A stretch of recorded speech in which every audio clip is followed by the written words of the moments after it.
Good morning, everybody. My name is David Feldman. I'm a Senior Medical Project Director at the National Kidney Foundation. And it's my great pleasure to welcome you today to this externally led patient-focused drug development meeting on lupus nephritis. To all of you in the room, thanks for coming in person.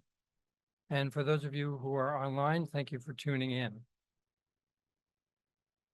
As of this morning, we have 180 or so people registered for the meeting, and this includes people from 15 different states who are either living with lupus nephritis or are care partners.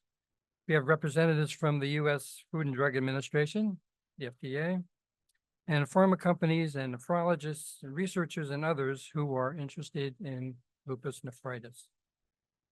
This is the National Kidney Foundation's 8th ELP-FDD meeting on kidney disease, and we are proud to be partnering for this meeting in the planning with the Lupus and Allied Diseases Association, Lupus Foundation of America, and the Lupus Research Alliance. So what's the point of this meeting today? It's to learn from you about what it's like to live with lupus nephritis. You know, when the FDA decides whether to approve a new drug for a disease like lupus nephritis, they review the scientific and the medical and all the other information that sponsor company submits. But the FDA wants to approve only drugs that will be meaningful to people living with a particular disease. And to do that, they need input from people living with the disease. So they need to know what symptoms are important to these people and what type of clinical trials are these people most likely to enroll. What do people living with the disease need from new medicines to improve their quality of life? And finally, because there's no perfect treatment, they want to know what trade-offs are people who live with the disease willing to accept in a new treatment. Now, besides the FDA, other groups that need input from people living with the disease are pharma and academic researchers who are making and advancing new drugs. And they need this information because if they don't know what's important to people who have the disease, they can't develop medicines or design clinical trials that will matter to these people. So during today's meeting, you have a unique opportunity to speak directly to the FDA and to pharma companies and researchers about what is important for you regarding your lupus nephritis. Remember that the FDA and pharma are the two most important groups that will determine what medicines become available to you. And they're in this meeting today, and they want to hear from you because they know that you are the experts in living with lupus nephritis. Your feedback today actually can help influence drug development for this disease. So if you live with lupus nephritis or if you're a care partner, please don't be shy. Make your voice heard today. Let us into your lives. Let us know what's important to you in terms of living every day with lupus nephritis. And you'll be able to make your voice heard today, whether you're here in the room or online, and you'll hear more about how to do that later. So let's start the meeting. Our first speaker is Dr. Rachel Glazer, and I'm very happy that she's here with us today, and I'm delighted to introduce her. Dr. Glazer is the Associate Director for Therapeutic Review in the Division of Rheumatology and Transplant Medicine, which is in the Center for Drug Evaluation and Research at the USDA. Dr. Glazer, thank you very much for coming.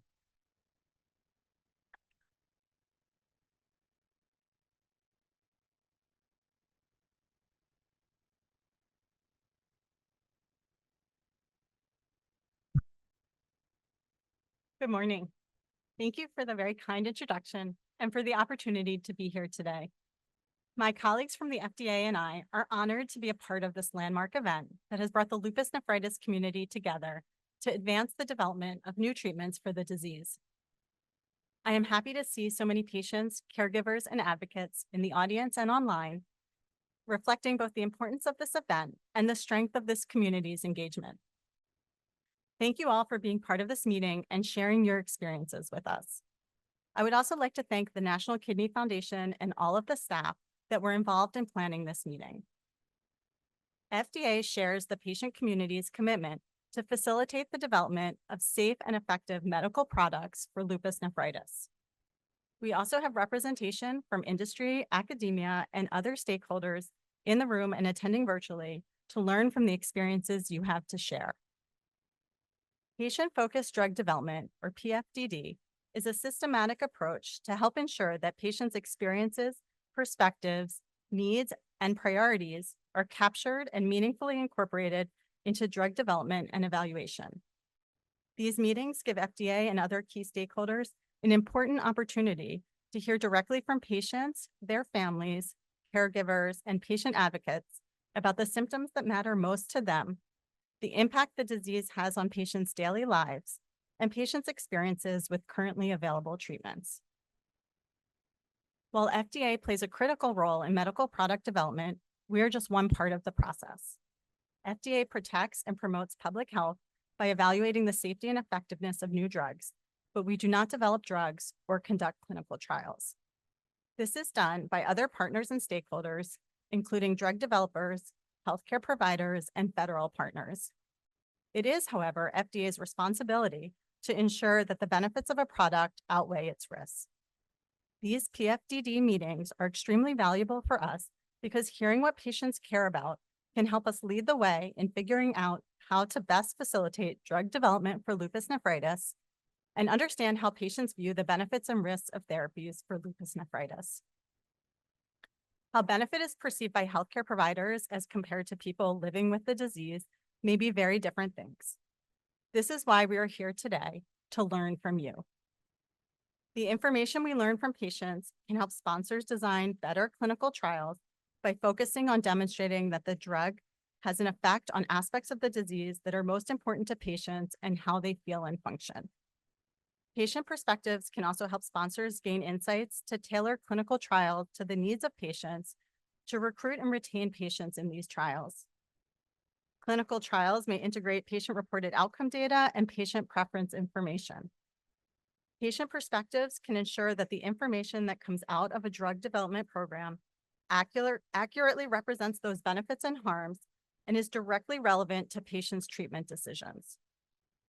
FDA can incorporate this information into our benefit risk assessment to make an informed judgment as to whether the benefits of the drug outweigh the risks. These are just a few examples of how incorporating patient perspectives can impact development and increase the success of a drug development program.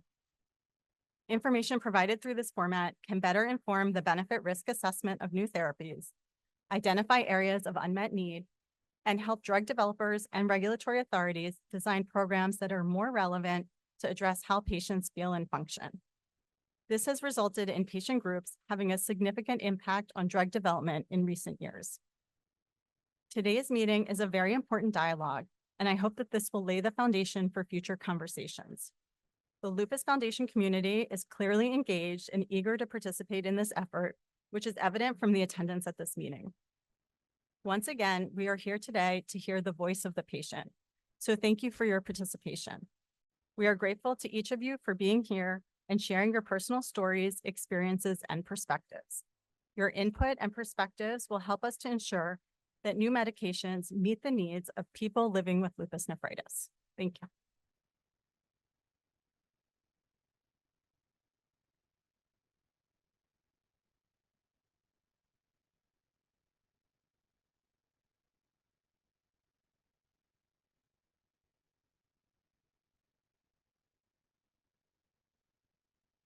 Thank you, Dr. Glazer. That really sets us up very well with the perspective that we need.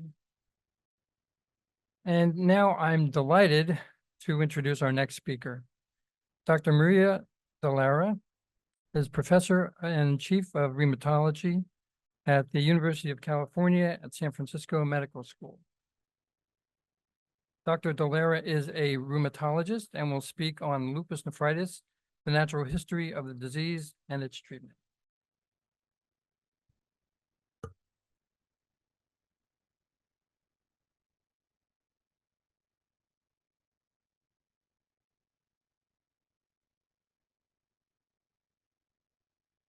Thank you so much, David. And thank you very much for this incredible honor to be here today, to be part of this patient-focused drug development meeting. This is my first meeting of this sort, and I'm just thrilled to be here. And I'm excited to learn from all of you throughout the course of today. So I'm just going to spend a few minutes laying the foundation for our understanding of lupus nephritis. What is lupus nephritis? Natural history of this condition, and how do we treat it? So just some basics to get us going for today. Lupus is a clinically heterogeneous condition. And one of the challenging aspects of lupus is it can affect any organ system in the body with any degree of severity. And I like to think about lupus as manifesting with organ-threatening conditions and non-organ-threatening conditions, but all of them can be very severe. Today, we're going to be focused on the kidneys, and we call this lupus nephritis. As you all know, kidneys are critical organs for our physiologic homeostasis. We need functional kidneys in order to survive. Kidneys are composed of small structures called nephrons, which are the filtering units of the kidneys, and each kidney has about 1 million nephrons. And you can see here all of the different roles that kidneys play in maintaining homeostasis. They remove waste, they balance our electrolytes, they regulate our blood pressure, they produce the active form of vitamin D, they produce the hormone erythropoietin that supports red cell production. Lupus nephritis can involve any compartment of the kidney. We call it a pannephritis. It can involve the glomerulus, the tubular interstitium, the vasculature. And here you see a diagram of what the kidney looks like. And again, the nephron, which is composed of the glomerulus and the tubular system.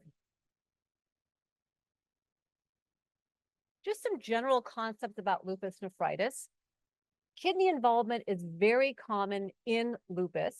About 60% of adult onset people living with lupus will develop this condition.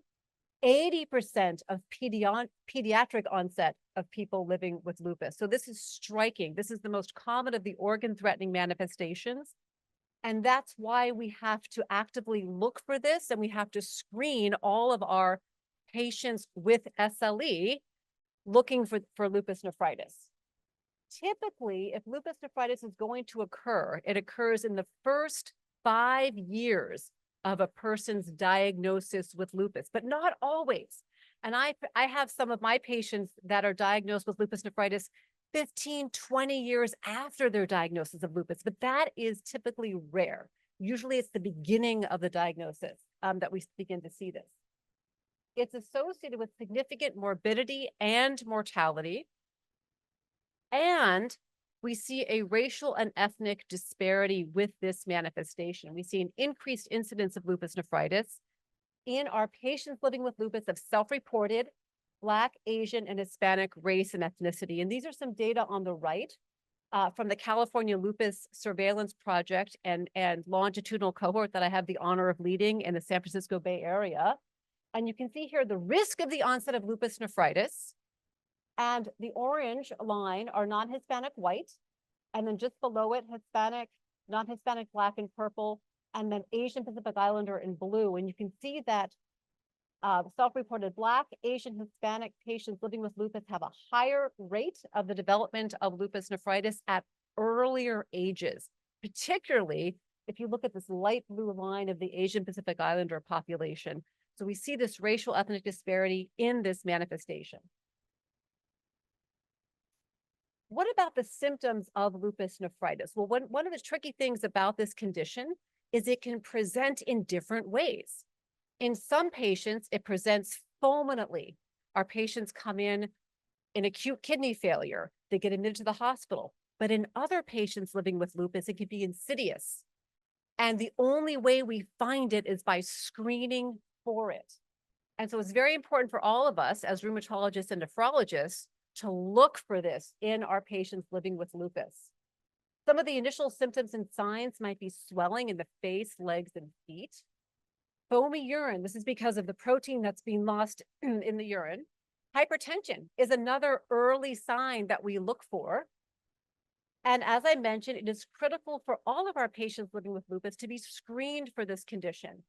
And I want to show you some striking data again from our California Lupus Registry, where we are following patients living with lupus all over Northern California, not just at my center.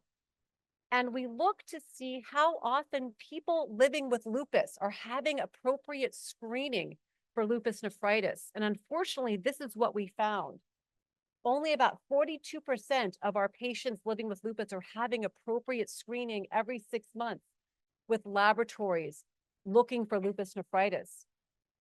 Only about 67% of patients living with lupus are having a kidney biopsy within 1 year of suspected diagnosis. So we can do better as a lupus community, and physicians like myself can do better in making sure that we appropriately screen our patients living with lupus so we can care for them, intervene early in this very morbid condition. As I mentioned, kidney biopsy is critical for the diagnosis of lupus nephritis. It confirms the diagnosis. It establishes what we call the ISN-RPS class. There are 6 classes. We look at light microscopy, which is what you see up here. We look at immunofluorescence, and we look at electron microscopy to make this diagnosis. And what we're doing now is not only using kidney biopsy for diagnosis, but people like Dr. Brad Rovin here who is attending this meeting are studying how we can use repeat kidney biopsies to appropriately manage our patients living with lupus over the course of their lifetime, so we can understand if our treatments are having an impact on the lupus nephritis. I always like to say time is kidney when we're thinking about lupus nephritis. We must suspect it, we must diagnose it early, and we must treat it early so we can preserve kidney mass and we can prevent our patients living with lupus from going on to having kidney failure.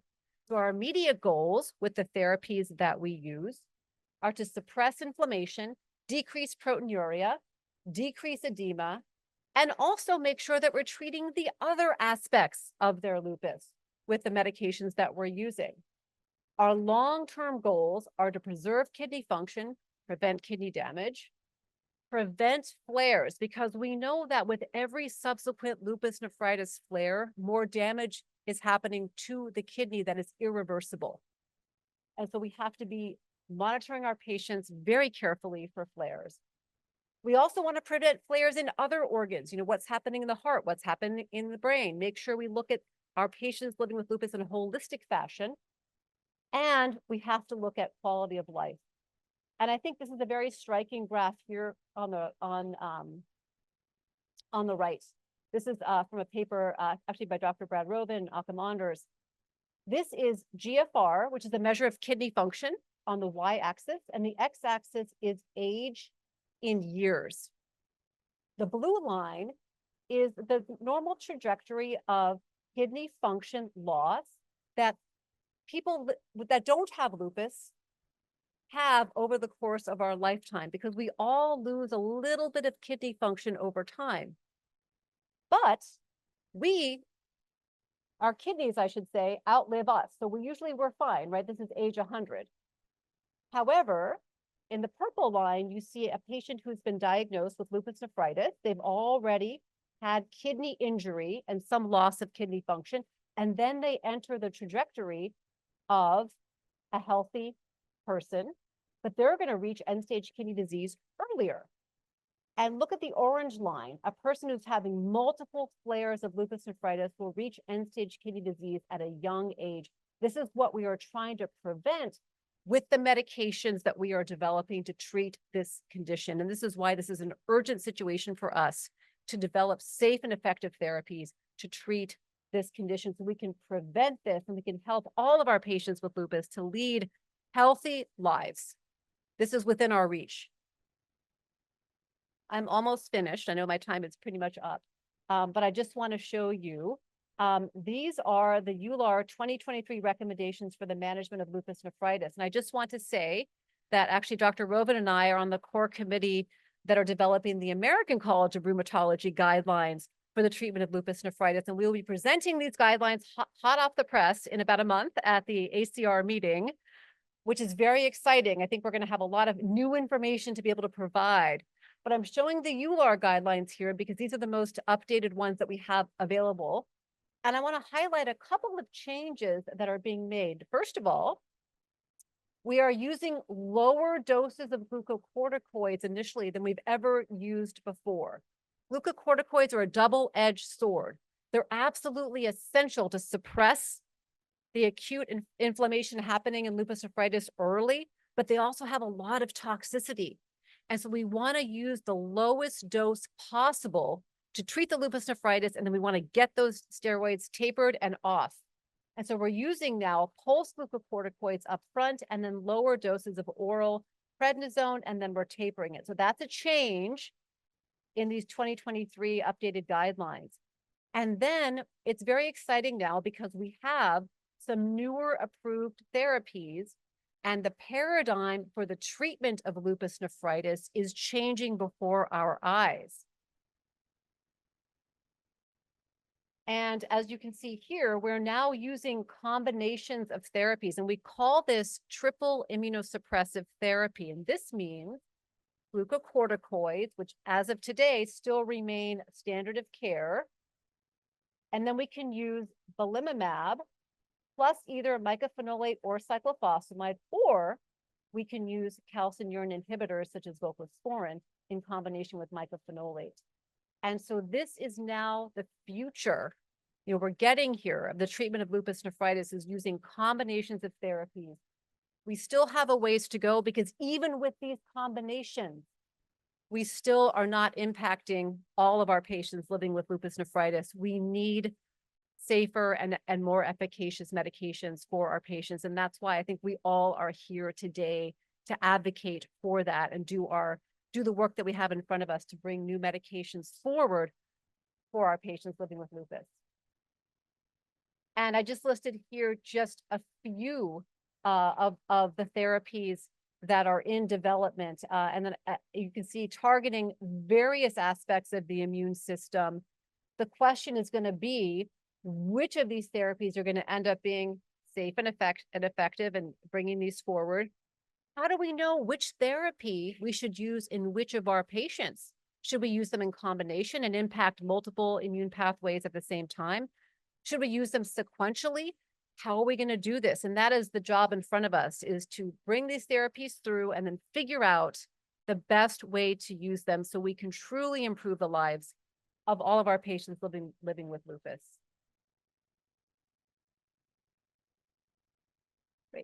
Thank you so much for your time and attention. And again, I'm looking forward to learning from all of you throughout the course of today. Thank you.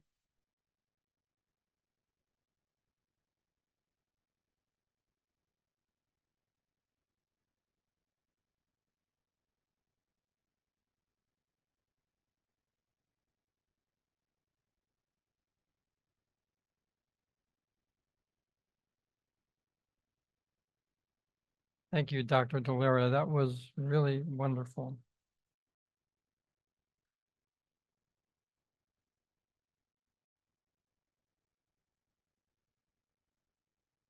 So now we're at the core of the meeting, and that is to hear from all of you.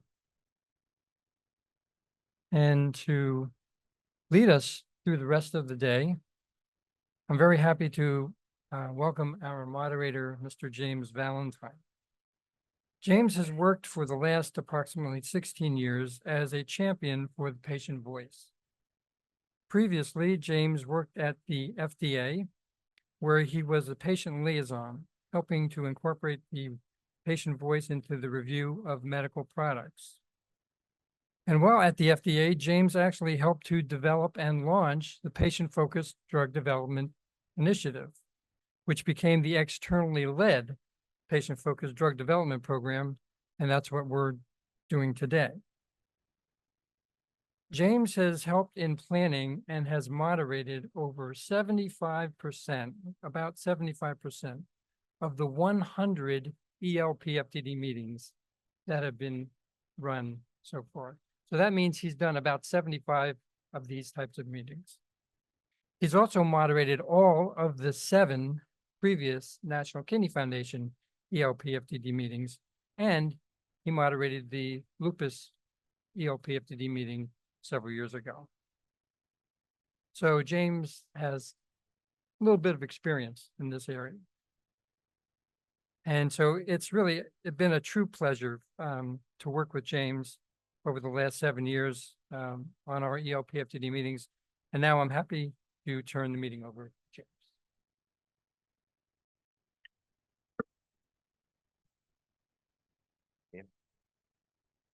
Thank you for the kind introduction, David, and it's such a pleasure to be here with the lupus community again today as we now have a meeting focused on lupus nephritis. So now that we've heard a clinical overview from a disease expert, we are going to turn to the core of today's meeting, which is to hear from you, people living with lupus nephritis, their parents, spouses, children, and other direct caregivers. Patient-focused drug development is a more systematic way of gathering patient perspectives on their condition and on available treatments.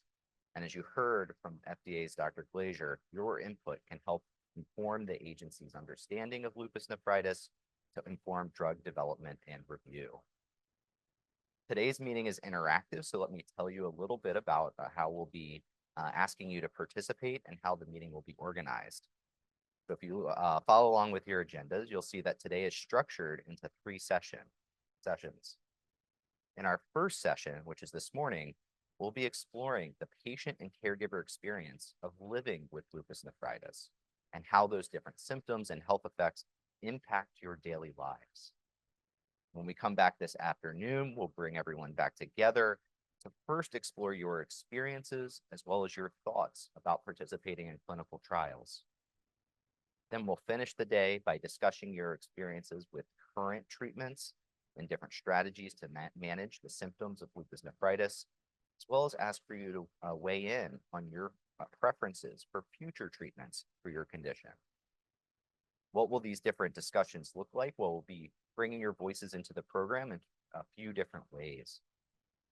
For 2 of our sessions, we'll first be hearing from a panel of patients and caregivers of individuals living with lupus nephritis. These panels are designed to set a foundation for the discussion and do reflect a range of experiences with lupus nephritis, but we know no single panel can represent that full experience. And that's why it's so important that we hear from the rest of you in our audience, which is the second way we'll be bringing your voices into the discussion. We'll be asking all of you in the room, as well as all of you that are following along live on Zoom, our remote participants who are living with lupus nephritis or are caregivers, to participate, build on that panel discussion.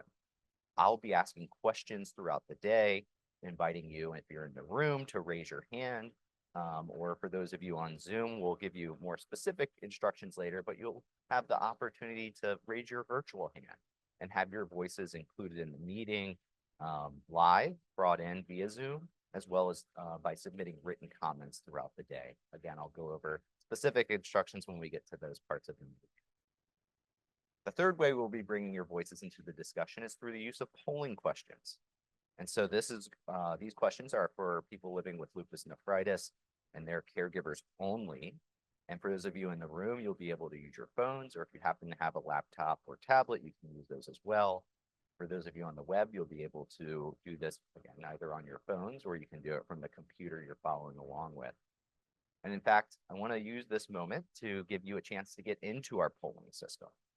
And so if you want to go ahead and pull out your phones now, or if you're following along on the web, you can open a new browser on your web page, and you can see it right here on the screen. You go to www.slido.com, and you just enter in that code, or if you have your phone, you can actually use that QR code. So that's 3286399. we're going to give you a chance to go ahead and get into our polling system now. We'll be getting to these polling questions in just a moment. But when we do, we want to make sure everyone's in the system. So these polling questions are going to broaden the discussion to everyone and give us a sense of the experiences and views of our audience. But they're really meant to help start the discussion. So we hope you'll reflect on the choices that you're making and join the discussion to help explain your choices. I'd like to also mention that you'll have the opportunity to provide written comments for 30 days after today's meeting. All of today's input, as well as that additional written input, will be summarized in what's called a voice of the patient report, summary of today's meeting, which will be provided to the FDA, as well as be made available publicly for researchers and drug developers. One last thing, I want to cover a few ground rules for today. We encourage people living with lupus nephritis, as well as, again, their parents, spouses, and other direct caregivers to contribute to the dialogue. You can, again, do that through polling, raising your hand and speaking up, whether you're in the room or remote, as well as submitting written comments. The discussion today is limited to patients, family members, and other direct caregivers. We do have in the room and online colleagues from the FDA, drug developers, clinicians. They are here to listen. I also want to mention that views expressed today are inherently personal, and the discussion may get emotional at times. So respect for one another is paramount. And to that end, I do ask that you try to be focused and concise in your comments, so that way we can hear as many voices as possible. So without further ado, let's get into our polling questions here. So again, this is for people living with lupus, as well as their caregivers and care partners.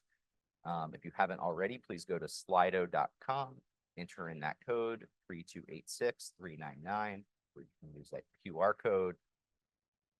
The first question that we have for you this morning, these are some demographic questions to give us a sense of who's in our audience. We want to know, are you either A, an individual with lupus nephritis, or B, a caregiver of someone living with lupus nephritis? I know you all have already had a chance to answer this question. We'll allow anybody that might just be getting into the system to answer it. As it stands, we're seeing that, a little over half, about 60% of our audience are actually individuals living with the condition. And we have about 40% of our audience as those who are care partners. And although sometimes I may default to referring to patients or people living with lupus nephritis in terms of asking for your input, but we do absolutely want to hear the perspectives of our care partners in the room and online as well. We go to our next polling question. So here we would like to know, where do you live? We saw some of the registration numbers, but we'd like to know who's in our live audience. The options here are A, on the US East Coast or Eastern Time Zone, B, in the US Midwest or Central Time Zone, C, in the US West or Mountain Time Zone, D, in the US West Coast or Pacific Time Zone, E, Canada, F, Mexico or Caribbean Islands, or G, if outside of North America, regions like Europe, South America, Asia, etc. We'll give everyone a few moments to enter in their responses here.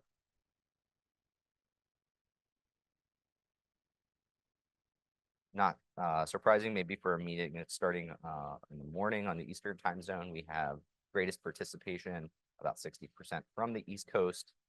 We do have representation from the US Midwest, as well as about a little under a third from the West Coast. All right, we're gonna move to our next polling question. So here we would like to know your age, or if you're a care partner, this will be the age of your loved one with lupus or lupus nephritis. So the options here are A, younger than 18, B, between 18 and 29, C, between 30 and 39, D, between 40 and 49, E, between 50 and 59, F, between 60 and 69, or G, 70 years of age or older. This is for the age of the person living with lupus that's being represented, either yourself or your loved one that you help care for. Seeing some distribution here with the groups most represented being those in the 30 to 39 and 40 to 49 age ranges. We do see good representation of both older and younger. No one currently represented in those bookends, the younger than 18 or 70 and older age groups. We go to our next polling question. So here we want to know, do you or your, this is for caregivers, but your loved one with lupus identify as A, male, B, female, C, non-binary or non-gender conforming, or D, if you prefer not to say.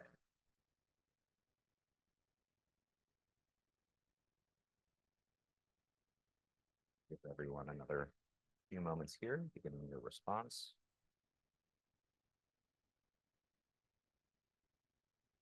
As it stands, it looks like the, perhaps not surprisingly, the for a lupus meeting, the vast majority of our people with lupus who are represented today is 75%. Those identifying as male at 20%, and then about 5% preferring not to identify or say today. We go to our next polling question. Here we want to know, is your ethnicity or race, again, this is for the person living with lupus, A, Caucasian, B, African American, C, Native American, D, Latinx, E, Asian, or F, other.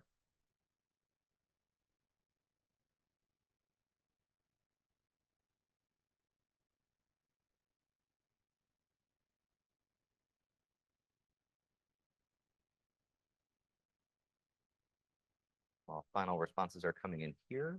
It's looking like about half our audience represented today is African American, followed by about a third Caucasian, and we see about 13% Asian. We go to our next question. So here we'd like to know the length of time since your diagnosis of lupus nephritis. And the options here are A, less than 1 year ago, B, 1 to 2 years ago, C, 2 to 5 years ago, D, 5 to 10 years ago, E, more than 10 years ago, or F, if you're not sure your loved one's length of time since your diagnosis.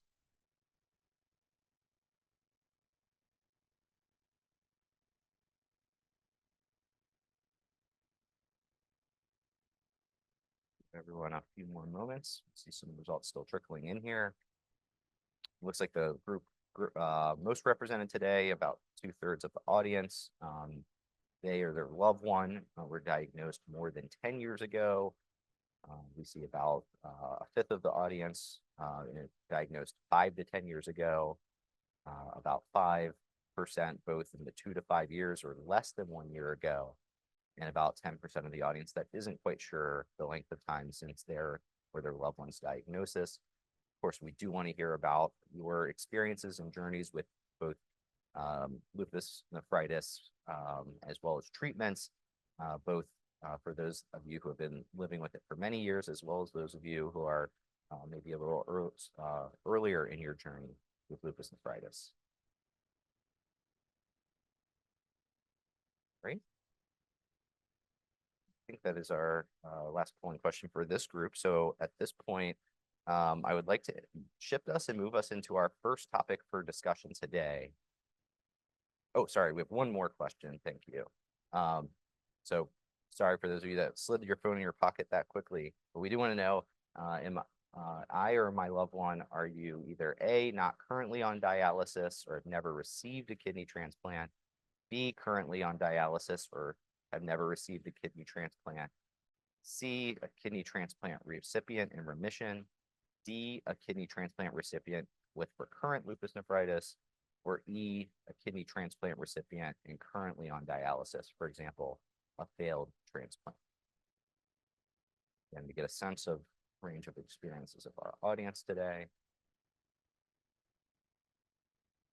So here it's looking about 3/4 of our audience are not on dialysis and have never received a kidney transplant. About just under 15% have had a kidney transplant with recurrent lupus nephritis. About 10% with a kidney transplant remission, no one reporting that they're currently on dialysis but have not had a transplant, or that they have had a transplant and are currently on dialysis. All right. Thank you for participating in these polling questions. At this point, I'd like to introduce our first topic for discussion. So if we can have our demographic, or our topic 1 discussion questions. So in this first session, we really are going to focus on your experiences of living with lupus nephritis, those symptoms and health effects that you've experienced. So as you think about those different symptoms of your lupus and lupus nephritis, we want to understand which of those have had the most significant impacts on your life. We also want to know how you've experienced them. So, we know that some of these things change from day to day. And so whether that's a best day or a worst day, we want to know what that looks like in your life, as well as how they've changed over time, whether that be from week to week, month to month, or over the course of years. Not only do we want to hear about those direct symptoms and health effects, but we want to understand what that actually means and looks like in your daily lives. And so we want to understand how they've impacted your daily lives. Are there particular activities that are difficult or impossible to do as a result of your lupus nephritis? And then finally, knowing that you all not only have to go through so much already and have in the past in terms of those impacts of the condition, but that you have to think about your future living with the condition or your loved one's future. We do want to know about your worries for the future. And so to get us started on this topic, I'd like to introduce and welcome to the stage our first panel. Come on up. We have, to start us off this morning, Tiffany, Andrew, Jean Marie, and Shamika, who will be weighing in on some of these questions. As I mentioned, starting the discussion here with us all today that we'll be building on once we move to the broader audience discussion.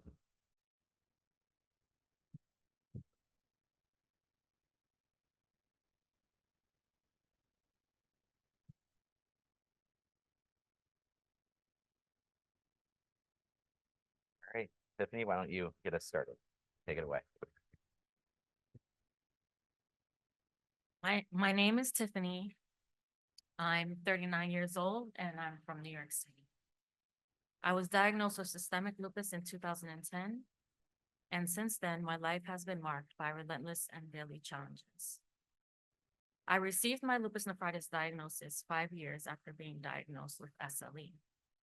I didn't exhibit the typical symptoms like swollen feet or frequent and foamy urine, so my previous rheumatologist never caught it. The only signs I experienced was proteinuria and worsening lupus symptoms.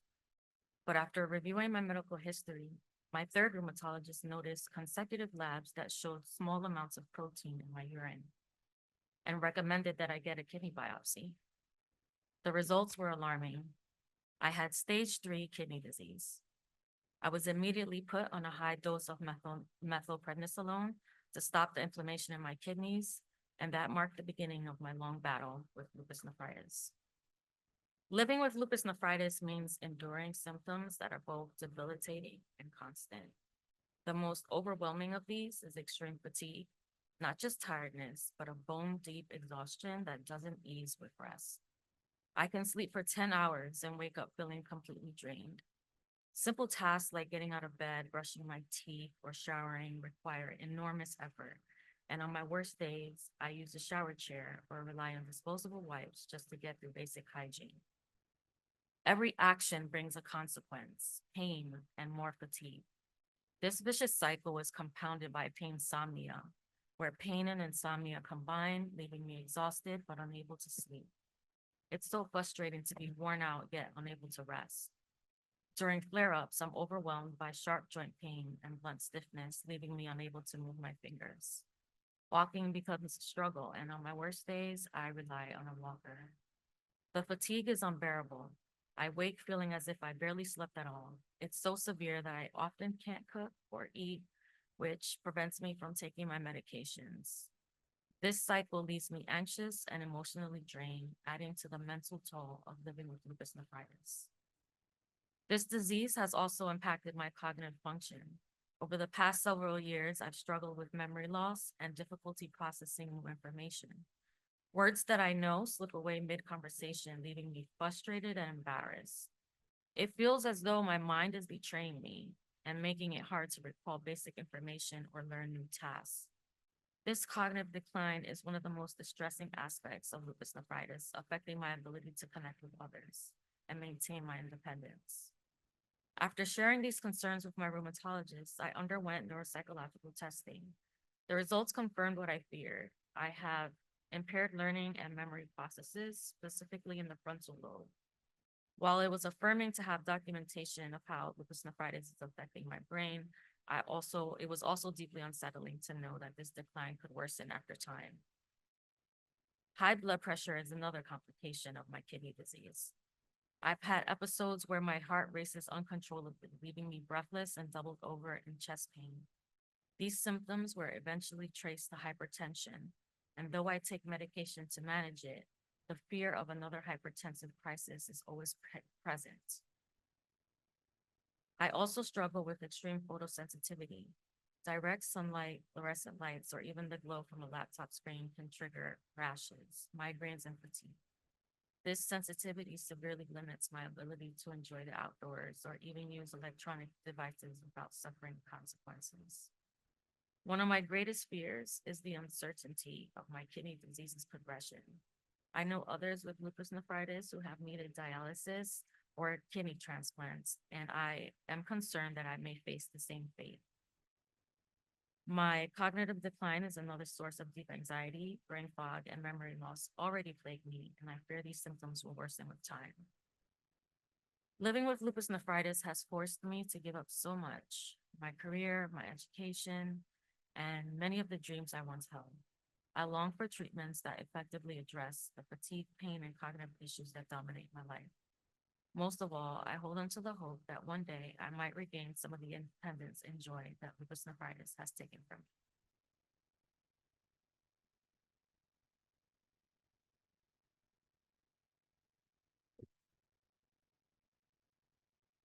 Hello, my name is Andrew, and I will be 55 years old tomorrow. I'm an Eastlick Distinguished Professor of Biology at Washington State University. I was diagnosed with lupus nephritis in 1985 when I was 15 years old, and my initial prognosis was that I had a year to live or need a kidney transplant. Nonetheless, I'm here today due to a positive attitude, self-education and advocacy, and self-care. I began dialysis in June 2023 and fortunately received a kidney transplant earlier this year. My symptoms and concerns progressed throughout this nearly 40-year journey. My lupus nephritis diagnosis was rare for a teenage boy. My most prominent symptoms then were the classic butterfly face rash, low-grade fever, lack of appetite and associated weight loss, reduced mental focus, fatigue, and malaise. Once or twice a week, I would have extreme arm or leg joint pains that would cause insomnia. As a teenager in high school, the symptoms that most concerned me were the obvious crusty, bright red face rash and then later stretch marks from high-dose steroid use. I was self-conscious about my appearance, which affected my social life. For example, I was embarrassed to take off my shirt to go swimming, which I avoided. Equally as important to me, the fever and malaise resulted in reduced academic performance. Most of the time, I was okay with performing daily activities, and I hid my disease from others because I didn't want to be pitied or treated any differently. In fact, lupus has always been very personal to me, and only those very close to me knew anything about my diagnosis. Now, however, I am more open to the extreme importance of lupus and more generally chronic kidney disease research and education. For nearly 10 years, my symptoms became less severe in general, with improvements in my quality of life due to treatment by a nephrologist and rheumatologist. Nonetheless, I still had what I referred to as lupusy days, maybe 4 to 6 times a month, when I had extreme fatigue and joint pain, making it hard to get out of bed in the morning.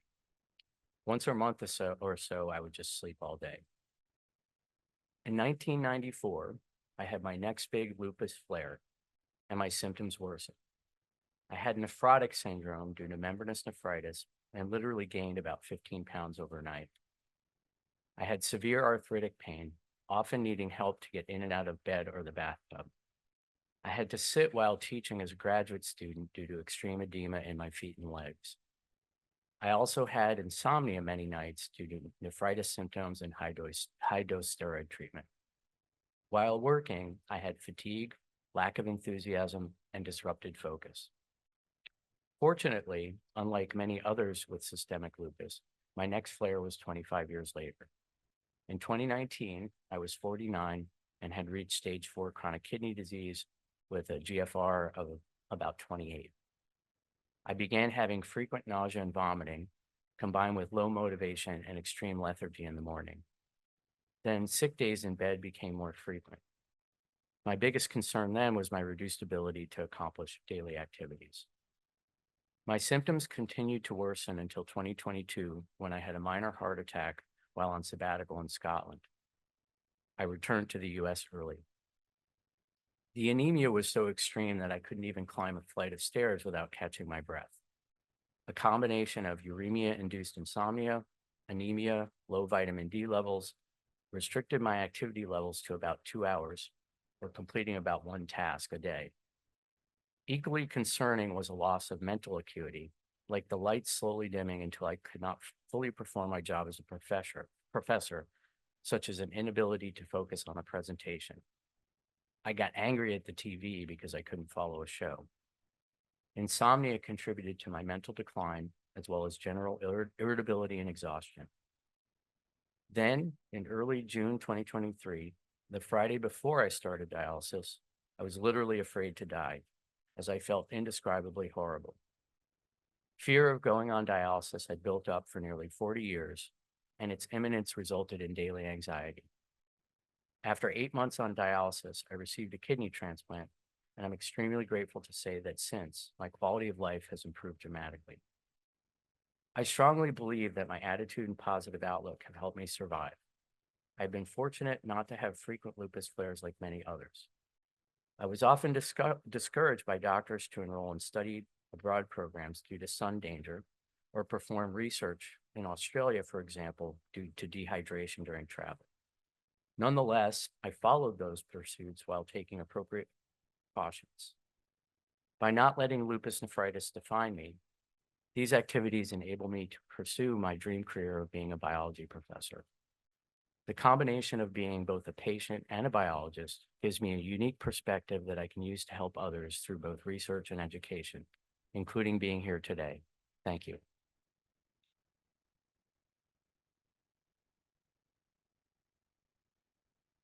My name is Jean Marie. I am 43 years old. I was born and raised in San Diego, California. Most of my family have moved away, and I've managed to stay and live alone to remain close to my doctors. I was diagnosed with lupus nephritis when I was 16.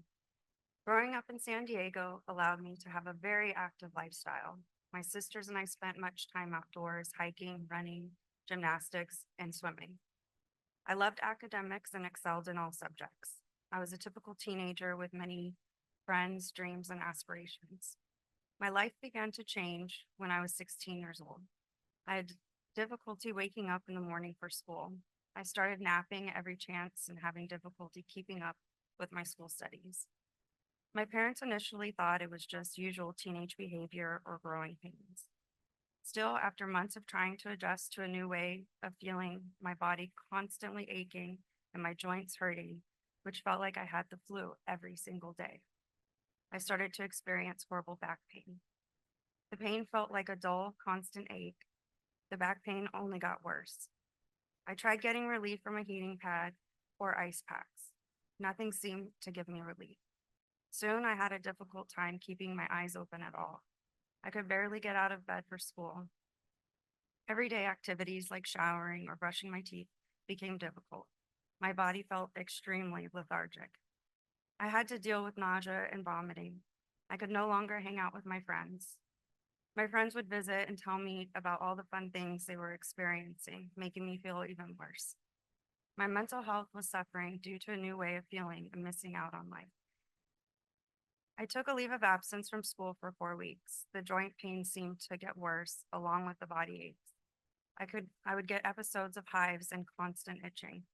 I could not do anything besides sleep and go to doctor appointments. It was all very puzzling since I had these symptoms, but no fevers ever accompanied them. I had the opposite. I was always cold and pale. The doctors ordered a large amount of lab work. The results showed my GFR was 30, and I was extremely anemic. I was diagnosed with lupus nephritis when I was 16 years old. I was devastated. At 16 years old, my life was soon filled with doctor appointments and tests. I no longer looked forward to a bright, happy future. When I was 22 years old, my GFR was 10. I tried to continue my life as normally as possible. Although I wanted to attend a college out of state, I chose one near my family and doctors. College was also a struggle.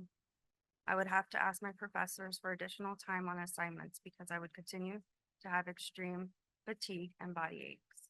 I would sit in my room crying that life didn't feel like it was going anywhere important. I completed testing to be listed on the national waiting list for a kidney while in college. My dad was my living donor when I was 24. A kidney transplant is not a cure for lupus nephritis. Lupus nephritis has continued to impact my life.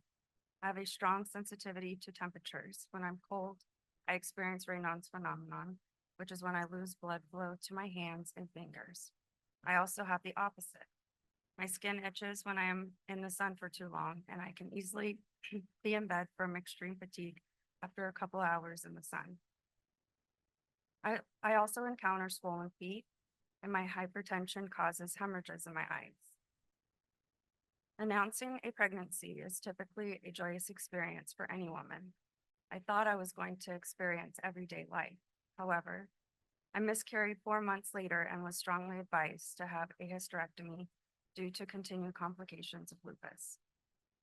Again, lupus and the accompanying lupus nephritis continued to take my life away from me. I experienced extreme depression.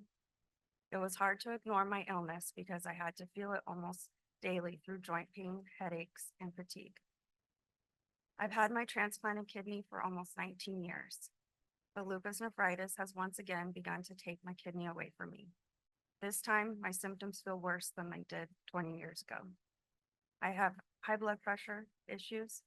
My anemia issues have become so severe that at times I need blood transfusions every 2 weeks, which creates more antibodies, and it is more challenging to retransplant me. The joint pain in my hands has become worse. I now have trouble opening jars and holding things. Hip and knee pain make it hard to stay active in my favorite activities like hiking and carrying my photography equipment to take nature photos. So my battle with kidney failure continues. My GFR is 14. I'm currently listed on the national waiting list for a new kidney. The waiting list is 9 years in Southern California. Headaches, migraines, and there's nothing worse than extreme fatigue. The symptoms, the waiting list, and everything else only add to my depression, fears, and being a burden to my family and friends. And lupus nephritis continues to dull my shine.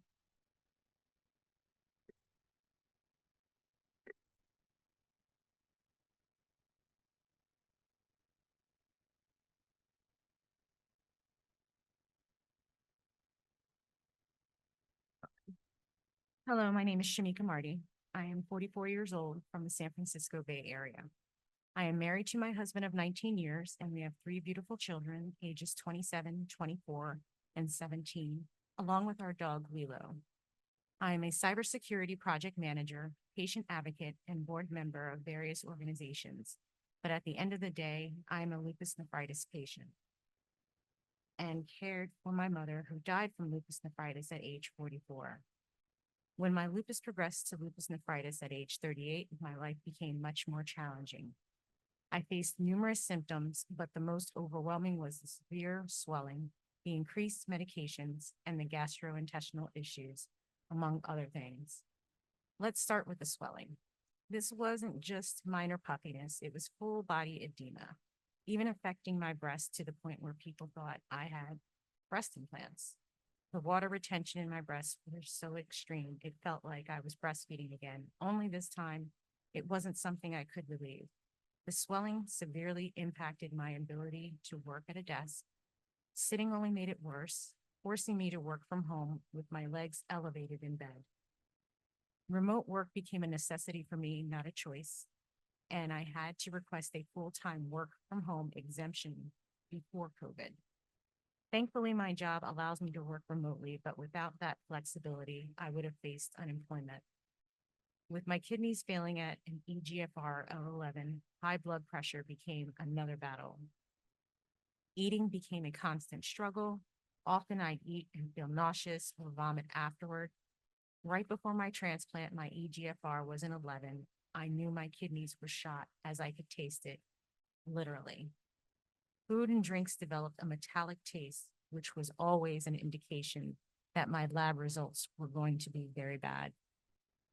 During the time I was waiting for a kidney transplant, my life was significantly restricted, especially when it came to working in an office.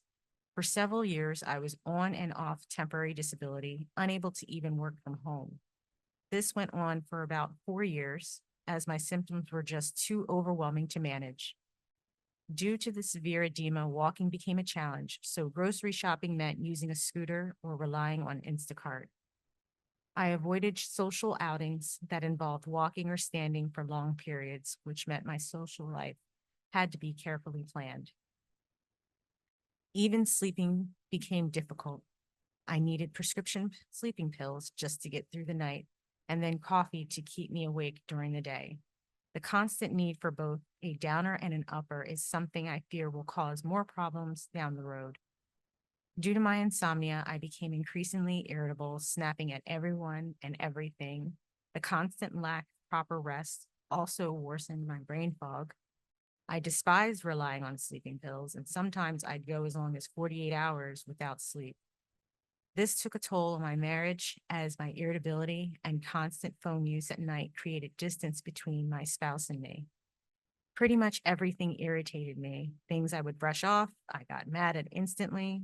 My family took the brunt of it, as they were the closest to me and lived with me. The erratic sleep patterns would have me on my phone with the brightness all the way up and would annoy my husband, but I couldn't sleep. I was fortunate to receive a kidney transplant in February of 2023 at the age of 43. Even a year and a half afterward, I still have to tailor my activities to fit my physical limitations. Although I can do a lot, not all of my issues have dissipated. For instance, I loved playing softball, but my body simply can't handle running anymore. Even going upstairs like a normal person is out of the question. My legs tighten up and I struggle to breathe. I still do experience flares with my other lupus-related issues like joint pain and inflammation. Nausea and occasional vomiting persists, as does my battle with insomnia. My urinary protein levels continue to fluctuate between 1 to 1.8 milligrams of creatinine. So I still very much have lupus nephritis. On the bright side, the transplant has made a significant impact on my severe hypertension, but I have had some flare-ups since the transplant and had to endure 2 kidney biopsies. My doctor is considering a third. There is calcification on my new kidney, and they are not sure why. I constantly worry about the need for another kidney in the future, or even worse, dying at an early age like my mom. She was diagnosed with lupus nephritis at age 31, had a kidney transplant, and passed away at the exact age I am now. She was not there for my wedding, my graduation, or the birth of my youngest child. I want to be there for my kids' biggest milestones and memories.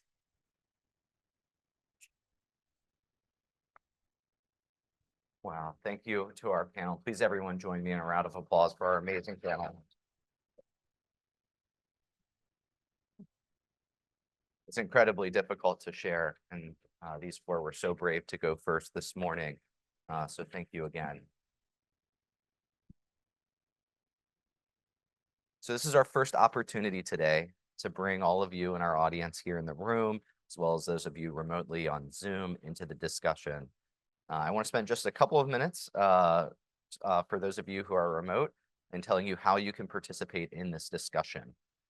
So if you're on Zoom today, and for example, right now, if you'd like to share some of your experiences of living with lupus nephritis, we encourage you, first and foremost, if you'd like to speak, you can actually in Zoom go to the little react button, which is on the bottom of your Zoom panel, or it might be called reactions. There's a little arrow. If you click on it, there's an opportunity to do all these different reactions, but the one that matters for us today is the raise hand.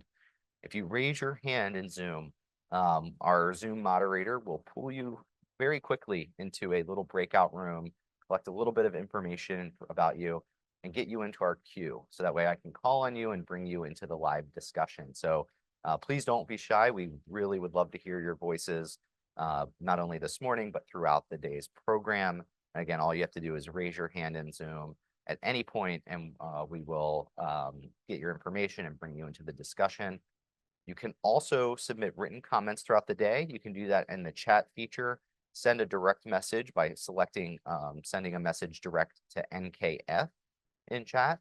Those written comments will be seen, and we'll be reading those out throughout the session. If we aren't able to read all of those written comments, know that we do have them, and we will be incorporating them into the voice of the patient report. So you can actually go ahead, start raising your hand now, start submitting comments if you have them. But before we dive into the discussion, I do have a few polling questions I'd like us to do to get us all thinking about this topic. So for those of you in the room, all of our people living with lupus nephritis and caregiver partners, if you can go to Slido, if for those of you on the web, you can do it on your phone or on your web browser. Go to slido.com and then enter in the code 3286399. We'll be coming to these polling questions throughout the day, so you can leave this web page up. And as we go to new questions, they'll automatically appear there. So our first question this morning, as part of this discussion, is we'd like to know, have you experienced any of the following lupus nephritis related difficulties? And you can select all that apply. The options are A, swelling, muscle and joint aches, pains, or stiffness. B, bone or teeth problems. C, high blood pressure. D, anxiety and or depression. E, brain fog, things like forgetfulness, poor concentration, or losing track of time. F, being tired or exhausted. G, gastrointestinal or GI problems. H, recurrent infections. I, rashes or skin issues, including photosensitivity. J, difficulty breathing, for example, sometimes being out of breath. K, fever, chills or night sweats, pain, blood or burning on urination. Or L, some other difficulty as a result of your lupus nephritis that isn't otherwise listed in those response options. And again, you can select all that apply. So I know there's a lot of response options. We'll give everyone here a few moments to get in all of your responses. We want to know about that full range of different things you and your loved ones have experienced.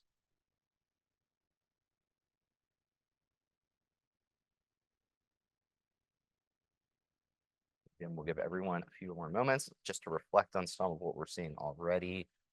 We're seeing that perhaps the largest things experienced by our audience are the swelling, muscle and joint aches, pains and stiffness, as well as the symptoms of being tired or exhausted.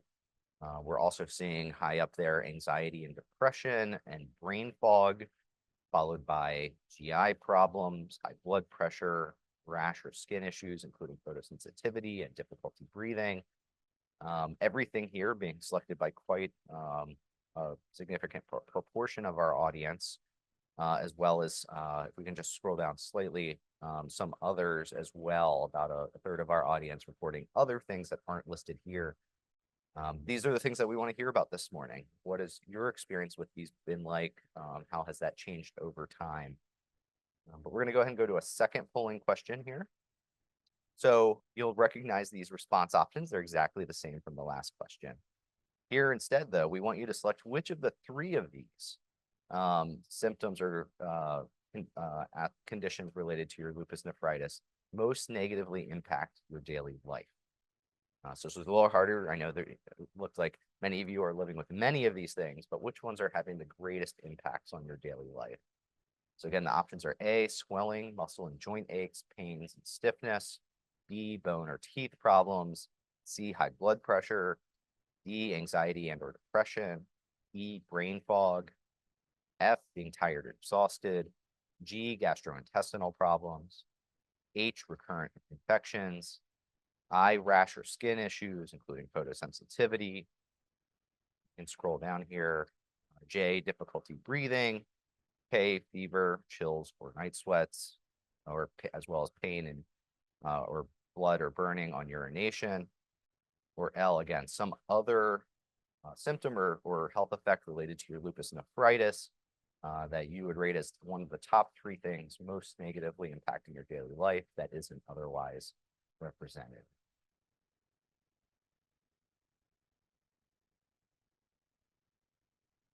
So as you're making these selections, I want you to think about why. Why amongst the many things that you're experiencing, does this rise to the level of being a top 3 greatest impact on your life?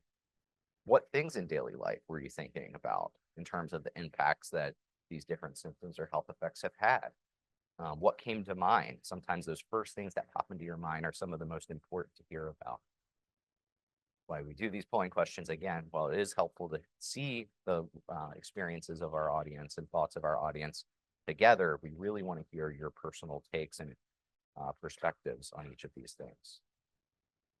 So in terms of top 3 greatest impacts, what we're seeing is that being tired or exhausted is being reported as by the most people as a top 3 impact, followed by brain fog, then after that, swelling, muscle and joint aches, pains and stiffness.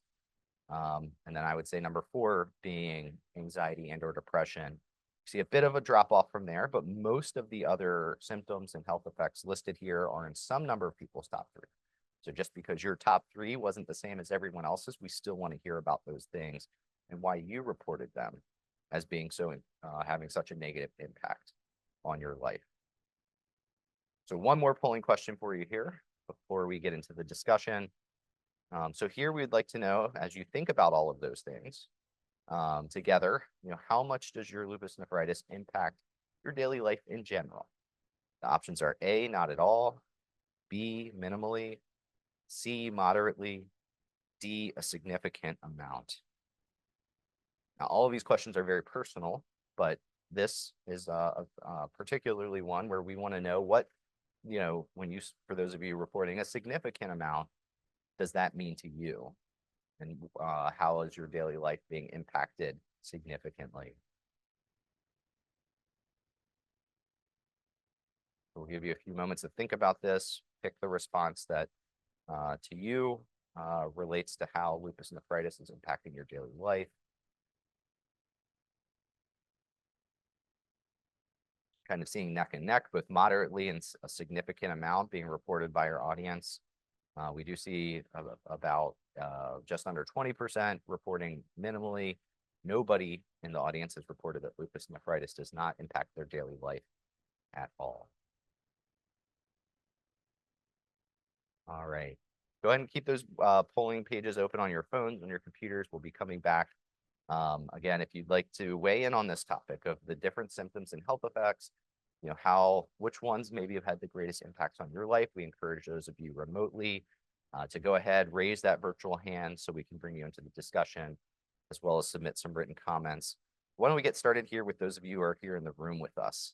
As you were answering that polling question of those top 1 to 3 symptoms, which ones have had the greatest impact on your life?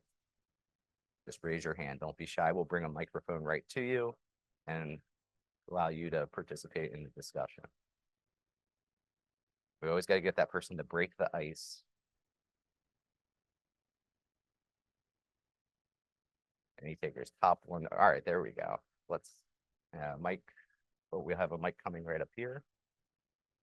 Oh. Do we have our mic runner?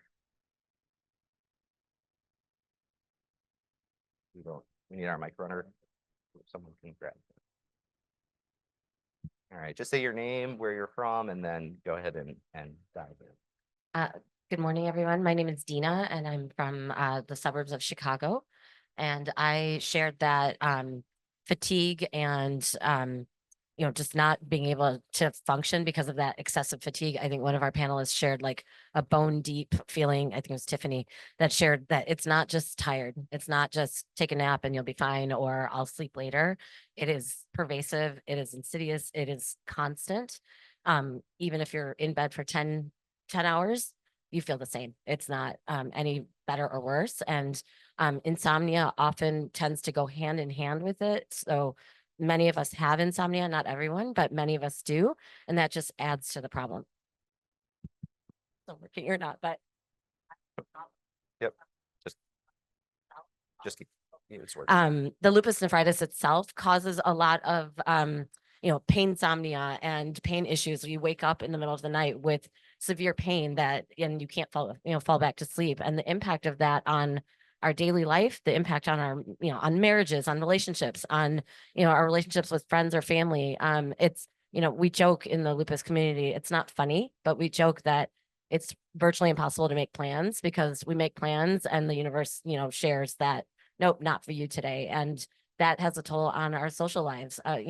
I've lost friends who just got tired of inviting me because chances were I would have to cancel at the last minute because the night before or 48 hours or whatever the case might be, I couldn't sleep. And therefore the cascade of symptoms that goes hand in hand with that, I could barely get out of bed, more or less function and go to a social event. So just one example of something that I personally have experienced and I've heard a lot others share too.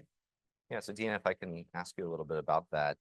So, in terms of when you have that bone deep fatigue and really cascade of symptoms that makes so you can't go out with your friends, for example, is that only on those days that follow a night of insomnia for you, or are there other things that are, or does that happen even on nights maybe where you don't have as bad of that insomnia?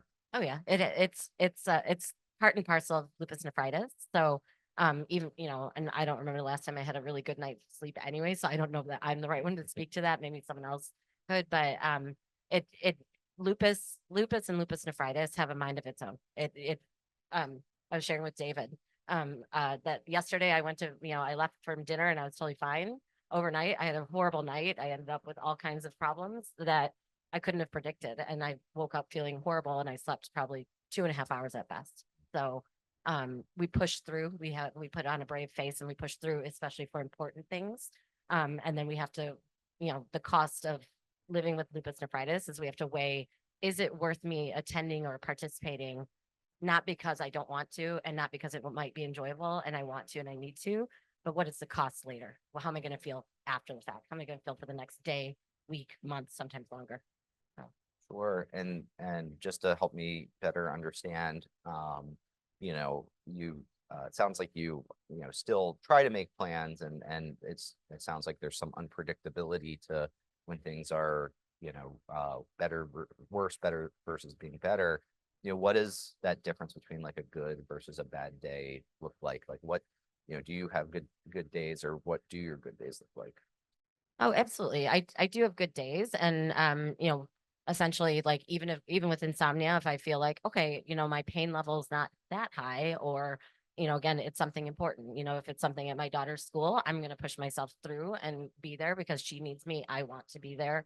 I don't want lupus nephritis or any of my symptoms to steal yet more from my experience with her. But, and so there are absolutely good days for myself. There are many there are many that are not here today and who may not have a voice or be able to share that might not be able to get out of bed. There's a lot of people living with lupus nephritis that it's very rare for them to have a good day, if at all. We're a little bit unique in the sense of we're able to get on a plane or drive down or what have you and be here today and share, but we're not here just to share our own experiences, but we're here to represent the larger lupus nephritis community that whether it be that they're not on the right treatments or access to, care or quality care issues, whatever the reason might be, their good days are few and far between, unfortunately. All right. And one last question, I promise. You've been incredibly gracious to let me probe so much here. But like when you maybe before you went to bed yesterday, waking up this morning knowing you were going to attend this meeting, what were you thinking, what are my chances of tomorrow being a bad day? How frequently do you have those bad days where you wouldn't be able to be here? It's always part of what we experience. So I had to kind of time myself as much as I would have loved to spend a little bit more time after dinner and hang out with some of the other panelists that I've never met before and get to know them. I made a calculated decision that if I don't get into my room and into bed now, I don't know with the insomnia and whatever it is that might come overnight, how I will fare today. And so I made my decisions, and yet it still didn't help. It literally, these symptoms came out of nowhere. But we kind of plan for that too. It's just, we don't know. And it could, even in the same day, we could be fine in the morning and, everything turns and changes at night, or vice versa. We have a horrible morning and by the afternoon, we're kind of okay. So it's unpredictable. And those of you who are treating us, we can only imagine how unpredictable it is for you to try to nail down these symptoms and help us. So. Sure. Dana, thank you so much for sharing all of that. Other experiences, yes. Yep. Hello. Yeah, we Okay. can hear you.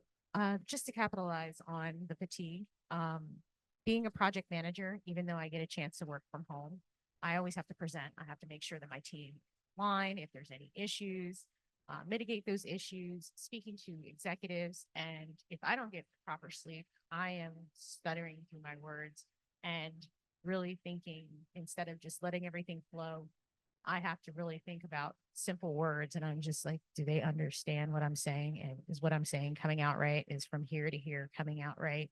And it's incredibly frustrating when you've been a professional and you've been on top of your game, but because of lack of sleep and your brain fog, as soon as you wake up in the morning, I have to basically probably buy stock in Starbucks so that I can stay awake and function. And I shouldn't have to do that. And then there'll be times where I'm just regular and I may have all the sleep in the world, but it's still not enough. On a Sunday, if I'm home, I will just, honey, just let me sleep. That's all I want to do. And then even after I wake up, most people would feel refreshed.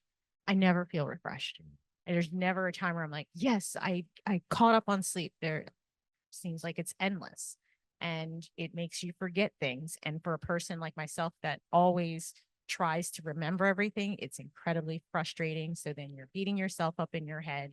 And then it starts the cycle of, just having bad mental health, and you don't want to have that. So for some reason, since my kidneys have been involved, my sleep pattern has significantly decreased. Having lupus itself, you really don't sleep. But then you have this fatigue when someone says, oh, I'm tired now. I'm tired. Not to make it seem like I'm worse than you, but you go to sleep and you'll wake up okay. I go to sleep and I'm like, I could sleep 1,000 years. And that's all I want to do, to the point I look forward to a surgery. I should not look forward to a surgery that gives me the best drugs. And I say, why Michael Jackson really liked it. I know why. It was the best. And so, very, very helpful. So not only does the insomnia, lack of sleep, make everything worse, you talked about the brain fog, but even when you do get a quote unquote good night's sleep, you still feel very unrested. You mentioned that has really been the case since you've had the kidney involvement. Has that, from the kidney involvement, been pretty much the same? Has it changed over time, gotten worse over time? Are there periods where it's a little better than others? Just help me understand kind of your experience. My experience is based on my kidney numbers. So if my numbers are good, it's not as bad. I still have issues with fatigue, but not as often. And right now, because my kidneys are, for whatever reason, want to just dive, it's helping to facilitate a lot of insomnia. Even last night after dinner, I still had energy, not energy like I wanted to go run around the building. It was just like my brain would not shut off. Right. And no matter what I do, I'm just sitting there and staring at the ceiling. And I love when people say, get off your phone. I am off the phone. I'm just staring at the ceiling. I have no desire to go to sleep. Right. And then, in terms of, does your fatigue and brain fog, do those go hand in hand, or can you be sometimes fatigued without the brain fog and vice versa? No, they pretty much affect my ability to think properly. There are days where I'm like, I have clarity and then I capitalize on it and I try to do 50 million things and then I crap out for that. Sure. Well, thank you so much for sharing all of that. So we have a participant from Zoom who has raised their virtual hand. So I want to encourage people to keep doing that. We have Kamala from New York City who's living with lupus nephritis and wants to share some of the symptoms that they've been experiencing that have had the biggest impact on their life. So Kamala, if you can come off mute, we'd like to welcome you into the program. Are you with us? Hi, yes, I'm Camilla. Good morning. Hi, Camilla. What Hi. are you experiencing that have the biggest impacts on your life? So living with lupus and lupus nephritis in general is very tricky.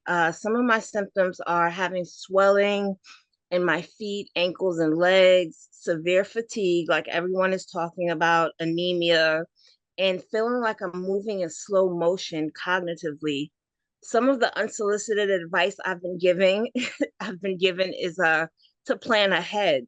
Well, it's really hard to plan ahead when you don't know if you're going to be able to sleep that night. It's 4 in the morning and your brain is racing, or you're like, okay, I'm going to lay out my outfit for tomorrow so that I can get up and be ready to go. And I'm going to shower early. Well, you can't get up in the morning to shower because your body won't move.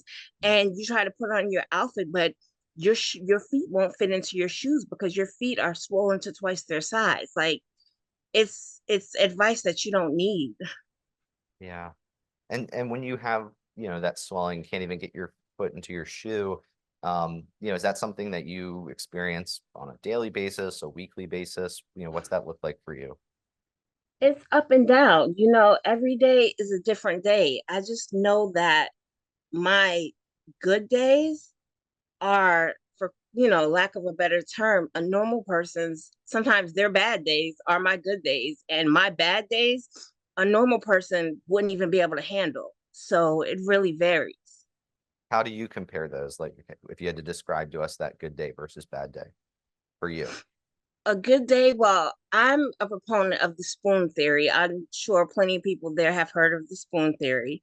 So a good day for me would be able to have at least 3 or 4 spoons. And I would use one, for hygiene, to be able to shower, brush my teeth, do my hair in the morning.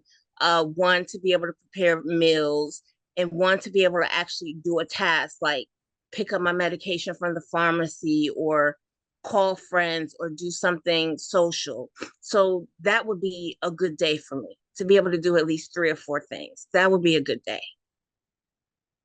And being able to not being able to for you, which symptoms really make it the difference? Is it the fatigue, the swelling? Is it you wake up in the morning and kind of know how many spoons you're going to have? Just Yes, interested to hear a little bit about that. you definitely know when you wake up in the morning, that's when you do your count. Depending on what type of sleep you were able to get, you're like, you know what, I have like 2 spoons today, or I have 1 spoon, and I'm going to use that spoon to drag myself out of bed and make sure I take all of my medication today, because that in itself is a task. When you're taking 20 pills a day, 2 or 3 injections, that itself is a task all in its own. And Camilla, one more thing. Can you just maybe tell us, a little bit about your kidney involvement? Are these symptoms associated with that? Just share a little bit about your kidney involvement with us.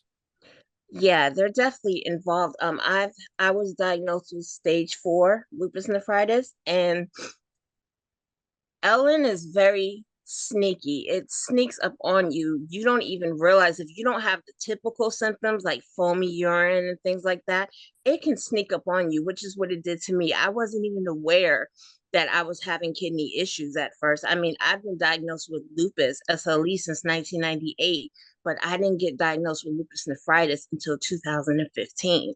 So it really snuck up on me. And when it hit me like a ton of bricks, and I had to get a biopsy, and sure enough, that's what it was. And then after that, I had to do Cytoxin. Like I tried Cellcept, I tried Imuran, and it didn't help. So it was straight to Cytoxin for me. And I can talk about that later because that damaged me severely.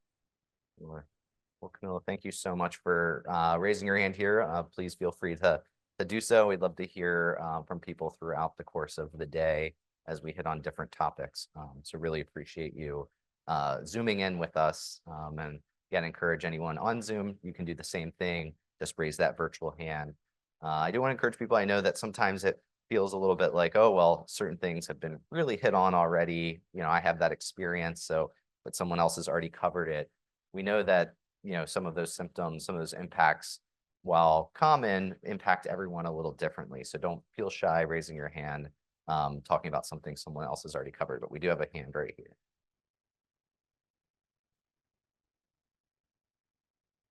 One symptom, and I'm not sure how common it is because but one symptom I didn't hear about, and I forgot, I left out of my speech, was pruritus. So very severe, just desire to itch and itch and itch till your skin is completely raw and it still itches. And that, for me, that was part of the insomnia and relatively common before my transplant.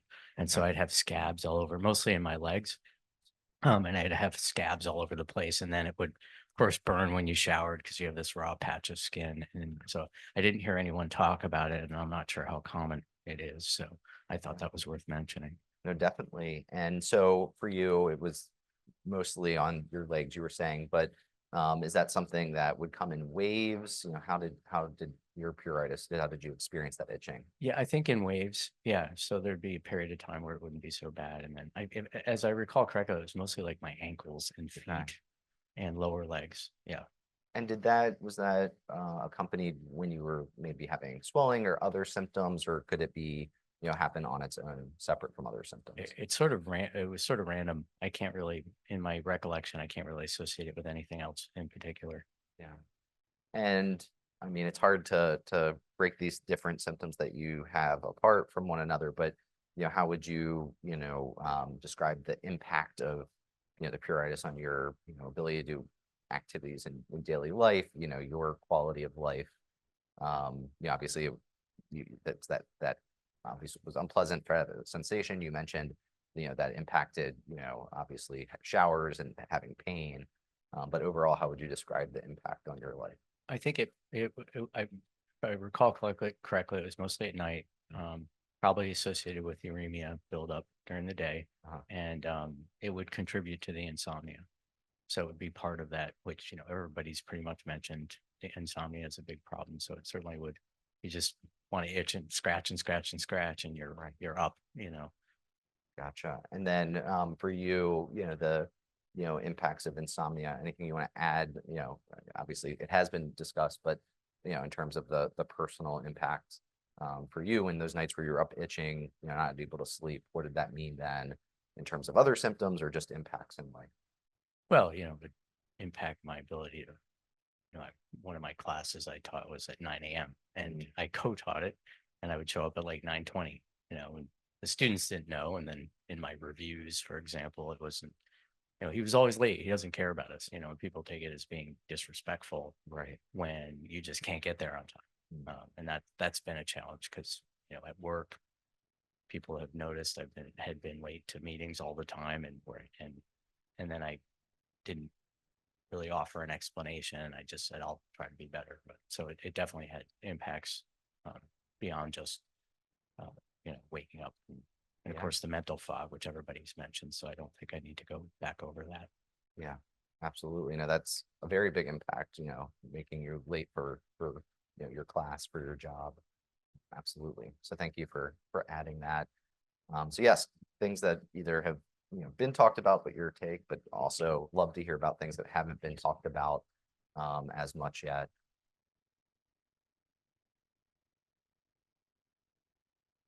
Take any hands in the audience.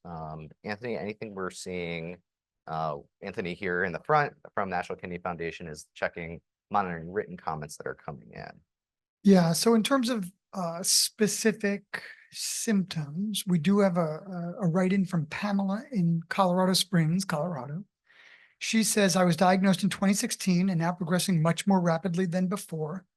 many more days of pain and rashes than before. Kidney infections happen more regularly, like 12 this year alone. Just seems like a catch-all for the doctor to prescribe something that will work. It's very disheartening to think that this is my life for the next how many years. I encourage people, keep those written comments coming. At this point, I want to broaden the discussion a little bit, and we'll use a polling question to do that. So if you want to go ahead, pull out your phones. For those of you who are online, it might be your web browser on the computer you're following along today. But go to slido.com. You can enter in that code 3286-399. Or just, again, you can keep this open, and anytime we go to a new question throughout the day, it will come up. So we've heard about a number of different symptoms. We want to continue to hear about those. But, part and parcel with symptoms are the impacts that they're having on your life. And sometimes it's hard to really know which one symptoms. We've already heard a little bit about this. It's really a constellation of different symptoms. So thinking about all of the different symptoms and impacts of lupus nephritis, we want to ask you here, which of the following statements are true for you or your loved one living with lupus nephritis? And you can pick all that apply. So the options here are A, my general daily life is limited by lupus nephritis. B, I miss work or school more than I'm comfortable with. C, family stress is common in my life. D, others don't know what it's like to live with lupus nephritis. E, I cannot participate in sports or other physical activities I enjoy. F, I cannot participate in other hobbies I enjoy. G, I feel socially isolated. Or H, if none of the above apply to you or your loved one. So as you can see, these all relate to different aspects of your daily life and your quality of life. And so as you're thinking about these responses, I want you to think and reflect on your lupus nephritis. Are there particular aspects of your lupus nephritis that, as you're making these selections, really come to mind for you? But even if you can't isolate something, we still want to hear, about, what maybe is difficult for you or impossible for you in your daily life as a result of lupus nephritis. So as it stands, it looks like two of the most reported true statements here are that family stress is common in my life and that others don't know what it's like to live with lupus nephritis. So we want to hear, of course, from those of you who have made those selections to understand and unpack that a little bit. Right behind that, we're seeing that I can't participate in other hobbies, so things other than sports and physical activities that you enjoy, as well as that your daily life function or general daily function is limited. But we're seeing everything here, at least being reported by half of our audience today is something that is true for them. So thank you for participating in that polling question. For those of you online, if you want to help us understand how lupus nephritis is impacting your life, feel free to raise that hand. You can also submit written comments by sending a message to NKF. But here in the room, let's start with you all. As you were looking at those polling questions and response options, which things were true for you?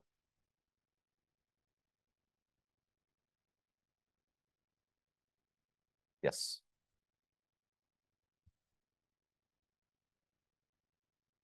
I think a lot of times a lot of people don't know that I'm sick or I don't feel well. I've tried so hard the last over 30 years to look and act as normal as I possibly can, so no one knows that anything is wrong. So I think a lot of people don't understand how I am feeling, and that could be my own fault. But I get up extra early to do my hair, do my makeup, to put on jewelry so that I can look and feel like I don't feel on the inside. And I push myself and push myself. If I wake up in the morning and I have 3 spoons, I use 5. And that only lasts for so long. And then I sleep for like 2 days straight. So I work very hard to try to be and look as normal as possible. And that takes a toll on everything.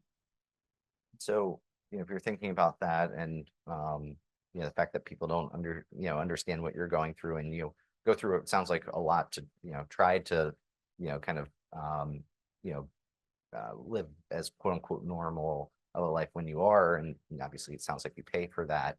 But are there examples you can think of where, people not understanding what you're going through, has impacted your relationships with them, or, what you can do in your life? I've hid it for most of my life. So when I do talk about it, because I'm afraid that I'm being seen as a burden or I'm complaining. So a lot of times I keep it within my own lupus community. Um, I I try to be as positive as I possibly can, so my family doesn't know that inside I'm suffering. Right. And, in terms of, your family then, does that, has that had any, have you been able to, do you feel that your then relationships with family have been able to be unimpacted? Or are there anything that you can point to where you feel like, even despite your best efforts, there are impacts on it? I feel like it probably impacts them more because when I do enter in the hospital for months at a time, it breaks my heart because I could see how devastated they are. My dad will annoy the nurses and the charge nurse so much that they're like, can you tell your dad to stop calling? um, and so it makes it worse because I feel really bad that they also are impacted by something that um I can't do anything about. Right. Thank you so much for sharing all of that. And it's very personal. Other impacts, yes, on daily life, or your quality of life as a result of lupus nephritis. My social life.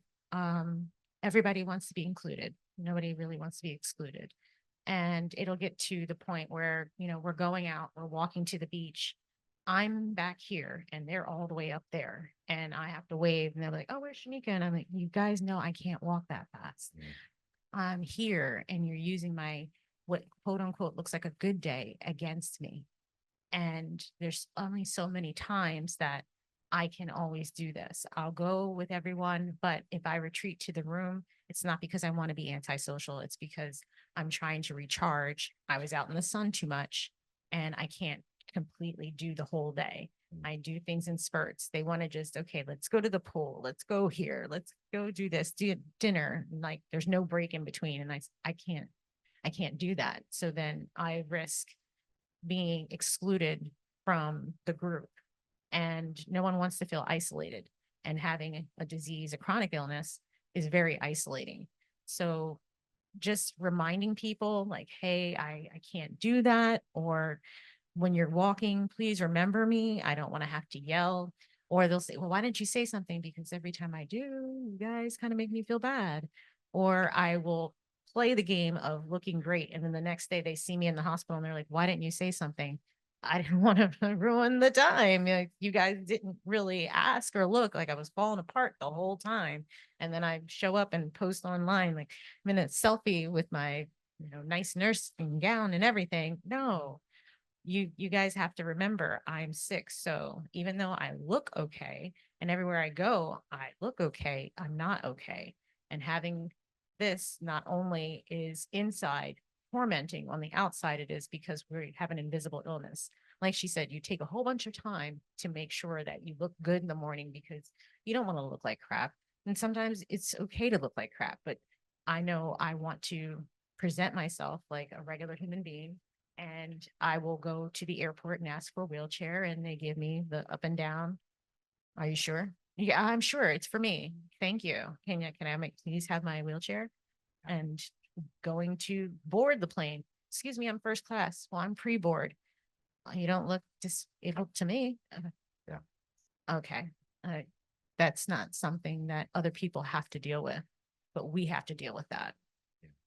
One thing that, so a lot of what you're saying, in terms of it being like an invisible illness is really striking. But one thing that stands out maybe even more to me is you said that for the people that, do know you and do know that you have lupus nephritis, they know, they can tell when you're having a good day. And I think you take advantage of that. They they don't understand what your good day looks like compared to maybe a normal day for them.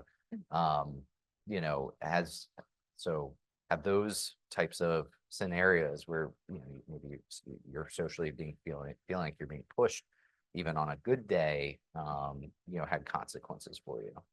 Yes, in California, because it's always sunny, there's always something to do. And it's to the point where it's like, well, what can I not do? When I lived on the East Coast, you know, we dealt with rain. It wasn't as popular to go out all the time. So now it's every day I have an invite to go here, here, here, and here. And they'll see it. Well, you went to her brunch. Why aren't you coming to my brunch? Mm. I'm trying to recover from the first brunch. Right. Give me time. I have to space this out. I'm not trying to diss you. It is my body, because do you want me to have an episode at your brunch? Because I Right. don't really want to. Yeah. Well, that makes a lot of sense. So thank you so much for sharing all of that. What other, yes, we have a hand up here in the front. Again, exploring all these different impacts on daily life. Just one moment, right? Oh,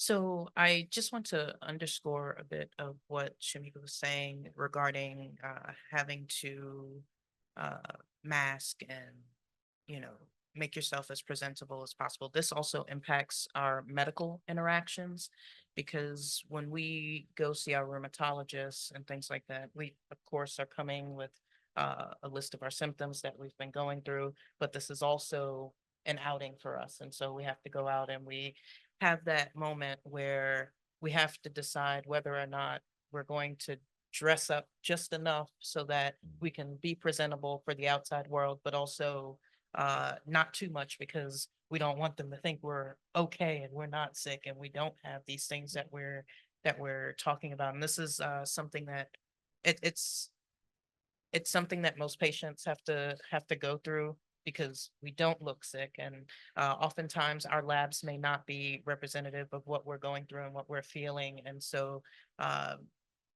first impressions are lasting impressions, and we have to, by nonverbal cues, convey what is going on with us and things like that. So that's something else that does, you know, it's another thing that we have to add to the list of the things that we think about when we're going to receive medical care as well. yeah. And it sounds like, you know, I mean, you're reflecting on this, but, you know, are there specific examples that come to mind of where, you know, it was challenging to, whether it's in the specific example, a healthcare provider, but, you know, even beyond that, where, you know, you remember, you know, thinking you conveyed, you know, how you were feeling, but maybe it wasn't fully appreciated because of how, you know, your appearance and not, you know, looking sick. Almost every time that we go to the Yeah. doctor, it's a you know, it's a thing. It's one of the things that we discuss in support groups and things like that. You kind of learn after a while, okay, I know even if I have the doctor's appointment, if I have to do something else afterward, you know, I have to think about, okay, how am I going to dress? Is this going to, because it does have an impact, and you know, that bias is there toward patients and things like that. So we have to be mindful of all of these things when just doing the basic daily, you know, chore of getting dressed in the morning. And then does that create a worry for you that maybe you're not, you know, getting the full care or full treatment that you need because it's not fully appreciated? It did prior to me becoming an advocate for myself. When you learn that, number one, your care being managed, that is a partnership. You are working together with your care team. The dynamic changes a bit, and you can, you know, have these conversations with your physician, but prior to that, it was an issue. Sure. Well, thank you for adding that. Very Absolutely. important. Yes, we have a hand here, and just, you know, continuing to think in terms of, you know, if there's anything that we haven't really heard yet in terms of impacts, you know, even if it's symptoms we've heard about, but different ways that lupus nephritis has impacted you. But go ahead, Gina. I think something that is always at the forefront for me in my advocacy space is some people have touched upon quality of life. And quality of life from my standpoint goes hand in hand with what is the cost of living with lupus nephritis. So there's of course the financial burden, right? With or without insurance, Medicare, this, that, whatever, there's still a whole lot of financial burden on us, on our care partners, et cetera, that we are constantly worried about, that we have to factor into everything that we do. But there's an additional cost. It's more intangible. It's harder to, I don't know, find metrics on, but what we challenge and encourage those of you who are either treating, in the academic space, pharma, whoever is listening today, is to factor that quality of life piece of it into everything that you're deciding and planning, because the cost of, there's a portion of us that are fortunately able to work. If some of us are, have the ADA, we get to work from home. Not everybody has that. Not everybody has a job that they can work from home, different things like that. I think someone shared that, like being late to a meeting or, needing to be off camera. Sometimes I have a butterfly rash that is literally across my entire face. And I pick in my battles on, do I need to explain to someone that maybe doesn't know me or doesn't know what I go through? Like, oh, did you get some sun yesterday? It's like, no, I didn't. And then the cascade of, the emotional toll that takes of having to re-explain to someone again and again. So there's costs involved in trade-offs there. There are others who can't work at all. That's a trade-off. There are many who can't, continue with school or go back to school, have to, withdraw from school. There's a cost there, and that burden on top of the financial burden and being the one living with lupus nephritis and being the ones that educate, those around us about it, it's a lot. And so we challenge you to listen for those type of things. There, it may not be the direct focus of what it is that you're trying to create, but it matters. Those are there are non-negotiables. There are priceless, trade-offs that we are not willing to take. We don't want to take because we already have an illness that has taken away so much from all of us and that has stolen hopes and dreams and aspirations, has changed the course of our lives compared to what we were planning. And it's perspective, right? Like if, everyone here has a different story, right? But if you decided, a healthy person, I don't say you, but a healthy person decided, this is what I want to do. I want to go to school. I want to do this. I want to do this and that and the other. And you did it. We don't often or always have that opportunity, or it's a very long, windy road, or we have to give up a lot or, forego what it is that we had planned. And those are the things that are equally as important. The treatments, of course, but those intangibles and quality of life things are also equally as important.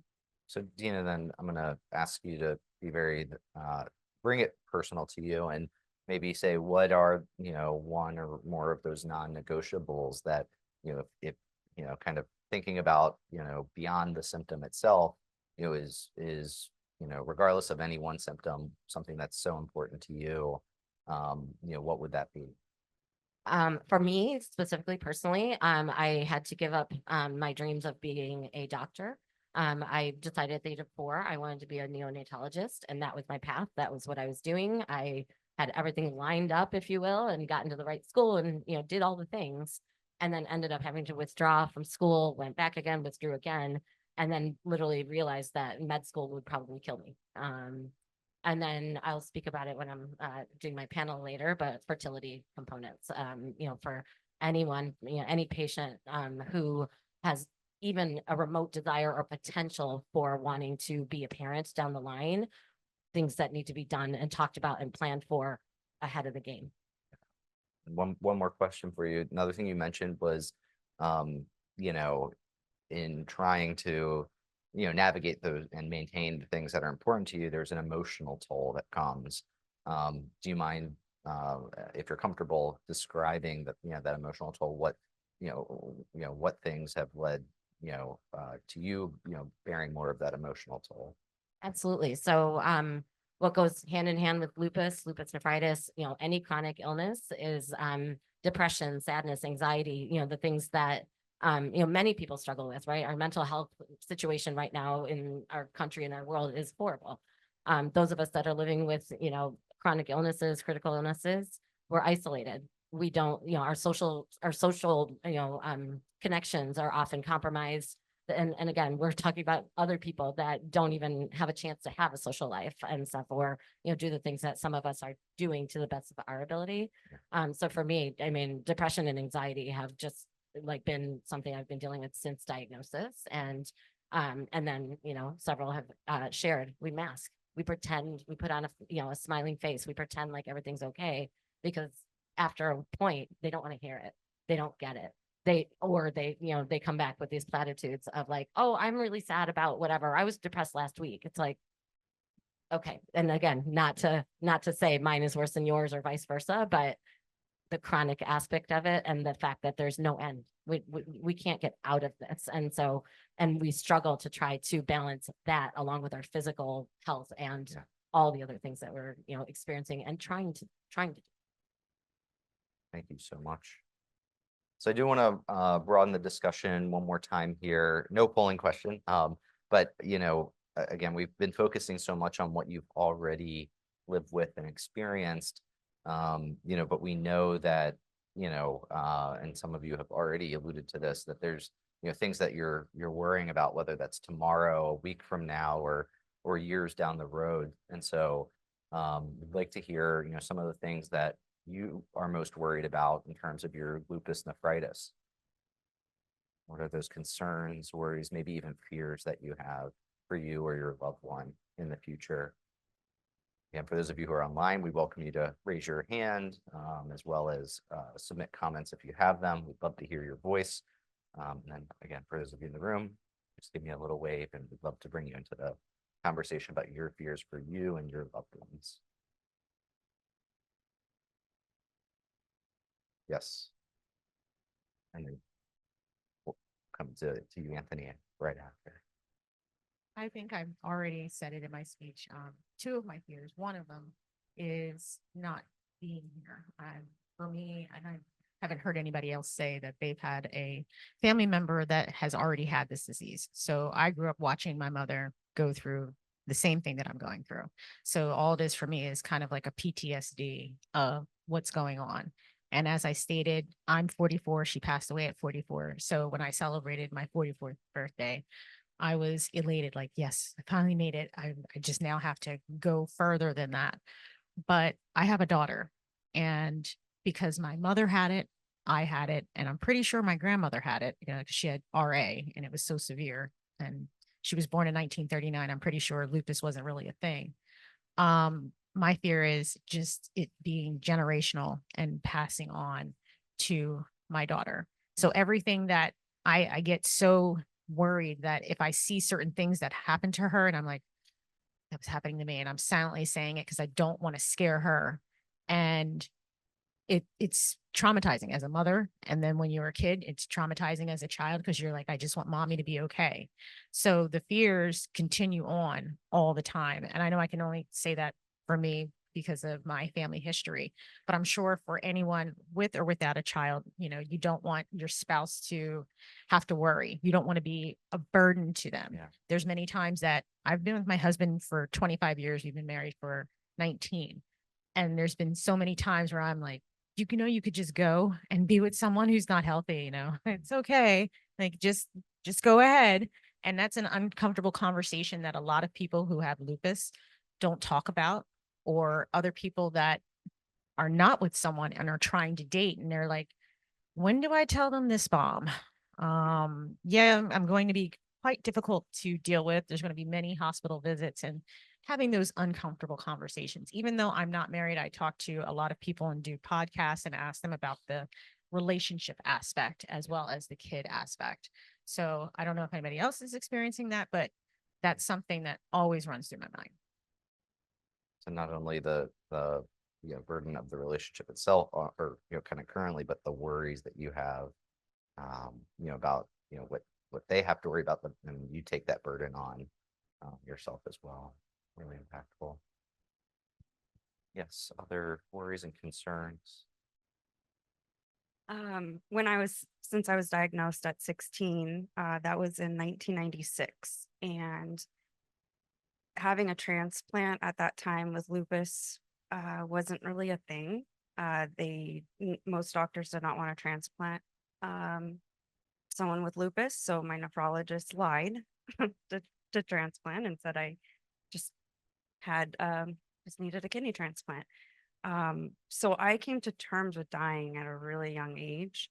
And as I start embarking on this, needing a new kidney, I think, well, I don't have a family. I don't have children of my own. I've chosen to stay single because it's easier than trying to deal with a relationship and constant hospital stays. And so sometimes I think, oh, well, it's fine if I just go, even though part of me is I still need to stay here. But I have 6 nieces and nephews. And not that long ago, my 13-year-old nephew said, he was like holding on to my arm, rubbing it. And I said, gosh, you seem so happy. And he said, because I'm here with you. My 9-year-old niece the other day said, when can we go on a family vacation? And so, just because I don't have these immediate family ties, I'm still needed to help them. Incredible. Thank you so much for sharing that.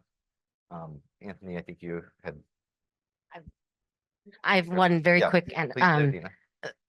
similar to what Shamika just shared. So I have a 6-year-old, and my biggest fear is not being here to see her grow up. One of my best friends died from lupus nephritis in 2016. She has a daughter who's now in college, but who has struggled tremendously despite having all of us, she and I had had a conversation this before I had my little one. And she had asked me if I would be there to help her husband if something, God forbid, were to happen to her. And of course I said yes. And that's what we had talked about. And I had talked about it, that like if something were to happen to me, because my lupus nephritis is worse, if you have to put quotes around it, than hers ever was. And I had talked to her about like, I want to have a child, if this were to happen, will you help my husband? And instead I'm supporting him, and I'm watching her struggle. I'm watching her go through these tremendous challenges as the daughter of someone who should be here. She should be here. So I think it was Dr. Dalala who mentioned the word urgency. This is urgent. There are people dying of lupus nephritis, and complications thereof every single day.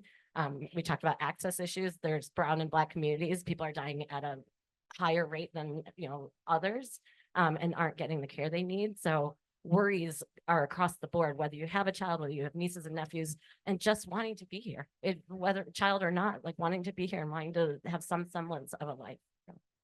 Thank you, Dina. Anthony? So 2 comments regarding future state that came in online. So one is from Kendra in Upper Marlboro, Maryland. Kendra says that lupus nephritis impacted me before, during, and now after my pregnancy. Now I wonder if I will need a kidney transplant or dialysis at some point. Now I wonder how it will impact how long I will get with my daughter. I wish I didn't have scarring on my kidneys. Every day I see foam in my urine. It increases my anxiety, worrying about the harm being done to them. And then the second future state comment came from Shante in Hampton, Virginia, who says, I am now 47, dealing with the rejection of my 3rd kidney. I'm so afraid that when this fails, I will no longer have the will to live. Dialysis is one of the worst treatments other than cancer. It's a lifetime of drug after drug to compensate for the other drug. I don't wish this on any one person. It has really broken me and my faith, and my hope is that a cure is presented very soon. Very impactful. Thank you for those of you who have been writing in with comments. And again, we'll continue to share those throughout the session. We do have a Zoom participant who has raised their hand. We have Rachel from St. Louis, Missouri, who's living with lupus nephritis, wants to share some of her concerns. So Rachel, I'd welcome you to come off of mute. Welcome you to the program. Are you with us?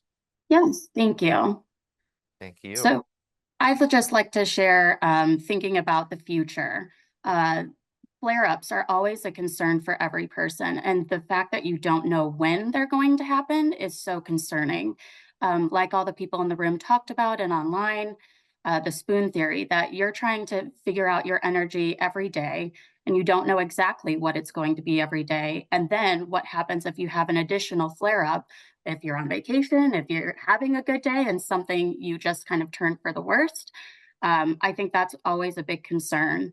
And then looking into the future, there's always the anxiety of, is this going to get worse? Am I going to progress to the point of dialysis? Am I going to progress to the point of transplant?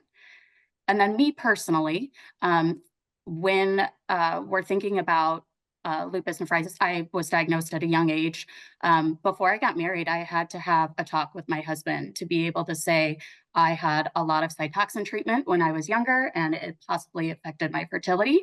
And I had to have a deep discussion with my husband saying, if I am able to get pregnant, are we going to want to do this? And B, if I do get pregnant, am I going to have flare-ups? Am I coming out of remission? Those kind of conversations are very different with someone. My husband doesn't have a lot of health issues, so it was very hard to talk about those things when I've been from the age of 7 always in the healthcare realm, and thinking about the impact of lupus nephritis in my future. Yeah, well, thank you for sharing that, Rachel. If you don't mind me asking, you talked about your fear of flare-ups and, how worse or how bad can it get? Can you tell us a little bit about your history with any flare-ups that you've had? And, is this something that you're worried about, that could be to happen tomorrow, or is it a longer term worry or fear that you have? Sure. So I'm very, very thankful that I am currently in remission. I have been for a while now, and I'm so grateful because I know that lupus nephritis can affect people at the most deep level. Thinking about my previous lupus nephritis flare-ups and my treatments, when I was diagnosed at 7, a 7-year-old being diagnosed with lupus nephritis is a little scary for a family. And B, I had to undergo some major Cytoxin treatments, prednisone, CellCept, a lot of meds, a lot of travel. And this was also touched on as well in the audience. At that point, I was living in Rockford, Illinois, which is a northern city in Illinois. I had the option to go to University of Wisconsin-Madison or Chicago. But I had to travel with my mom at the time was obviously taking me. I'm one of 4 kids. So it was literally me and my mom traveling all the time to be able to receive those treatments. I'm grateful that I had a mom that was able to drive me to these appointments and be able to access the care. Even now, living in St. Louis, I have multiple health systems, but I know in rural Missouri, these nephrologists and these rheumatologists are seeing patients that travel 2 hours to be able to get to their appointments. And I can't even think about the struggle. If you're already having to put on your makeup, get ready for the day, now you have to drive 2 hours into the city that you may not be comfortable with to be able to reach someone to talk about your diagnosis and treatment options. These are very big concerns for people that are living with lupus nephritis that need these treatments. Thankfully, again, I'm in remission, but there's always the concern that there's going to be a flare-up. I've also had 2 pregnancies that were very closely monitored because of the concern of a flare-up. And I also think it's just hard, as obviously a lot of women are in the childbearing age, to be able to talk about that with your nephrologist or primary care, all those concerns, anxieties around the choices of having children or not having children. And Rachel, I'm glad to hear that you're in remission now.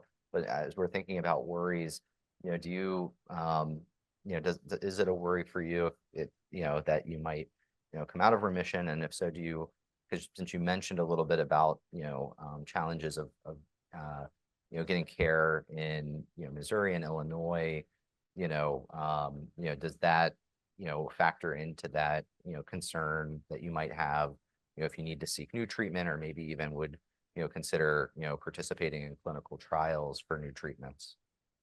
Yes, I mean, I think the biggest concern is always if I have a flare, if I go, if I decline, who am I seeing, and how can I best be able to treat myself? I am hopeful that there's many treatments out there that are in the pipeline, and really being able to target the stages before actually hitting dialysis points.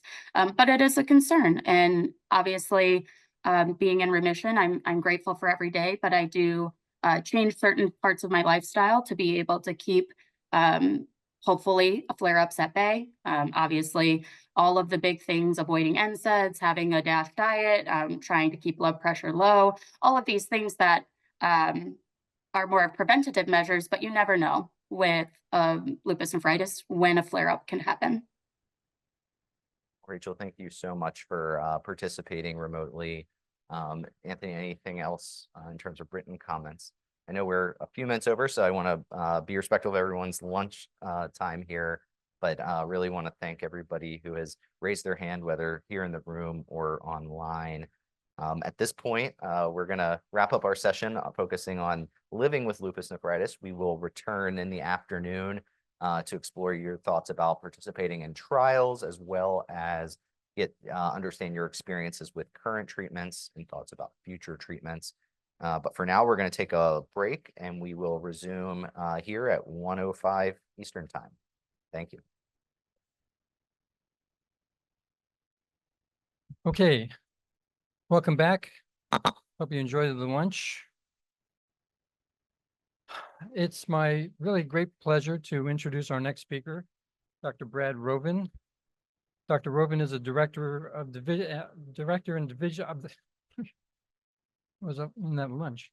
Director of Division of Nephrology, Professor of Medicine and Pathology, and the Lee E. Herbert Professor of Nephrology at the Ohio State University. And Dr. Rovin is now going to talk about clinical trials in lupus nephritis, the challenges of designing them. Dr. Rovin, thank you very much for coming today.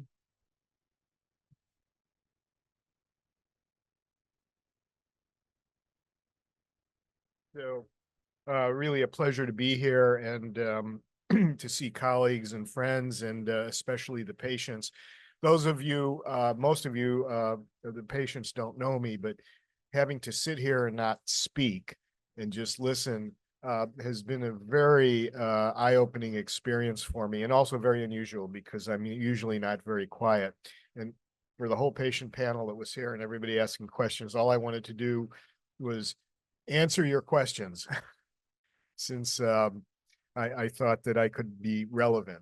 But anyway, we're going to talk about challenges to clinical trial design for lupus nephritis, something that's really important for all of you in the room and for all the other folks online that have lupus nephritis. So I put this together sort of as a series of challenges the way I think about it. And our first challenge is not a bad one in a sense. It's what's the standard of care for lupus nephritis? And we've had a variety of patient experiences given.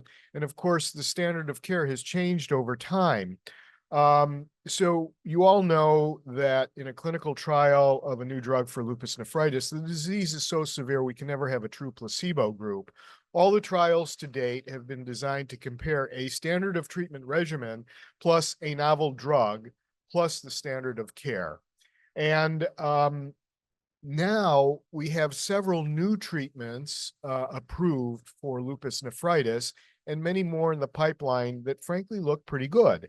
And so it's really no longer clear what the standard of care is or should be. And Maria showed you some recommendations from EULAR. We have recommendations on the kidney side. We have recommendations coming from the ACR shortly. And all the recommendations are going to be fairly similar. But the questions that are raised are the following. Now that we have new drugs for lupus nephritis that have shown benefit to what we used to use in the past, is it fair or ethical to use the dual therapies that we've used in the past? Many of you have experienced this, mycophenolate plus a steroid or cyclophosphamide plus a steroid. Is it fair to use that as the comparator for new drugs being trialed, or should we actually use the approved drugs in what we call a triple therapy regimen? And that is really going to be somewhat of a challenge in designing trials. One of the issues is, if we do that, what standard of care therapy should we actually use? For example, many of you might know a drug called voclosporin has been approved for the treatment of lupus nephritis. Voclosporin is a very powerful drug to inhibit protein in the urine, which is a good thing.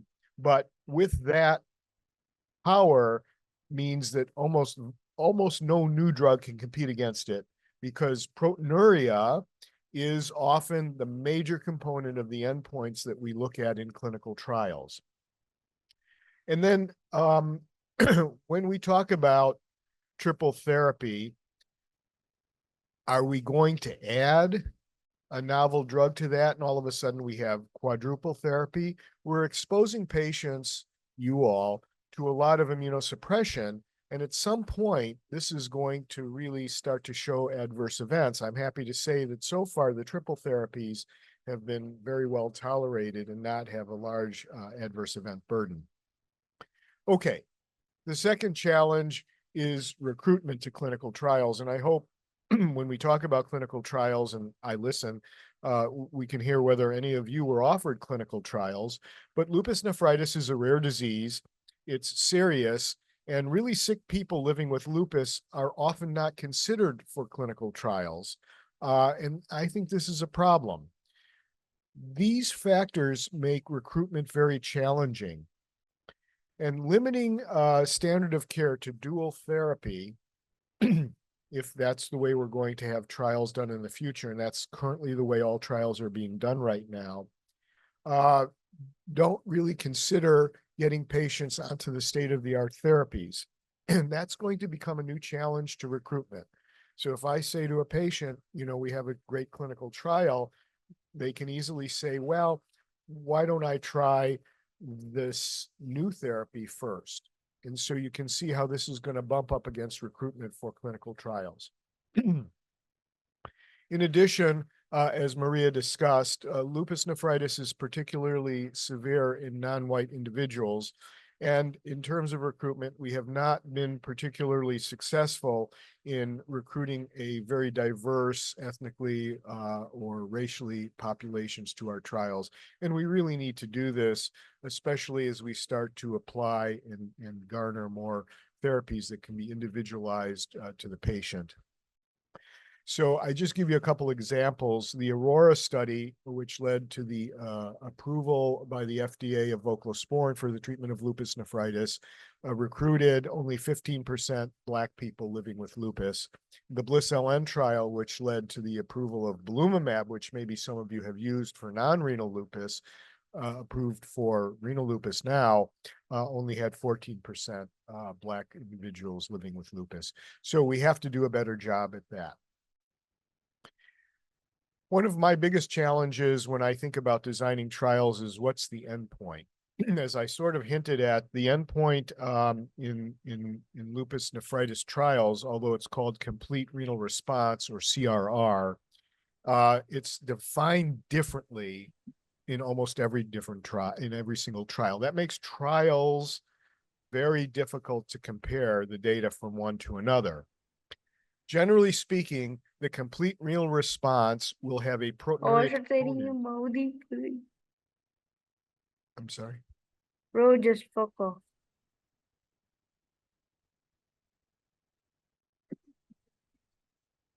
Okay,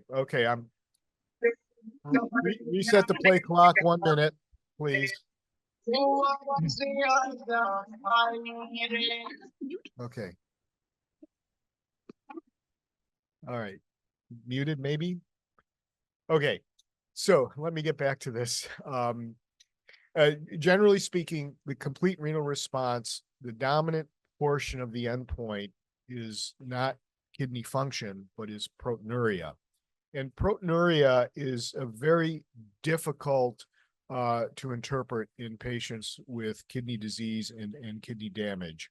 So the idea of the complete renal response is that if a patient achieves a complete renal response, the long-term prognosis for the kidney is usually good. And this also allows trials to be done in a 1 or 2 year time frame, which is beneficial for the drug developers and pharma companies because these trials, as you know, are very costly. I'll just show you, this is taken from one of our papers, but one of the problems with the complete renal response is that with proteinuria being the most critical variable, it is an unreliable biomarker. In new early disease where the kidney has just been affected by lupus, it really is a good biomarker of lupus nephritis activity. However, as Maria mentioned, very early in lupus nephritis, even with the first episode, the kidney starts to accumulate chronic damage. And when the kidney accumulates chronic damage, it leaks protein. And so as the kidney gets more and more damaged, the proteinuria is very difficult to determine whether it's representing chronic damage or active disease. Proteinuria due to chronic kidney damage can not resolve. So the medications that we have now to attack inflammation and autoimmunity are not going to make that proteinuria go away. And so that might actually mislead us in a clinical trial in terms of interpreting a drug's effect. And what I show you in this graph is these are patients who had repeat kidney biopsies. The activity index is a way of measuring inflammation on the kidney biopsy due to lupus nephritis. And what you see here is that a bunch of patients designated clinically as having a complete response actually did have a histologic response as well. There's no activity in their kidney, so they're really going to benefit. However, a lot of those patients, even though clinically they looked like they responded, you can see have ongoing persistent activity in the kidney. So the clinical data can be actually misleading and very difficult to interpret. And of course, as Maria said, I tend to use repeat biopsies to work with patients. But what we really want to do is get away from putting a needle in somebody all the time. And I think most of the folks here have had a kidney biopsy, but we're looking for urine biomarkers or serum biomarkers that may allow us to reach similar conclusion. Here's another issue. These patients are designated clinically as having a partial response. That means they have ongoing proteinuria. And if they have ongoing proteinuria, we often have a failure in a drug trial. However, what you see here is that a large number of these patients actually have no further activity in their kidney. And we would miss that because we would use proteinuria as part of the endpoint. So you can see that the endpoints are very important. And one of the other things that I think is really important to understand is what we really want to do is preserve kidney function for the patient's lifetime. And so an important endpoint, in my opinion, is the GFR. You've all heard about GFR. It's called glomerular filtration rate. This is how we measure your kidney function in the laboratory.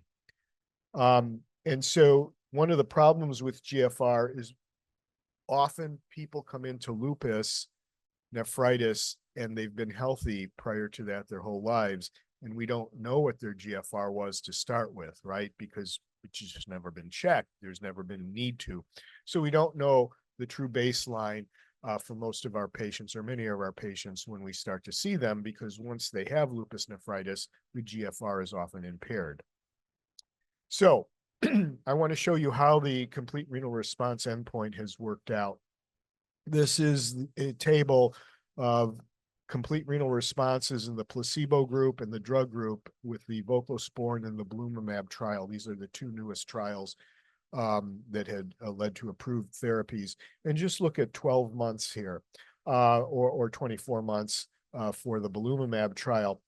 43% of the patients receiving voclosporin had achieved a complete renal response. And at 24 months, 30% of the patients receiving belimumab, and remember, this is on top of other standard of care therapy. So that means that 50% of the participants in these trials did not achieve a complete renal response. That means that they had a partial response or no renal response. And so I wonder if one of the challenges is that we need to start thinking about different endpoints for our clinical trials. And what could an alternative endpoint be? So again, the absolute goal of treatment for lupus nephritis is to preserve the kidney and avoid the need for dialysis or transplantation. And in doing so, we want to prevent flares of lupus nephritis. Preventing lupus nephritis flares supports the preservation of kidney function because, again, using repeat biopsy studies, my collaborators and myself have shown that with every flare, even when we're giving the very best medication in patients that are responding clinically as well as can be expected, chronic damage accumulates in the kidney. When sufficient chronic damage has accumulated in the kidney, it no longer matters if your disease is active or not. You can have inactive disease at that time. The kidney is going to progress and fail. And so that's what we want to prevent. So could we not design trials that have a kidney functional endpoint and or a kidney flare endpoint? And I would suggest to you, and I'm showing you data here from the Bliss-LN trial, I would suggest to you that we can actually do this. The Bliss-LN trial was unique in many respects. It was our first 2-year-long trial. And because it was 2 years long, we were able to calculate a flare rate in patients who were in the trial, in both the placebo group and the Bliss group. And we were able to look at kidney function in these patients. And what we do is we call this change in GFR slope. GFR slope is just a measure of how the glomerular filtration rate looks over time, okay? And what you see here, unfortunately, are two negative numbers, right? So if you have a negative slope, that means you're losing kidney function over time. As Maria said, those of us over the age of 40 lose about 10 mils per minute of kidney function per decade over our lifetimes, and that's part of natural aging. However, what you see here is in the placebo group, these patients are losing, and these are by and large young folks, of course, about 6 mils per minute per body surface area. And in the belimumab group, we had a significant reduction down to a loss of 2 mil per minute per year. And what we really want to do is get that GFR slope to be positive or 0 if possible, but as small a negative number as possible to maintain the kidney function over a person's lifetime. The other thing I'll just draw your attention to is looking at kidney flares. And again, because this was a 2-year trial, we were able to look at the patients in each arm of the trial and see whether or not they had flared over the course of the 2 years. And what you see here is that 26% of the patients in the placebo arm flared, whereas 14% in the belimumab arm flared. Now, you can say, well, people still flared, but this was a significant reduction in flares. And so the idea is here we have a drug that has increased the number of complete renal responses that we see in our patients. But more than that, this is a drug that may help over time preserve kidney function and also decrease the flare rate in patients with lupus nephritis. So one of the other things that you've heard about a lot this morning, and you all know by your own experience, is lupus nephritis is very heterogeneous, not only in the clinical manifestation among the folks sitting here, but also in its biology and pathogenesis. So trials tend to enroll all comers to reach the sample size necessary to have statistical significance as we plan the trials. And this could actually dilute the effectiveness of good drugs, especially as we have developed, or as we start to develop drugs that are more targeted for individual components of the immune system to lessen the side effects. A couple of you have mentioned side effects from cyclophosphamide, et cetera, which are generalized immunosuppressants. And our goal is to make the treatment as safe as possible. And so what we see here, again, this is taken from the Bliss-LN trial post hoc analysis. We enrolled patients with proliferative lupus nephritis, so class 3 and 4, class 3, 4, and 5, and pure class 5.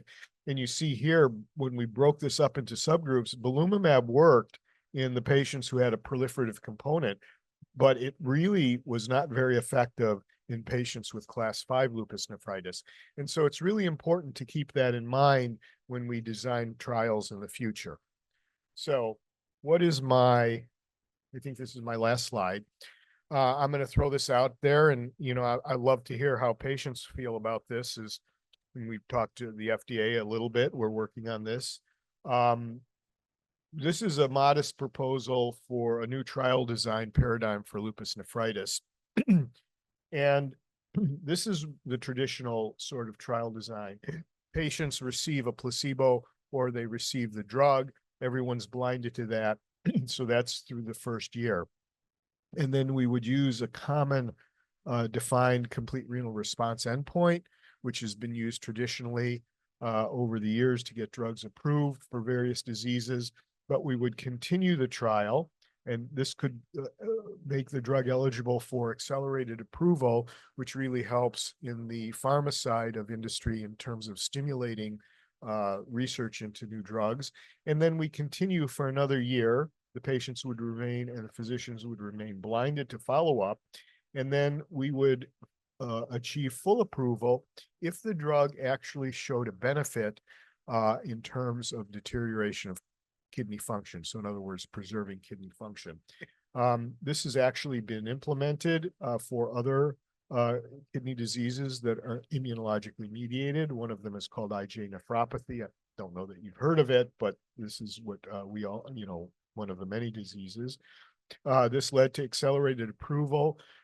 We've had no drugs for my entire lifetime as a nephrologist. It led to approval of 2 drugs and now a 3rd drug for IgA nephropathy. And this was actually based on significant work of the nephrology community that we did with the FDA in a public-private partnership. And I'm happy to say that the lupus community is working with the FDA, many of the folks that are here today, in doing the same sort of public-private partnership to improve trial design for people living with lupus. Thank you.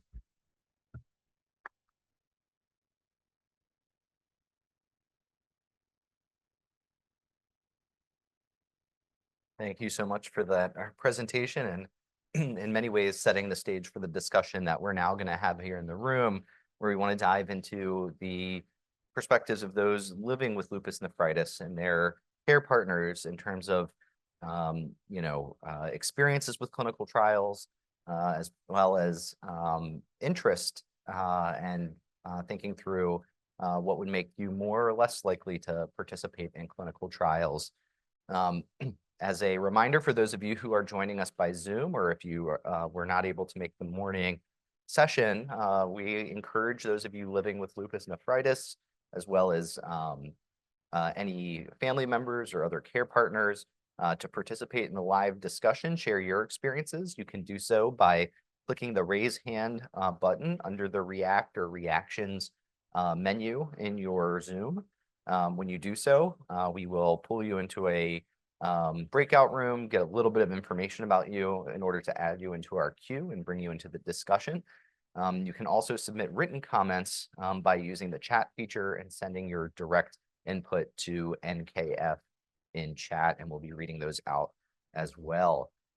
But to get us thinking about this, we're actually going to start with a polling question. So if you can go ahead and open up your phone. This is again for those people living with lupus nephritis and care partners.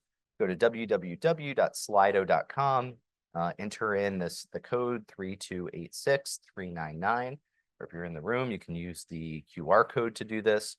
For those of you who are at home, you can also do this on a web browser. Just keep this page up throughout the day.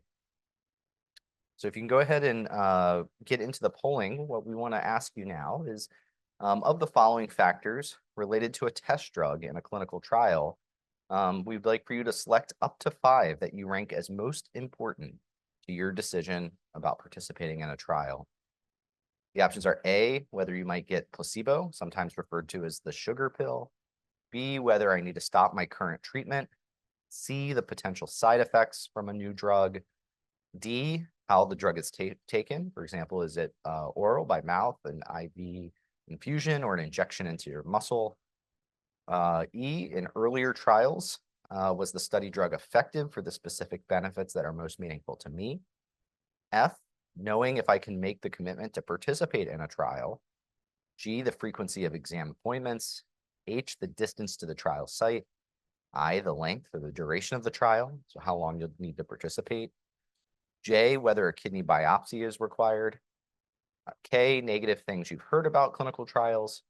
Or L, any other factor related to a test drug in a clinical trial that you rank as one of your top 5 most important for a decision to participate in a clinical trial.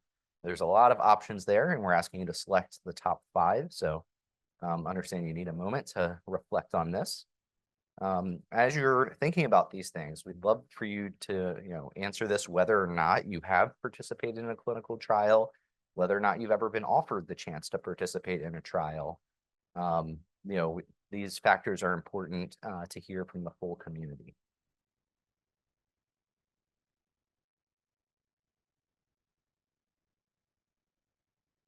Okay, we'll give everyone a few more moments here. Results are still coming in.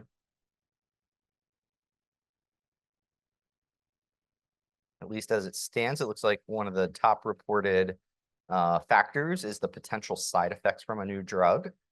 Certainly would want to hear about concerns or the nature of what side effects would be most concerning. And, might be, it may be a deal breaker for you or not to participate in a trial. After that, we're seeing whether you need to stop your current treatments. And in earlier trials, whether the study drug was effective for the benefits most meaningful to me. We're also seeing as a top item distance to the trial site. But what's standing out is that every single one of these is in the top 5 for some number of our participants, including many people, a number of people selecting some other factor. So that's all for now for polling, but we'd like to, start this discussion, and we have some discussion questions here for reflection. But let's start with that first one. If you knew a trial was planned for lupus nephritis, what information would you want to know to inform your decision about enrolling in a trial? And that can pertain to many of those things that were just in that polling question about things that might, be something that would be an important factor. Again, if you're in the room, we'll just ask that you raise your hand. I'll call on you. Just say your name and where you live and give your answer. Again, if you're online, you can raise your virtual hand and we'll bring you into the discussion.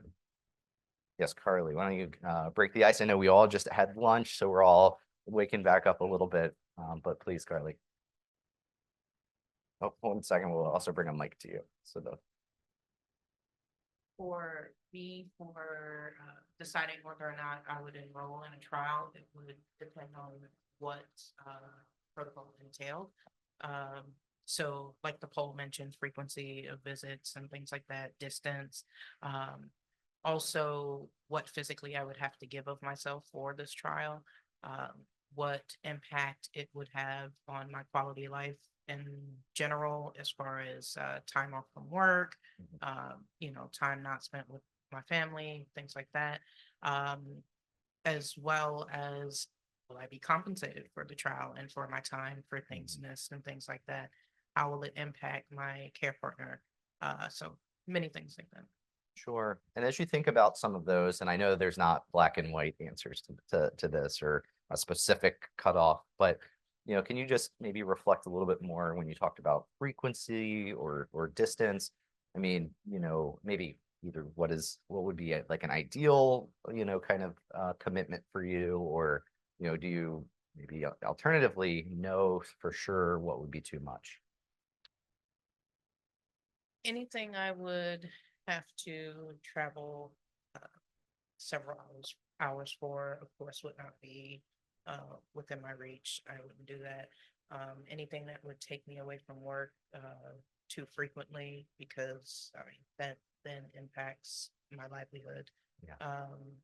And while it's easy to say, well, you can get FMLA or something like that, while you can, and we definitely hope that employers don't penalize you for being out for illness and things like that. The reality of working in America is realizing that the moment that you are out, they're looking for your replacement. And so that's something that, has to be weighed against whether or not one would participate in a trial, especially if the duration is long, like a 2-year commitment and things like that. Yeah. But a 2-year commitment, if if everything else lined up, wouldn't be too long for you for? No, I've done that before, so it wouldn't Okay. be a problem as long as everything else lined up. Thank you. And just since you mentioned it, so your experience is coming from someone who has participated in a clinical trial before. Yes. Great, thank you. Who else would like to speak to this topic of what would be important for you to know about, or maybe what are some of those factors that would be really important to you in deciding whether to participate in a clinical trial?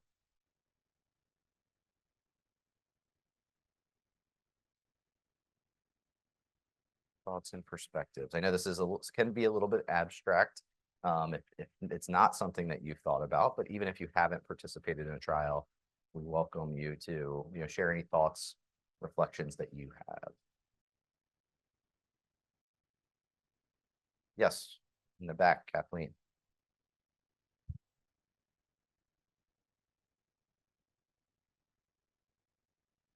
I think for me, the most important part of participating in any project would be to be treated like a valued and appreciated member of the project, to be kept in the loop communication wise from beginning to end, to be given upfront exactly any safety concerns, to know that safety was the utmost priority, to have my opinion valued, kept in the loop, especially post the research study. So many times we participate in research studies and then a drug is approved and we read about it in the paper, or a trial failed. And we sit there and we say, gee, I wonder if that was the drug I was on. And we're just not kept in the loop and respected as an equal part of the team. And we've been fighting this for a long time to try to be an equal voice, an equal stakeholder. We have value and to be appreciated. And that goes also along the safety concerns, the informed consent, the trial design. Come to us, ask our opinion ahead of time.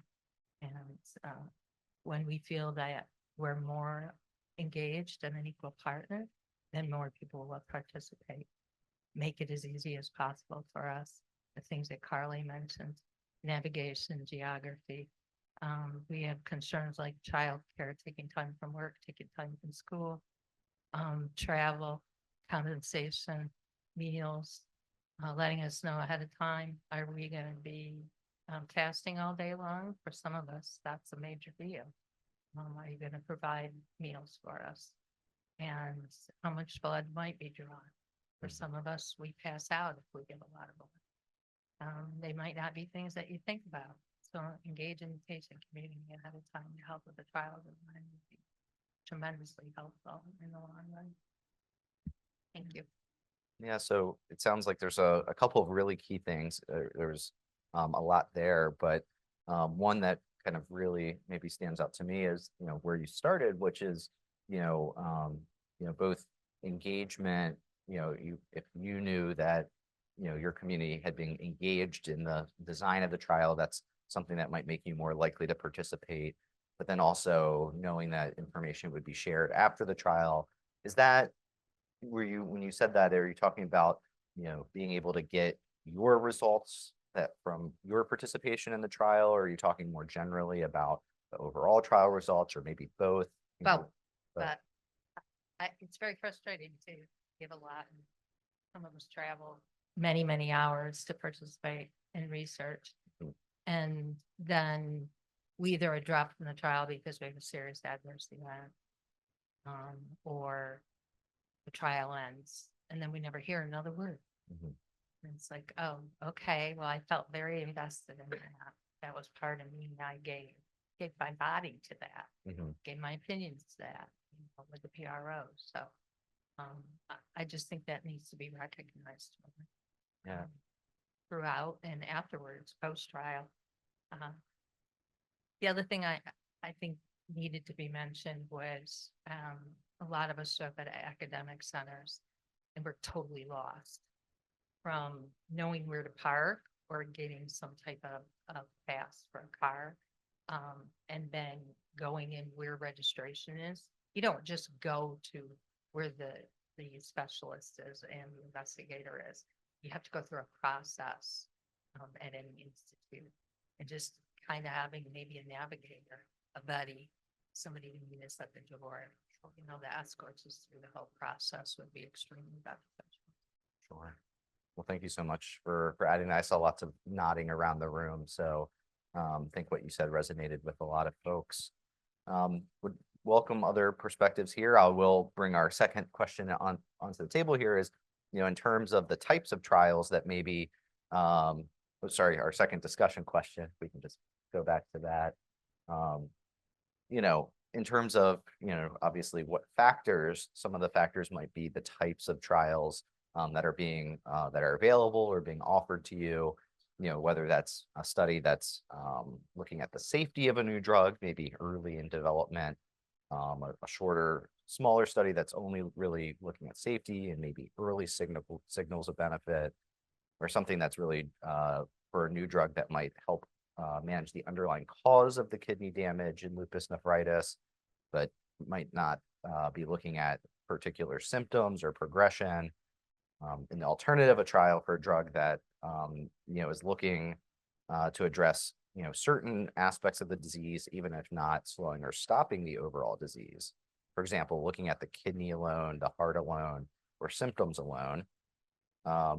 And then, of course, things that are studies that are assessing whether a drug reduces symptoms or reduces progression. So a lot of these might be overlapping, but put out there to say, are any of these more or less enticing to you for participation, or is it, hey, all of the above I would be willing to participate in?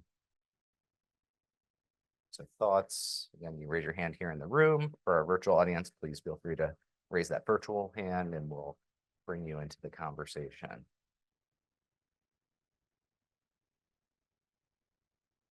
I might be particularly interested is there anyone in the, that has not really had to consider these things, maybe because they haven't been offered clinical trials before. If anyone fits that is in that situation, would be interested to hear some of your perspectives as well. Yes.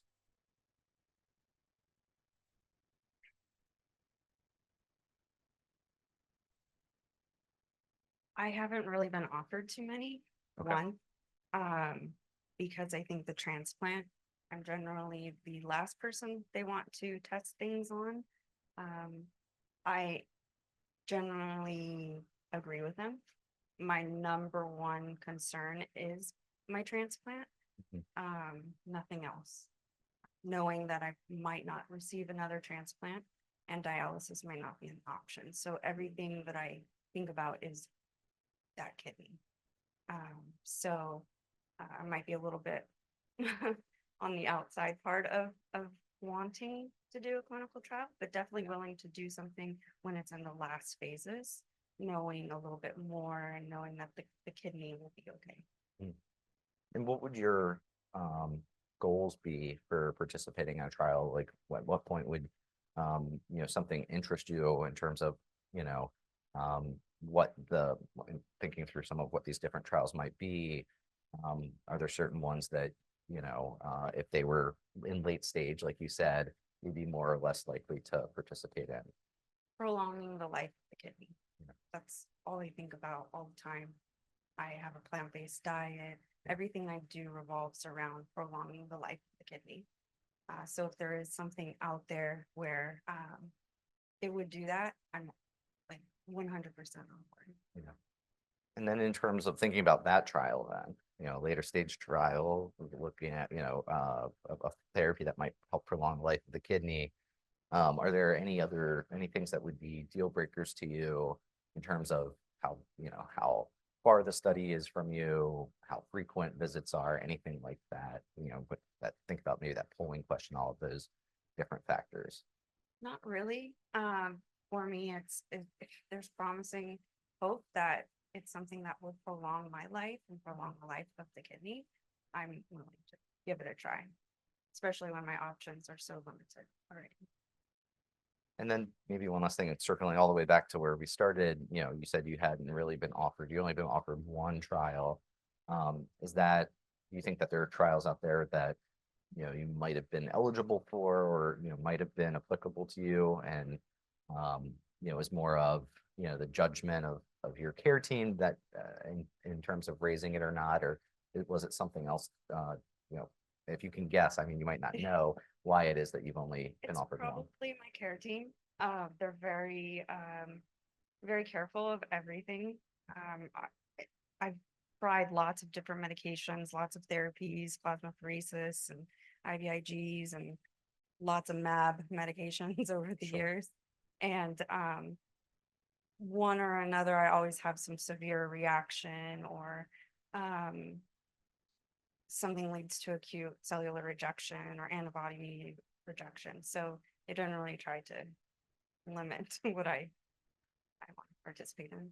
And just out of curiosity, are you, you don't have to name a specific place, but are you receiving care in a place that runs a lot of clinical trials, or would you have to, go somewhere else outside of where you're normally getting care to be in a trial?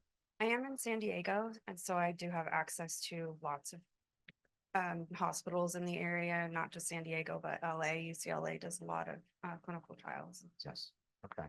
Thank you very much. Very helpful.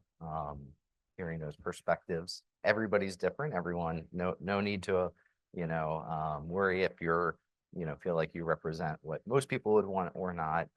The value of today is hearing as many voices as possible to appreciate what the range of those perspectives are. Yes, Tina.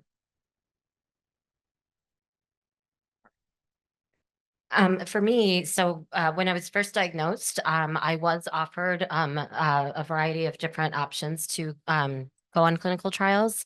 But unfortunately, every single one of them, when they would get to the race ethnicity question, I didn't fit the bill in terms of what was being looked at.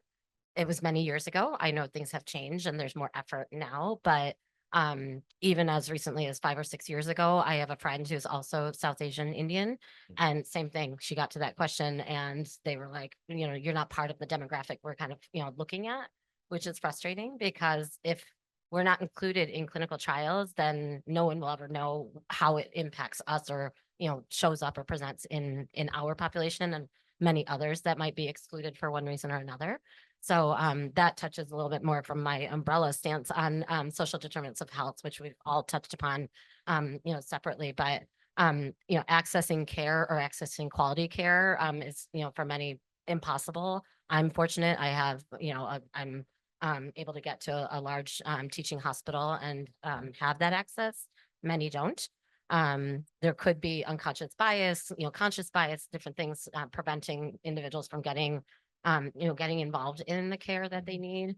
And I think Dr. Rovin mentioned that lack of representation in, those percentages are ridiculous and low. And, we're wanting more, we want better. And so it's, how do we all work together to help reduce the mistrust and distrust in the communities, to recruit them and retain them, to handle some of these social determinants of health and pay for transportation, or I'm gonna nod to Kathleen back there. The mobile health, use mobile health, partner with hospitals, regional hospitals, all have mobile health care vehicles that go out into the community and treat people in their homes or in nearby centers. Why can't a company partner together?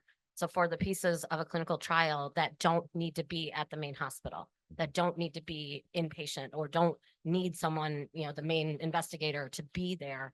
If they're just getting a lab draw, can they go to the local clinic, or can a home health nurse or someone? You're more likely to attract them and keep them in the trial, and therefore, able to track that.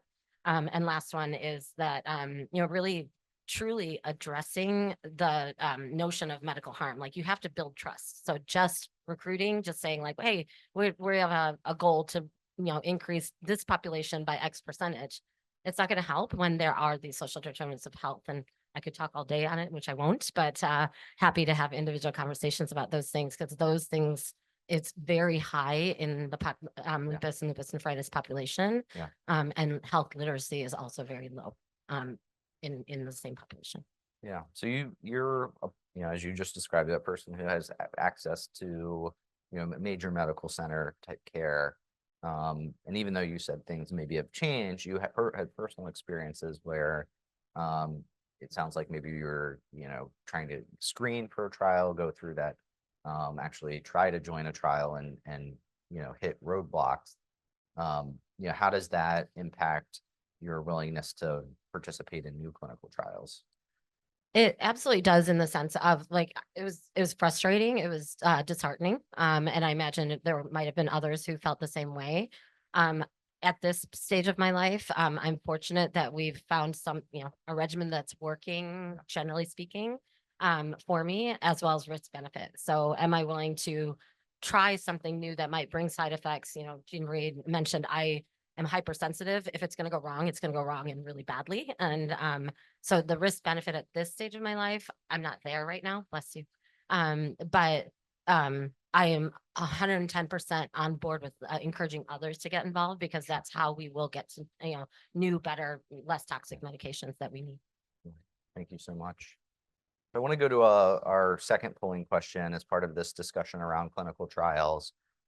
This hones in on one very specific aspect, and it's something that I know is of interest to many, communities that are affected with kidney disease. So we want to probe this within the lupus nephritis community here today. So again, you can go to slido.com, enter that code, go to that QR code. But our question here is, would you enroll in a clinical trial if it required? And please select the greatest number that you would accept. And so these are numbers of biopsies. Would you only accept A, no kidney biopsy, B, 1 kidney biopsy per year, C, 2 kidney biopsies per year, or D, 3 kidney biopsies per year?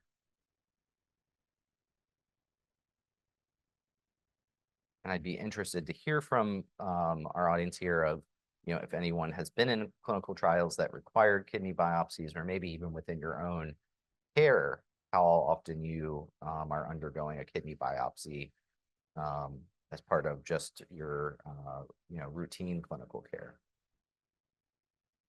So it's looking like most are saying 1 biopsy within a year, about a little over 2/3 of our audience, and about 1/3 of the audience saying 2 within a year, and just over 10% saying none. Nobody is saying that they would accept or would enroll in a trial. Maybe we have 1 or 2 people here saying 3 kidney biopsies per year. So the vast majority saying 1 per year or 2 per year. So before we move on from this topic, I want to see, do we have any thoughts, reflections? What have people already experienced? Yes.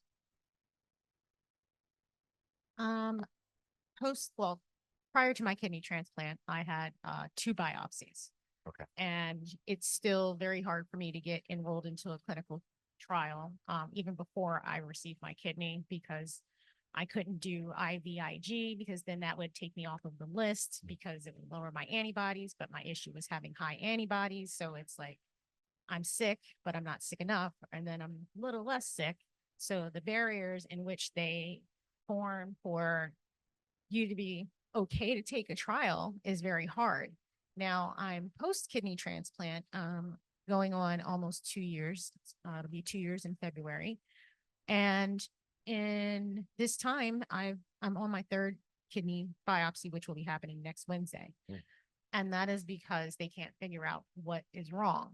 And it's okay. Well, I'm approached all the time. Let's put you in a trial. And then my nephrology team is like, no, they cannot touch you right now. We don't know what's wrong with you right now. And I'm like, but isn't the whole point of a trial to try and fix things? Instead of you now, if nobody's familiar with how a biopsy goes, when you have a regular kidney, it goes through your back. You were not sedated. You have this big epidural needle. They suck out a piece of your kidney out of your back. It's excruciating. You have to stay there for a while to make sure you don't bleed any blood or how much. And then when you have a kidney, your kidney's in the front. So I'm just laying there and they're playing with my stomach and sucking out a piece of the kidney again. So it's not a fun time, especially when you are awake the whole time. But again, it's being counterproductive. I want to figure out what's wrong, but at this time, the biopsies aren't showing something definitive to move forward. So how does someone like myself, especially with several different comorbidities other than lupus, nephritis, participate in one of these things? How do they feel about having such a delicate patient? Absolutely. Thank you so much for sharing that. Any other perspectives on biopsies or experiences with biopsies? Yes. I've had 12 biopsies over the last 20 years. So every single time I know that inside it's a huge risk that's going to take life off the kidney. So it's already stressful. It's painful. At one, I think it was biopsy number 7, they hit an artery. And so I was peeing blood for 3 days. So the word biopsy, so now I can't even have just like a normal transplanted kidney biopsy. I have to go to IR down in radiology for it. Just with, it was very stressful with peeing blood. And so the word biopsy just like cringes. I know now they have the Prospera test, the Natera test, but even then it's not as accurate as, or you fight with Medicare about getting those tests done through them.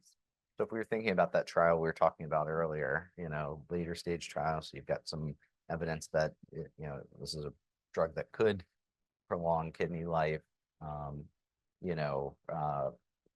it required biopsies. How many, I guess, what would have your answer, given your experience with biopsies, what is your answer? One One per per year. And that's because all 12 of those biopsies have saved my life in some way or another, trying to figure out the best form of treatment, whether that's IVIG or plasmapheresis. And so I know that the biopsy is extremely important, but also know how detrimental it is as well to the transplant. So much. All right. Oh, yes.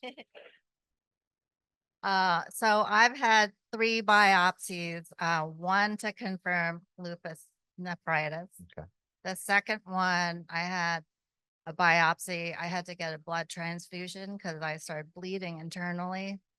And then the third one, they got a piece of my liver instead of the kidney. And my doctor was really upset about that because he really wanted to know how my kidney was doing before my kidneys failed. So. Sure.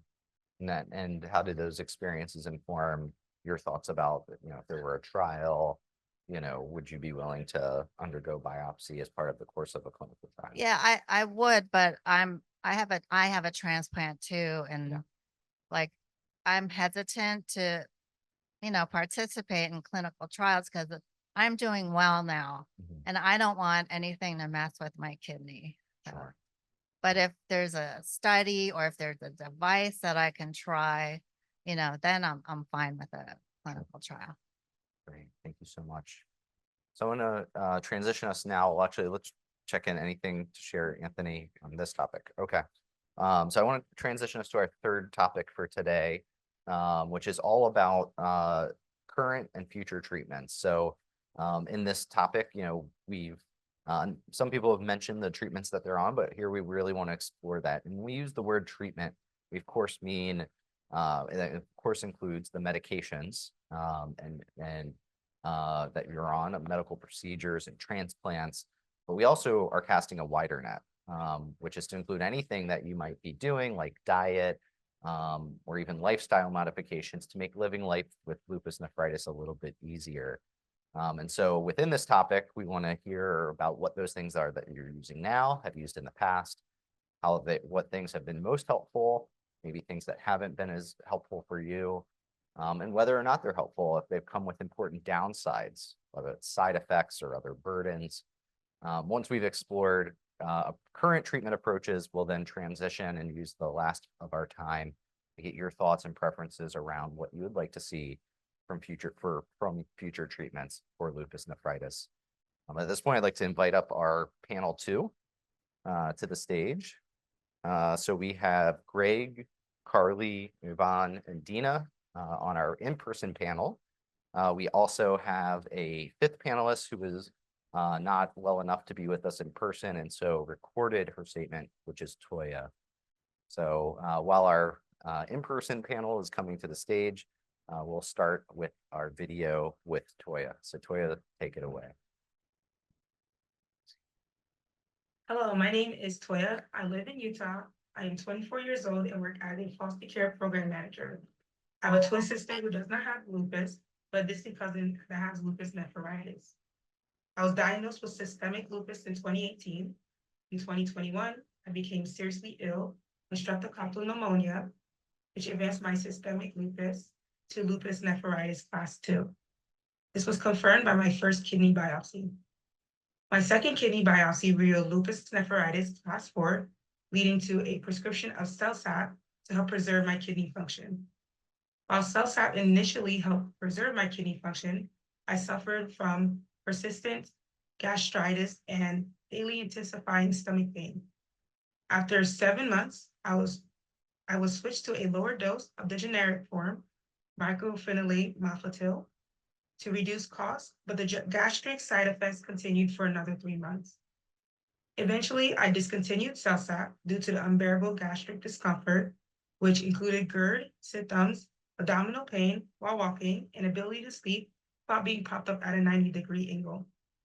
To manage the inflammation and kidney involvement, my doctor recommended prednisone. This helped reduce swelling in my lower limbs and manage joint pain within 7 hours of administration. This allowed me to be mobile the next day. However, prednisone came with significant side effects, including gaining 10 pounds from water retention, intense and aggressive mood swings, and insomnia every night. The increased water retention over 3 weeks negatively impacted my self-esteem as my face became extremely puffy. I no longer recognized myself and felt disconnected from my own appearance. Although I no longer have the puffy face, I still carry the residual 10 pounds that have been distributed throughout my body. It is hard to lose that weight. This experience has also strained my relationship with food, and I struggle to fit into my clothes, often resorting to stretchy garments to accommodate the sudden weight gain. The intense mood swings, such as short temper and bouts of anger, strained my close relationships, and several months of insomnia negatively affected my ability to focus on academics. Feeling discouraged after nearly 2 years of dealing with side effects from CellSap and prednisone, I began researching alternatives, discovering Benlysta, and discontinued prednisone. I was nervous about the self-injections, so I opted for monthly 2 to 3 hour infusions at a center just 15 minutes away from my home. Doses over 600 milligrams cause nausea, but I never experienced an allergic reaction. I am still on 600 milligrams with no nausea. My current treatment consists of Benlysta infusions and hydroxychloroquine 5 days a week. Hydroxychloroquine helps reduce joint pain and swelling, decreasing the frequency of flares from monthly to quarterly, but my treatment regimen does not eliminate all my symptoms. For instance, while hydroxychloroquine controls inflammation, I still experience daily fatigue in the afternoons, which negatively impacted my ability to concentrate on tasks. Additionally, I am prone to pneumonia and urinary tract infections every 3 months, probably from Benlysta. As I approach the 1 to 2 year mark of Benlysta infusions, I notice a pattern of frequent brain fog and episodes of anxiety and depression, particularly towards the end of each month, while drug levels are likely at its lowest. During these times, I often struggle with cognitive clarity, making it difficult to focus on tasks, remember details, or process information as I normally would. This mental fog is accompanied by pervasive sense of unease, which can escalate into depressive episodes that last for weeks. My moods also tend to plummet, leaving me feeling emotionally drained, disconnected from those around me, and overwhelmed by my feelings of hopelessness. These experiences have made me acutely aware of the psychological toll that fluctuating medication levels can have on daily life. Given that there is no cure for lupus nephritis, my ideal treatment would effectively manage all my symptoms with minimal side effects. I seek treatment that reduces pain, inflammation, and fatigue while minimizing the anxious and depressive episodes without causing cognitive or emotional issues like brain fog, confusion, or depression. The ideal treatment will also manage swelling and discomfort, minimizing the progression of kidney damage and reducing fatigue by 15 to 25%. In essence, I'm actively seeking treatments that address both physical and emotional aspects of living with lupus nephritis.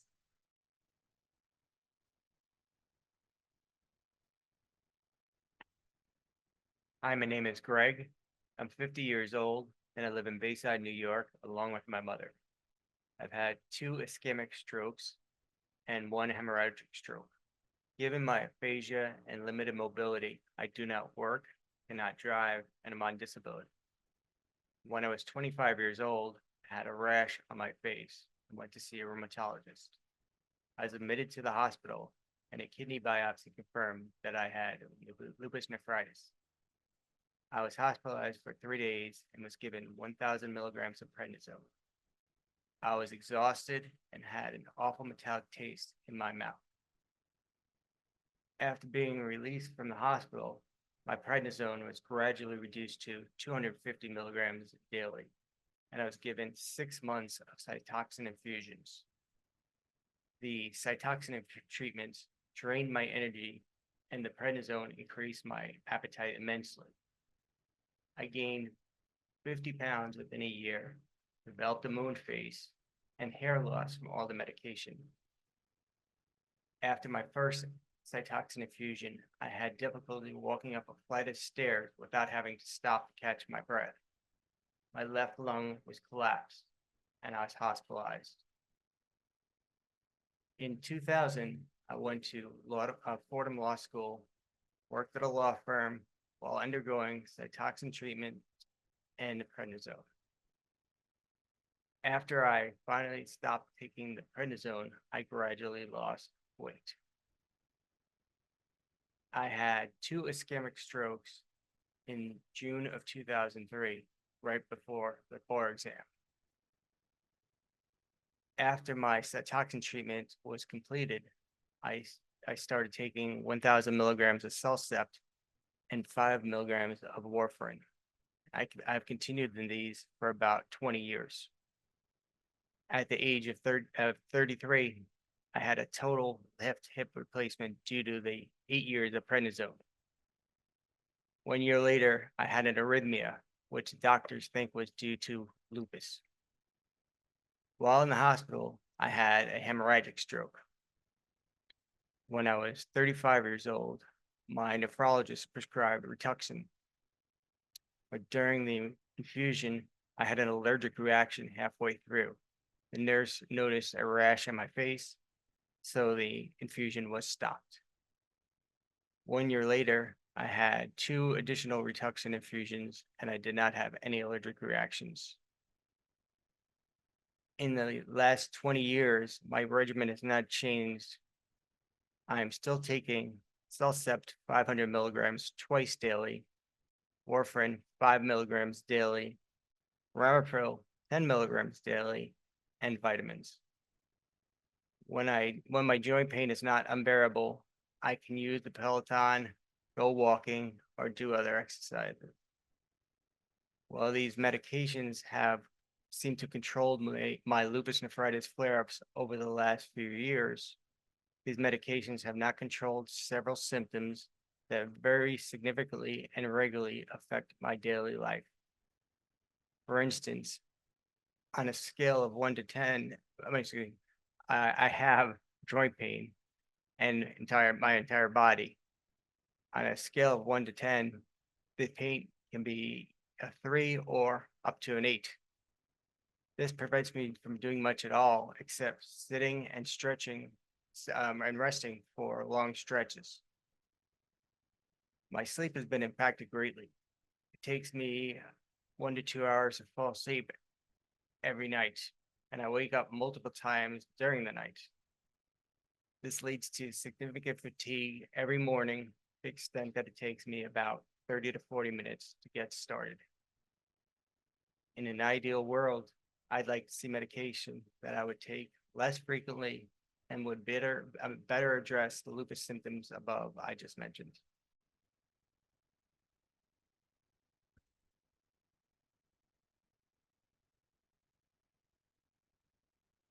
My name is Carly. I'm 38 years old and I live with my wife and children in the DC area. I am a government analyst by trade and a patient advocate by necessity. When I was diagnosed with lupus nephritis, I anticipated that my challenges would be ahead. Many, many challenges. However, my idea of what those challenges would entail was sure to change.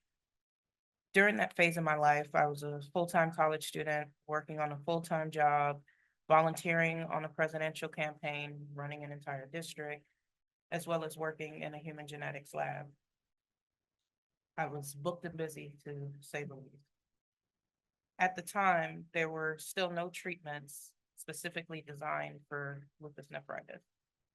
So my care team and I had to find alternatives via off-label drugs. Because my biopsy-proven lupus nephritis was aggressively attacking my kidneys, we decided to treat aggressively using cyclophosphamide and high-dose steroids. Along with the cyclophosphamide, I was prescribed intravenous and oral steroids. We came to that decision together. My rheumatologist knew I was a researcher and presented me with the latest data, which at the time stated that a high-dose steroid combined with cyclophosphamide was the way to go. I reviewed the studies and we made the decision.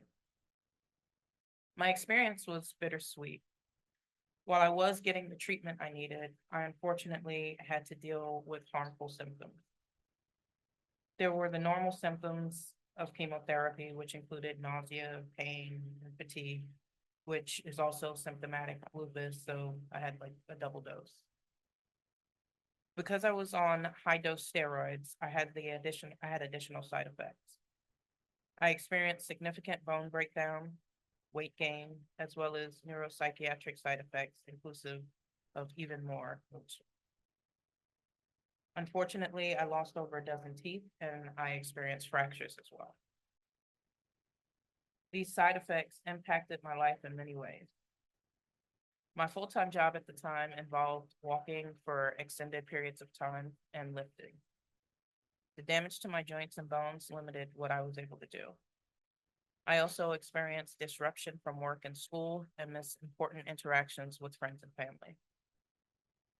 The only thing that made this treatment bearable on my quality of life was the convenience of where I was treated. The medical center where I received care was that of my own university. Luckily, the building where I received chemo infusions was directly across the street from my lab. Many days I would go to the lab in the morning and start to run my experiments, and then I'd walk over to the hospital to get infused. For me, outside of the nausea, my other side effects on chemo days took a few hours to kick in. I realized that taking lunch with me to chemo, along with ginger ale to combat nausea, and along with the nurse-provided Zofran, enabled me to leave chemo and go back to the lab to work. Then I'd head home where I could get some rest. While the side effects and impacts of the treatment during the evening on chemo days and the day after were often unbearable, I performed a risk analysis, and over time, I found that the treatment was working. I was the closest I had ever been to remission, and I enjoyed getting my life back. But in 2014, after a couple years of relatively good health, I encountered a flare that hospitalized me and changed my life. From that time, I haven't been able to stabilize my health. I've encountered several hospitalizations due to inflammation impacting my kidneys, heart, and lungs. I have not been able to successfully treat my lupus nephritis. This is an ongoing issue. Having tried and failed at treatment combinations such as belimumab, azathioprine, mycophenolate mofetil, I've been on the search for the next treatment that might work for me and my situation. My kidney involvement, and in my case, meaning the impact to my kidneys and not necessarily the function at this time, has increased significantly over the years. My medical team and I have come to a decision. I'm now faced with an additional complication.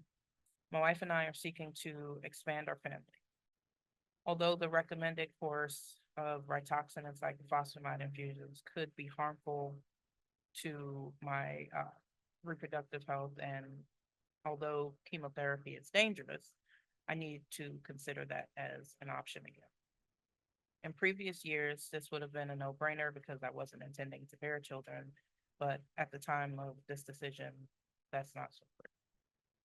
So I've decided to forego treatment for the next year with Rituxan and cyclophosphamide until after I have a baby because of the risk to my growing family. My current treatment regimen includes mycophenolate, prednisone, and hydroxychloroquine.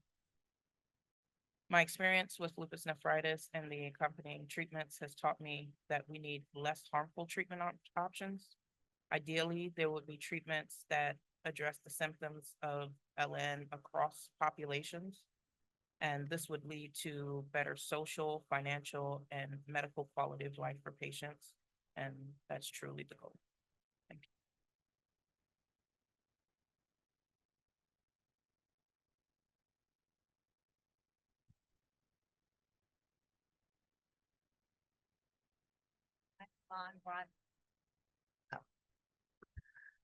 I'm Yvonne Grate. I live in San Francisco with my husband, Dan, and my dog, Rango. I'm a self-employed web designer and I lead San Francisco lupus support. I'm 54 years old. At age 21, I was diagnosed with lupus nephritis at the start of my final semester of my senior year in college. I was immediately placed on monthly Cytoxan chemotherapy and 80 milligrams of prednisone daily. I managed the regimen while attending classes, exams, and doctor's appointments. The treatment suppressed my immune system. I contracted shingles. I had rashes from the spine of my back to my hips and scarring blisters down my thighs. The agonizing pain in my back and hips prevented me from walking upstairs to my bedroom, so I had to sleep in the living room. My doctor prescribed Zostrix for the rashes and Percocet for the pain. Still on treatment and graduation looming, I developed pneumonia. But after antibiotics and the all clear from my doctor just 2 days before, I luckily walked with my peers on graduation day, and I even made Dean's List. Despite the difficult experience from the immunosuppressive treatments, they made me free from lupus nephritis symptoms. At 23, my future husband engaged me in mountain biking, skate, and snowboarding. I picked up these sports because I've been athletically active since I was a kid. At 26, I had a flare. My doctors prescribed hydroxychloroquine and a high dose of prednisone, but was decreased after my creatinine and urinary protein levels stabilized. I returned to indie sports and I also played co-ed softball, where sometimes I hit home runs. My friend joked that I must be on steroids. She knew I was on prednisone. With prednisone and the addition of Celsep, I don't experience flares nor feel symptoms. So I kept active for over 10 years, despite slowly declining kidney results that showed in my quarterly labs. At 37, a brain biopsy confirmed central nervous system lymphoma. My medical team suspected long-term use of immunosuppressive treatments, including the Cytoxan infusions in college. My prognosis was 6 months to live. I spent 3 months in the hospital on Dilaudid for CNS lymphoma and dexamethasone for kidney failure.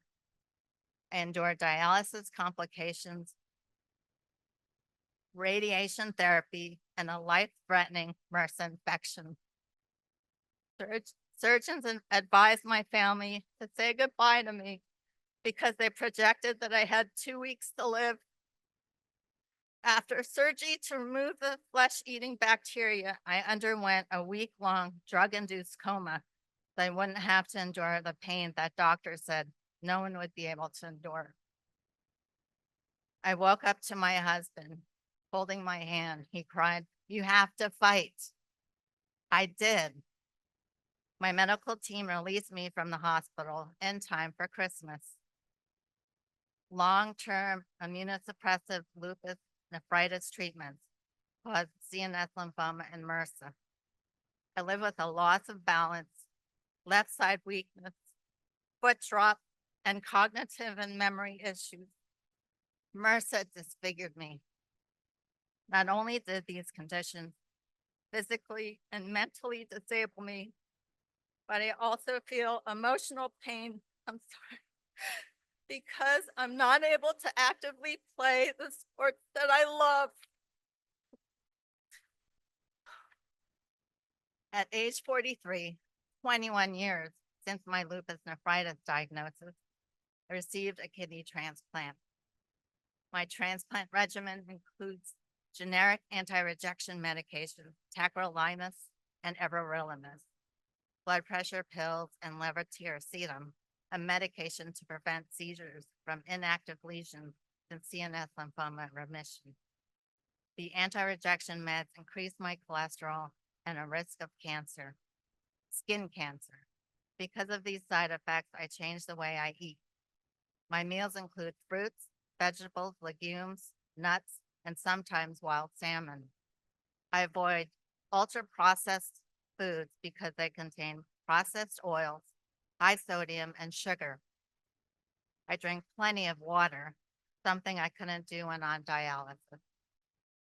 The lupus nephritis treatments I had seems old school compared to what's available for people living with lupus nephritis today.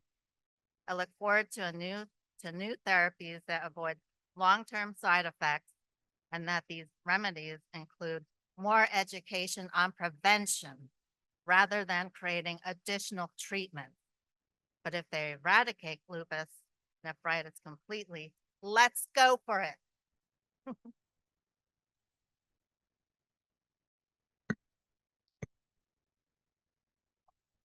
My name is Dina, and I live with my husband in the suburbs of Chicago. I'm a board member and patient advocate, proudly representing Lupus and Allied Diseases Association. I have systemic lupus erythematosus and stage 4 lupus nephritis. At age 19, I was fatigued, losing weight, and had blood in my urine. New symptoms arose over the course of a year when I was hospitalized and finally diagnosed with SLE. A biopsy showed stage 4 lupus nephritis with kidney function at approximately 7 to 9%. I was given 5 years to live. That was over 30 years ago. While I survived, toxic medications and side effects have severely impacted my life. While hospitalized, I started high doses of prednisone and azathioprine. Prednisone immediately caused an insatiable appetite. No matter how much or what I ate, within 20 or 30 minutes, I still felt voraciously hungry. My entire body swelled, including the telltale moon face. While most of the inflammation from the lupus resolved with the prednisone and azathioprine, the nephritis persisted. I was released from the hospital and began monthly infusions of cyclophosphamide at an oncology center. Infusions lasted 6 hours. I'd feel fine for about an hour. Then I'd feel fatigued, nauseous, and cold, and usually threw up several times during the infusion. Fatigue and nausea usually continued for 3 weeks, along with severe bone pain. So I would feel okay for only about a week before the next infusion. While on cyclophosphamide, I lost my hair, my eyebrows, and eyelashes. I was isolated, angry, and depressed. I re-enrolled in college, but I needed special accommodations due to my treatments, symptoms, and side effects. I received infusions for 1.5 years, after which my labs showed clinical remission, which meant that I no longer needed the cyclophosphamide, but I continued to take the azathioprine and the prednisone. Unfortunately, several years later, the nephritis flared again, and I needed monthly cyclophosphamide infusions for another 1.5 years. For the entire 30 years since diagnosis, I've never been able to wean off of prednisone or azathioprine. As soon as I taper either medication, my lupus flares. At one time, my rheumatologist switched me to Cellcept solely because of its safety profile and my interest in getting pregnant one day. The first day that I took the Cellcept, I spiked a fever of 105 degrees. I was hospitalized for 2 weeks and the fever never broke. I switched back to high-dose azathioprine, but the damage was done. I was diagnosed with cytomegalovirus due to the combined immunosuppression by azathioprine and Cellcept, went into a severe lupus flare, and was bedridden on antiviral medications for 4 months. It took nearly 2 years to regain my health stability after that flare. 30+ years of being on prednisone has caused stubborn weight gain, primarily in my face, abdomen, and upper back. My weight has fluctuated between 84 and 222 pounds. Prednisone weight gain, regardless of how healthy or how little I eat, has been devastating to my self-image. In addition, I've experienced agitation, mood swings, hallucinations, thinning of my skin, painful stretch marks, muscle weakness, and thinning of my hair. I've had insomnia for over 30 years, which causes fatigue and prevents me from being fully present. I also now have prediabetes, osteopenia, and GI issues, which means more doctor's appointments, more medications, and more side effects to manage. Long-term side effects from azathioprine include nausea, rashes, fungal infections, and mouth sores. It's embarrassing to navigate personal and professional relationships when I have a rash or a sore in my mouth. I've been hospitalized twice for sepsis linked to azathioprine and needed IV antibiotics to save my life. Both times, the IV antibiotics destroyed my digestive system, which took years to resolve. The side effects of cyclophosphamide are even worse. I've always dreamed of being a mom. These dreams were just as important as my physical health. But cyclophosphamide treatments almost destroyed my ovarian reserve and my ability to get pregnant and to have a healthy baby. I was told I would and should never get pregnant, and if I did, both the baby and I would likely die. I was 20. I felt devastated and hopeless, and I was terrified to allow that dream to rekindle. Until it did. Years later, when I was stable enough to even consider pregnancy, I weighed the risk of lupus nephritis and my treatments against the possibility of getting pregnant. All told, I experienced over 13 years of fertility challenges and heartbreaking losses, mostly due to the cyclophosphamide treatments. But I was finally able to get and stay pregnant. At age 44, I carried a full-term pregnancy, and I am the proud mother to our little miracle who is the biggest blessing of our lives.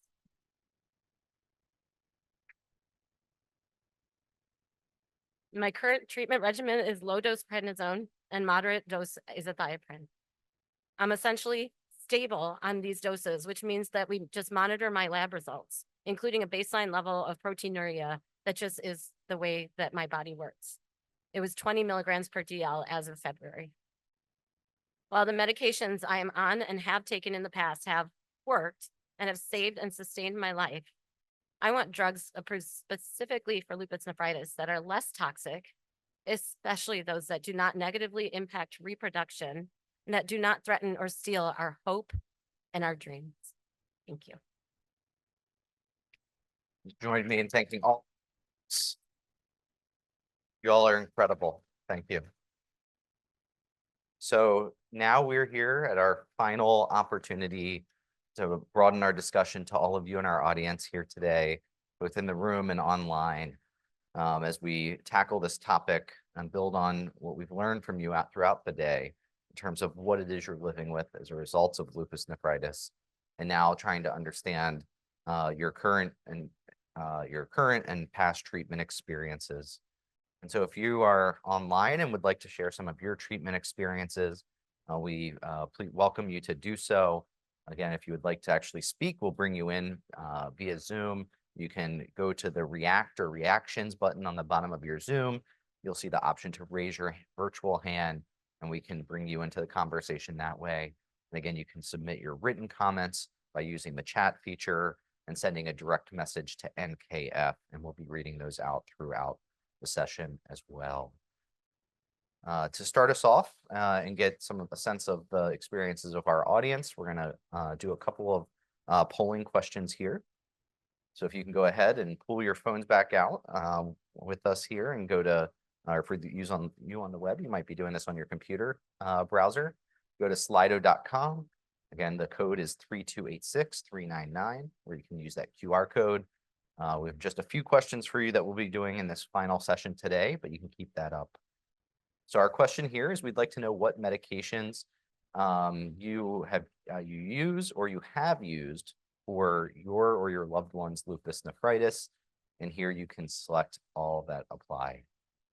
So the options are A, hydroxychloroquine, B, ACE/ARB beta blockers, diuretics, sometimes referred to as the water pill, or other drugs for blood pressure. C, allopurinol for gout or high uric acid. D, a statin or some other drug for cholesterol. Valtassa or some other drug for high potassium. Sevelamer or other drug for high phosphate. G, antidepressant or anti-anxiety medication. H, conventional immunosuppressant therapies, things like prednisone or other steroids, cyclophosphamide or Cellcept. I, drugs or biologics affecting the immune system. J, SGLT2 inhibitors. K, other, which can include non-prescription remedies or other medications not listed. Or I, if you or your loved one have not taken any medications currently or in the past for lupus nephritis. Again, you can please select all that apply and get a sense of the range of different treatments that our audience today have either tried in the past or are using currently.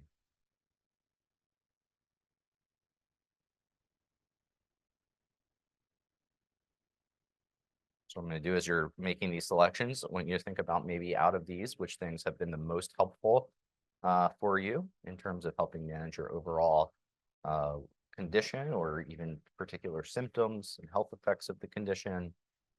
Maybe things that you've tried that were not successful for you, either because they did not work or as a result of other downsides like side effects or burdens of the treatment itself.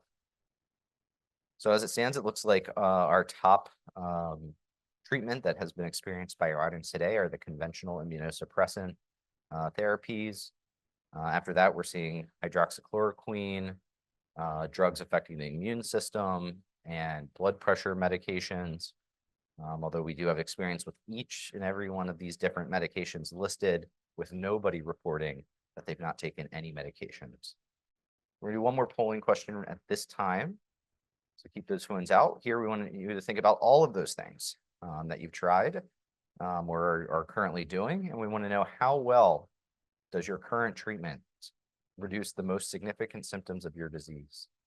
The options are A, very well, B, moderately well, C, somewhat, D, not at all, or E, if you don't currently take any treatments. So thinking about your treatment regimen, how well in total do you view it as helping reduce the most significant symptoms of your disease? And as you're making these selections, I want you to think about, for example, the about half of you that are saying somewhat, where is it helping? What gaps are left? What made you select somewhat? For the about third of you that have said very well, again, what's that benchmark for you? Why is, how do you rate it as very well? What, even if it's helping a lot, what gaps, if any, are there still for you? And for the about just over 15% of you saying moderately well, same thing. What's worked? What are the gaps? No one is reporting that treatments are helping not at all. And again, no one is reporting that they're not currently taking any treatments. All right, so let's come to our audience here. If you're in the room again, we welcome you to just raise your hand. I'll call on you and just ask that you state your name, where you're from, and help answer the question.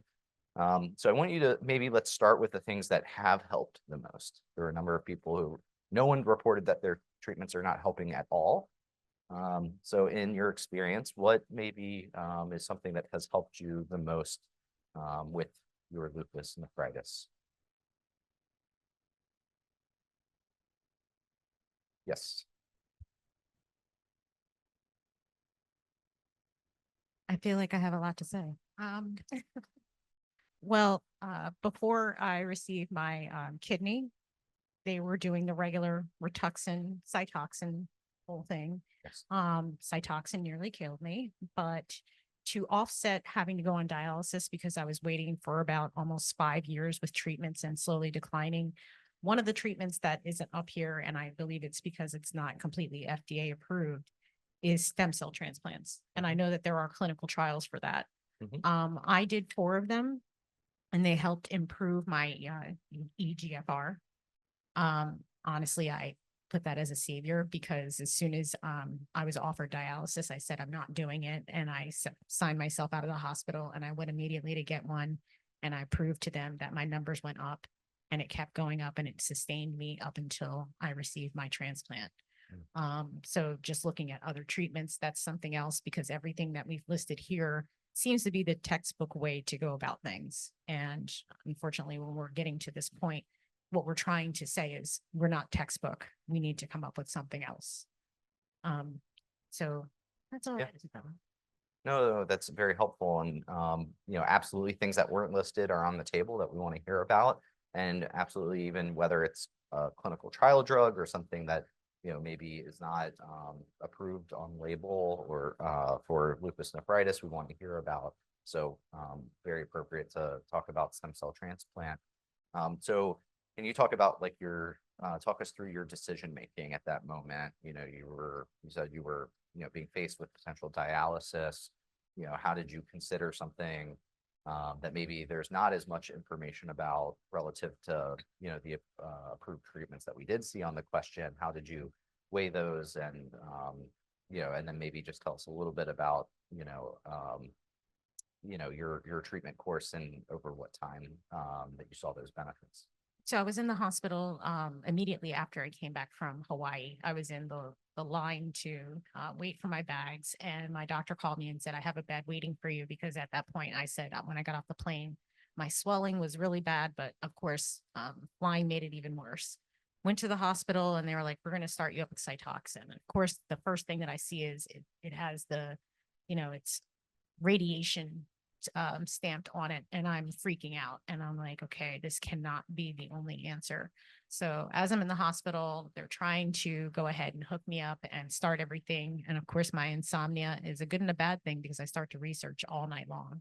And I'm just thinking, okay, there has to be something else out there. Let me look at other things that people have tried. And it came across an article where they had some studies done with lupus patients and stem cell transplants. And I kept reading about it and the positive changes and that it's not FDA approved and where you can get it done. So I live in San Francisco, and one of the best facilities was in LA. And I told my husband, I was like, I just bought a plane ticket. We're going to LA. And he's like, for what? I was like, I'm going to save myself. And so I told them I'm signing myself out. I've read the documentation. I even told the nurses to print it out for me. I gave it to them and they just laughed at me and said, you're going to die. And I said, I'm not going to die. I'm not that person. I'm going to fight. And I went out there. It was a very easy procedure, almost like an infusion. You just lay there for 2 hours. They hook you up to a monitor, and then they proceed to do the infusion with these stem cells. And then you're done. And they say it usually lasts about 3 to 6 months and you can get it done again. And so that's why I was able to get it done twice a year. And I did it a total of 4 times. I even went to Costa Rica because they had a even better facility where they give you more stem cells. But of course, it's something that's costly. Not all insurances cover it. My insurance happens to be one rare insurance company that they'll reimburse you for it as long as you provide the receipt. And is that something that before you underwent those, the administration of the stem cell therapy, did you maintain your current treatment regimen, lupus nephritis regimen? I didn't wean off of steroids. I don't think there's anything that I've taken that's actually had me have the ability to completely go months without steroids. It did limit the amount of edema that I was experiencing. It wasn't completely gone, but I didn't have to go through the yo-yo of, all right, I have a whole bunch of water weight, take the Lasix, cut my weight down, then I'm really skinny, then gain it back up and keep going back. And Thank you so much for sharing that. We do have a Zoom participant who has raised their virtual hand, so thank you We have Shane from Los Angeles, who's living with lupus nephritis and wants to talk about some of the things that have been most helpful for him. So Shane, I would like to welcome you to the program. Are you with us? Yes, can you hear me? We can. Okay, great. Thanks for allowing me to speak with everyone. I'm currently also working with the Lupus Research Alliance as one of the Lupus Voices Council. And I like to share my experience because it's a little bit different. First of all, I'm a man, which makes me a minority here a lot in lupus, which is also an interesting place to be a lot of times. So I just wanted to tell everyone that basically, like, it started with me with a real traumatic experience, which I think a lot of us have gone through, whether it's a divorce, a loss of a child, death of a family member, you know, some things like that. Well, I had a situation where I was at the hospital, found out my father had a brain tumor. And then as I walked out of the hospital, my knee started hurting with arthritis. And it was really strange. And, you know, I know things coincide to make this really lupus trigger, but I found out later that I had a dental infection going on at the same time. Within a month after this knee pain, I had bad mono. For about 2 months, I was sleeping all day. Took about 6 months, which is really rapid to diagnose that I actually had lupus, because I ended up with bullous lupus after people thinking I had leukemia, and no one had really thought it was lupus at first. So I had a really interesting start, very intense, tons of arthritis, crippling experience. And I, you know, was scared, honestly. I had such bad arthritis at one point, I couldn't walk, until I found a rheumatologist that diagnosed, they thought I had rheumatoid arthritis, and then gave me a lot of prednisone. It kind of brought me out of that real deep pain and depression. So through this experience, you know, I kind of then like rebounded, got off disability, was able to go back to work, and through prednisone and Plaquenil, kind of like managed to work. You know, I ended up going from being a personal trainer into a construction management position because I was no longer physically capable of being a personal trainer. And, you know, it was all very frustrating because I'd always been an athlete in great shape. I ate, you know, a healthy diet, always thought I would never have any problems. I barely ever got sick. And then suddenly I was crippled. So it was a huge transition, and I had to really figure out, as the main financial provider for my family, on what to do as I was running out of money. So being a trainer, I really looked into what the natural ways and the healthiest diet ways, exercise, ways to reduce inflammation were through supplementation, through you know, diet specifically. And I really found that everything leaned on an anti-inflammatory diet that led to being basically plant-based, or primarily plant-based. And so that's the direction I went after about 5 years. And so, which is about 4 years ago. And so once I went to a plant-based diet off of a book that I read called Goodbye Lupus by Dr. Brooke Goldner, I basically have been symptom-free for the past 3 to 4 years. Occasionally, when I eat badly or go on vacation and just completely throw the plant-based diet out the window, I'll get some arthritis, I'll have a little bit of symptoms. Occasionally I get migraines. But besides that, when I'm really strict with a plant-based diet, I basically feel like I don't have lupus. And that's where I really feel like needs to be talked about more. And there are a lot of people that have those kind of results that do make a lot of dietary and lifestyle changes. It's a lot easier to do here in Los Angeles than most places also. I want to make sure everyone realizes I'm well aware of that. So Shane, if you don't mind me asking a couple of follow-up questions. One is, maybe, you know, as you transition to the plant-based diet, you know, how did you maybe first notice that was having a positive impact for you? And then could you also comment a little bit about your kidney involvement and where that fits into your journey? So I found out I had stage 3 kidney disease, lupus nephritis, kind of suddenly. And that's when they decided to put me on the Cellcept, or the other one, which is called Myfortic, actually, mycophenolate. And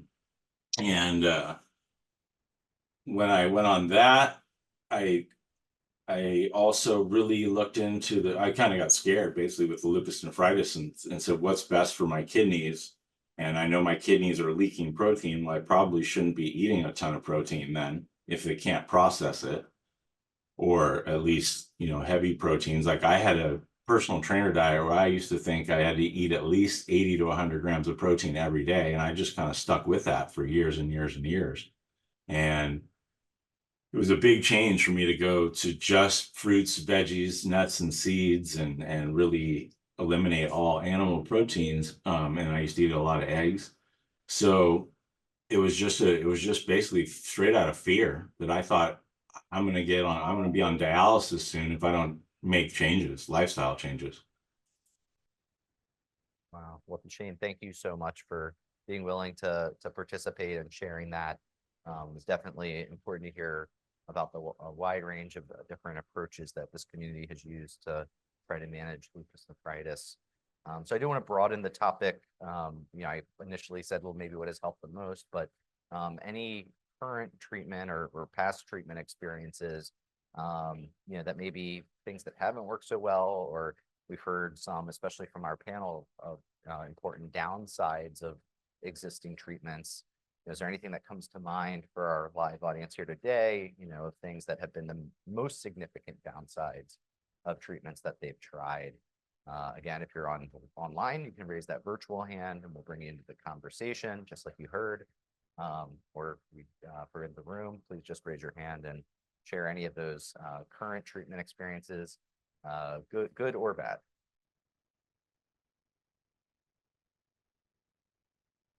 Yes. I think there's a little misconception that a transplant is a great treatment.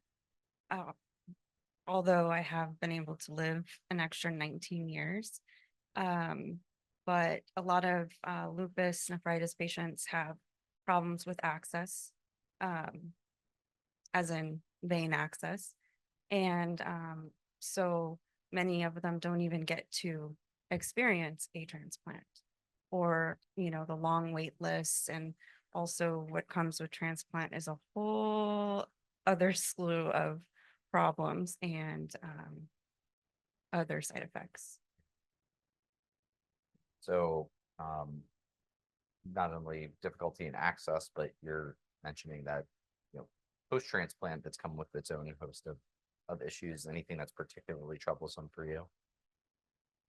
Yeah, and I think a lot of us think, or many people that are not in it and experiencing it, they say, oh, wow, that's great, you have a transplant. But it's really, it's still not that great.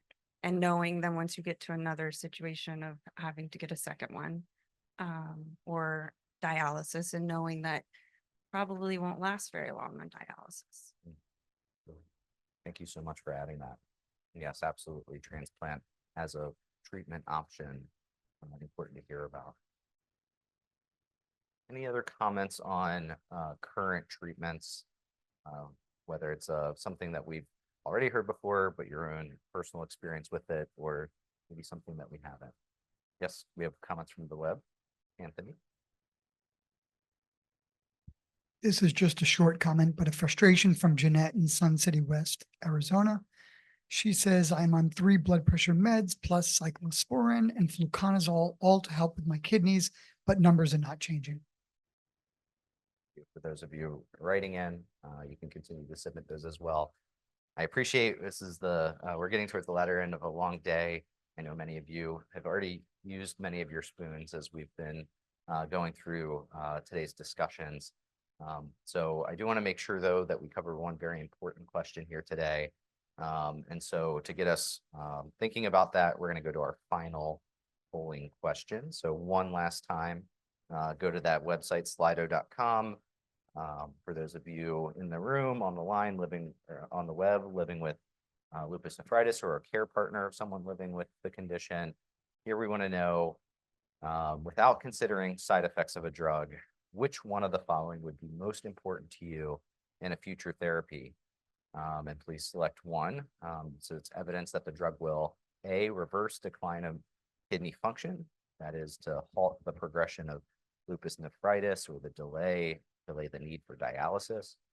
B, improve your quality of life or symptoms or prevent future reduction in quality of life or symptoms. C, prolong your life. Or D, some other benefit that you would rate as most important to you in a future treatment, again, putting aside potential side effects.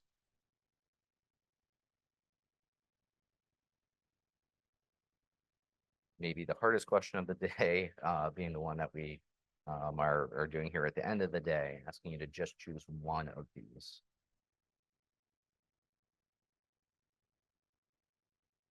And so again, as with each of these polling questions, the why behind your selection is what's really important and what we want to hear and as part of the discussion. So if you're making your selections, think of why for the about 50% of you. Are you saying improving quality of life or preventing or in symptoms or preventing future reductions in quality of life and symptoms being the most important for a future therapy?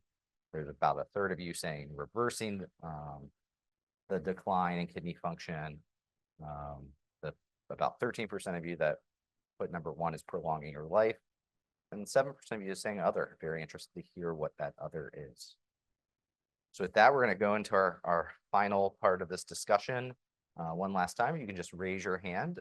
This is an important part of the discussion. This is where we get to tell everybody that's working to help develop therapies, review therapies, what is important to you. So the way that I'll frame it is we don't have to be so restrictive to those options in the polling, but short of a complete cure, because while I'm right there with the Ben that if we can totally eradicate or cure lupus nephritis, we all want that. But thinking about what might come before that, what would you view as an ideal or priority for future treatments? So Yvonne, why don't you start us off? As I mentioned in my testimonial, I think prevention is most important. So as Mark mentioned, he changed the way he eats. He changed his lifestyle. And I believe in the same thing. That's why I changed. I used to love steak, and then I cut out the red meat on Fridays, and then I started eating chicken. But I watched a couple of videos on YouTube that showed, first it started with animals. So it's like, well, they're mistreating these animals, like they're going through factories. I'm like, why am I eating these? Why am I eating meat? So that was the first thing and the pollution caused by the beef. There's more pollution caused by, farming cows. So it's more than transportation, the pollution. And so that was the first thing with the meat, red meat. And then with the chicken, I watched this, I don't know if you know that documentarian who did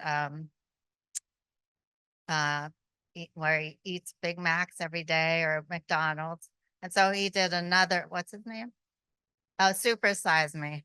And then the next one he did was he wanted to make a chicken restaurant. And so he grew up chickens, little chicks from their egg, and then he watched them grow up, and he felt bad when he knew that they were going to go get slaughtered and go through a factory. So I was like, okay, no more chicken. And so thanks to my husband and I, like, it's harder to, do it on your own. And so my husband and I, we decided to just go plant-based. But I do eat fish. I love salmon. So that's fine. I'm not a pescatarian, but. So I just want to probe a little bit and to understand. So when you say prevention, what are you referring to in terms of the lupus nephritis? I think alongside with taking medication, I think there should be a nutritionist or a registered dietitian to talk about what to expect when you're taking medications, and then how can you reduce that amount of medication through diet Mhm. and nutrition, if that's the case, as well, as, it could prevent, blood pressure, because Right. when I change the way I eat, and I try to cut out sugar, but it's very hard because I love sweets. As you can see tonight was a bad example about what I was Sure. talking about during this. But I lost Yeah. my train of thought. Well- So anyway, what was I talking Oh. about? That's the thing with No. prevention.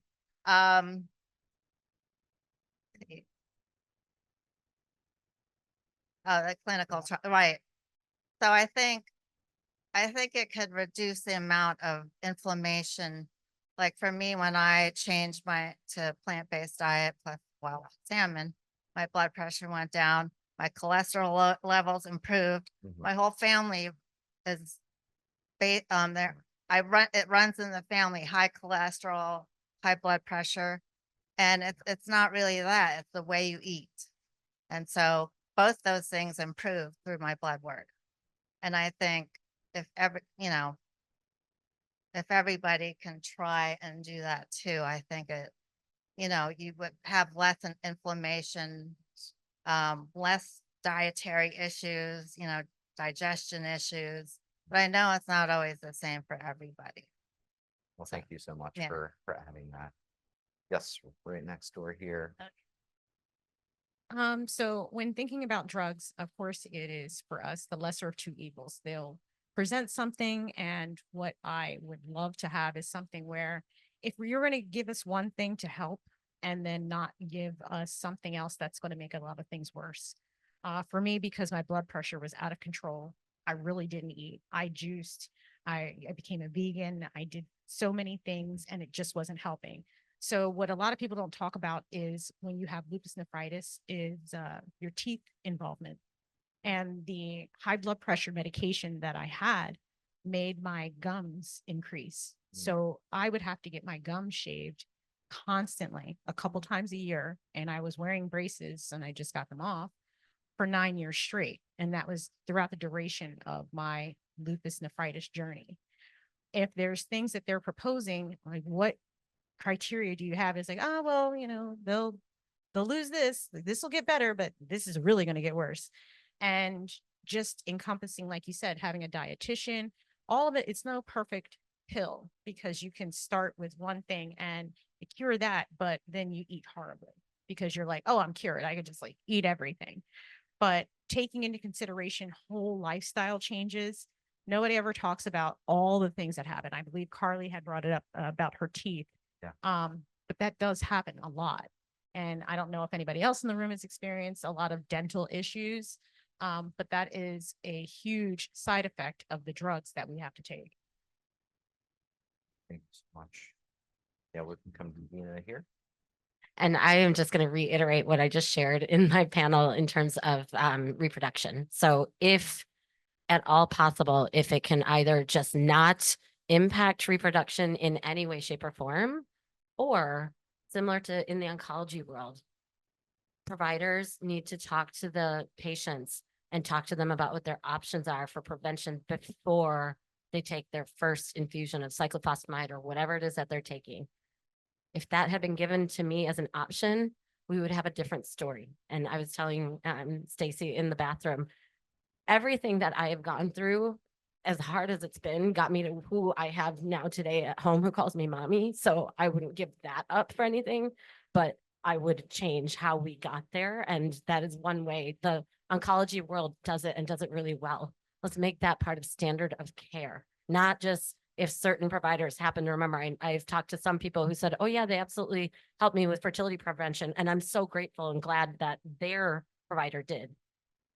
Most of them are still not doing so. They just go straight to treatment, which I understand. I was in a very life-threatened state.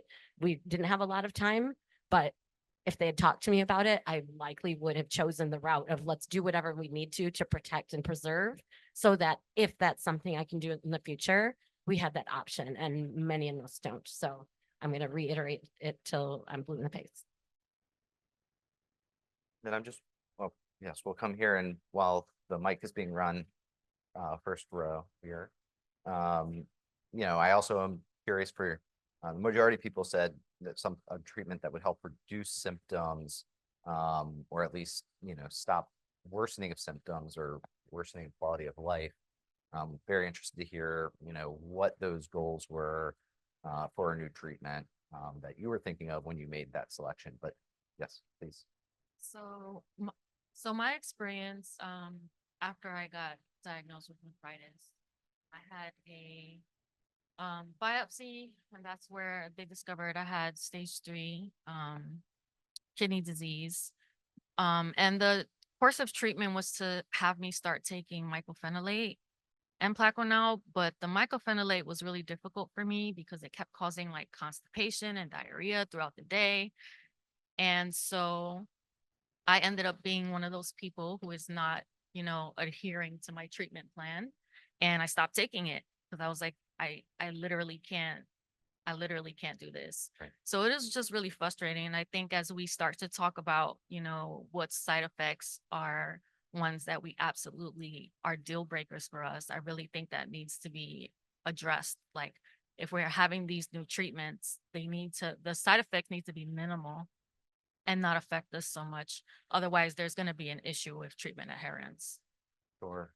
And so as you're thinking of, new treatments, are there, I'm hearing you loud and clear, if you can't actually take or want to keep taking the treatment, you're not going to get the benefit of it. Is there, it's hard to say like something, what is an acceptable side effect versus not for you, but do you have thoughts around, a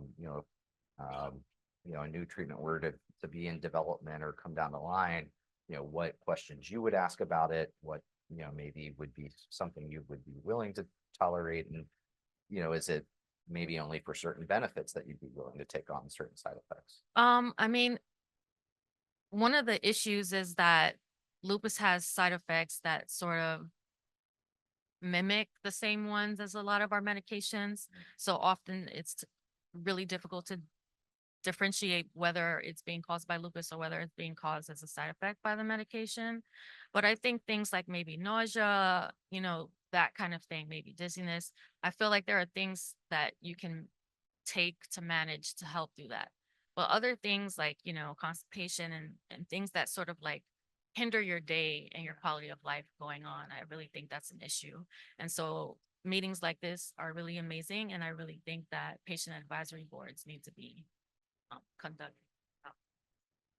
Thank you so much, Tiffany. We have some people raised their hand online here, so I want to bring them into the conversation. One person is we have Nora from Cambridge, Massachusetts, who's living with lupus nephritis and wants to speak to what they would like to see from a future treatment. So Nora, I'd welcome you to unmute and welcome you to the program. Are you with us? Yes. Welcome. Love to hear your thoughts on this topic. Yeah, I just wanted to say that as a patient, I'm really excited about the potential for future drugs being available that flatten the slope of the progression towards end-stage renal disease. Yeah, could you maybe give us a little bit of context about your experience with kidney involvement and so what that might look like and mean for you? Well, essentially, I was initially diagnosed with lupus at the age of 15, and I'm 48 now. My kidney function is pretty good, but my doctors have been fairly forthright in terms of acknowledging that they're not entirely sure how long things will be going very well. So, I like the idea of having my kidneys function well for a longer period of time than I might have initially thought. So, Sure.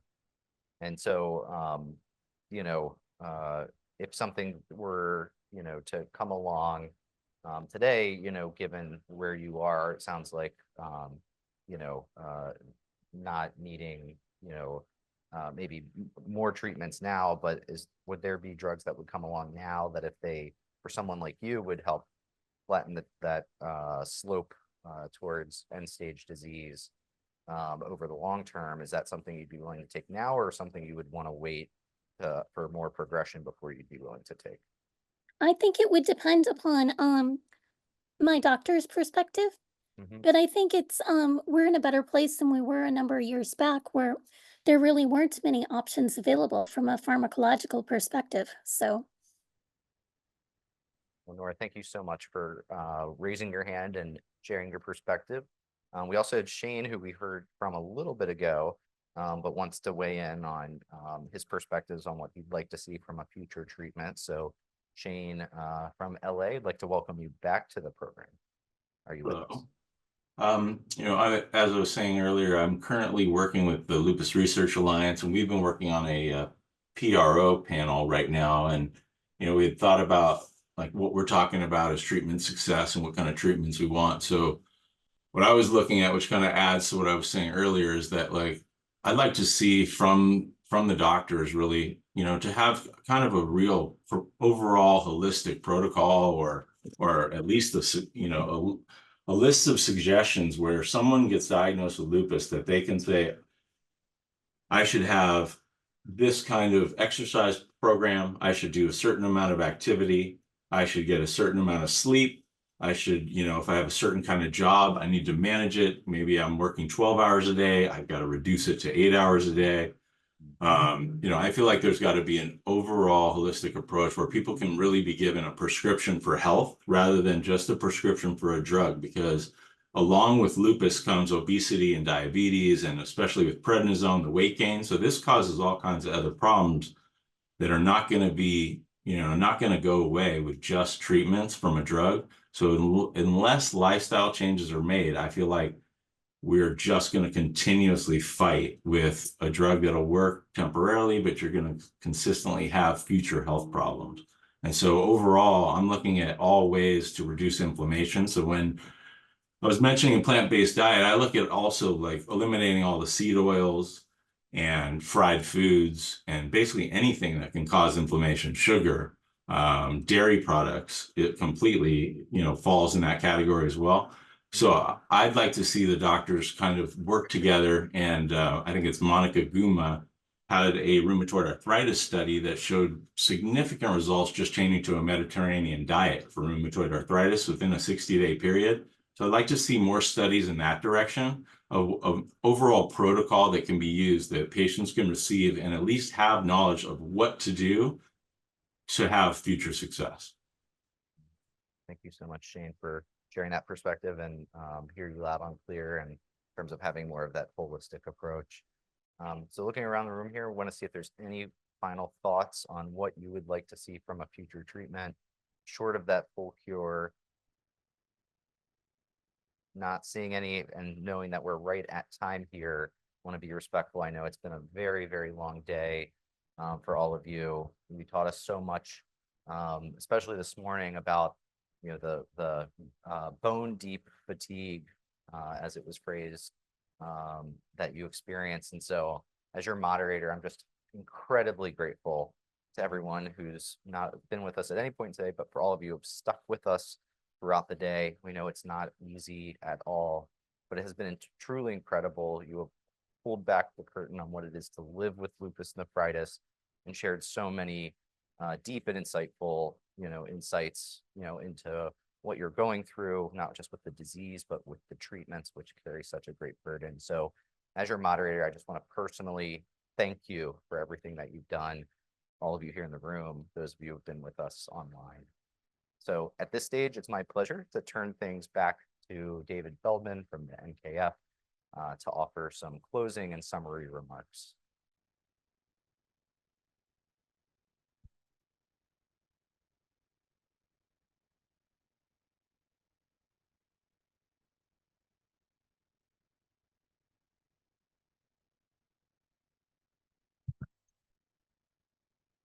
Thank you, James.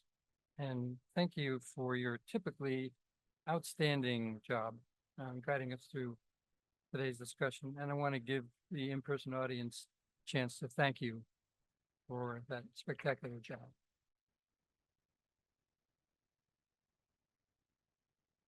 Okay, so first I want to say some thank yous, additional thank yous. I want to thank all of you, both here and online, for being open and forthcoming in describing your lives with lupus nephritis. I want to especially thank our panelists. Your hard work and dedication in developing your testimonies was really impressive. It takes a lot of courage to sit up here and talk to strangers about intimate experiences, and thank you very much for that. It's really been an honor to work with you.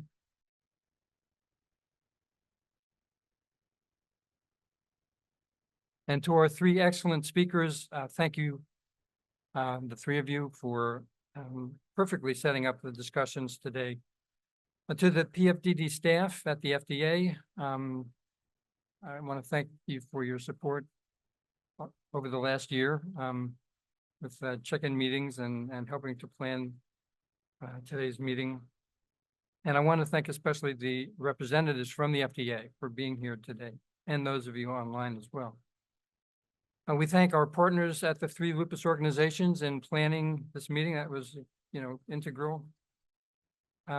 And the NKF staff, both back in New York and here today. I want to particularly call out Corinne DeRoche for such fantastic logistical planning, Jessica Joseph here today, who basically ran the technical aspects of the meeting, and Heather Murphy for her unbelievable and continuous support of the meeting. And finally, I want to thank Alexion Pharmaceuticals, Artiva Biotherapeutics, Biogen, Caribou Biosciences, Kezar Life Sciences, and Novartis Pharmaceuticals for generously supporting this meeting. Okay, so I'm going to try to summarize what we heard today, and I want to echo James's comments. You really did pull back the curtain. You let us into your lives, and I think we all know a lot more about what it's like to live with lupus nephritis. You told us these very compelling stories. First, you gave really vivid descriptions of the symptoms and your daily burdens living with lupus nephritis. And just about 45% of you said that symptoms significantly impact your life. That's a lot. So the symptoms that you talked about and that we heard clearly were fatigue and exhaustion that were described as debilitating, bone deep, and not fixed by sleep, that prevented you from getting out of bed in the morning, making everyday activities like brushing your teeth and showering overwhelming, fatigue to the extent that sometimes necessary to use disposable wipes for personal hygiene. We heard about swelling that causes clothes not to fit and feet too large to fit into shoes. You told us about brain fog and cognitive loss that impacts your function at work and school and at home and interferes with your ability to connect with others and maintain independence. We heard riveting hardships and fears about getting pregnant and having children, flares with overwhelming pain and lasting fatigue, insomnia that leads to all sorts of problems, skin rashes with severe itching, photosensitivity from sunlight, fluorescent lights, and even laptops screens are causing rashes and fatigue. You spoke of huge disruptions in your lives, missed opportunities with family and friends, at work and at school.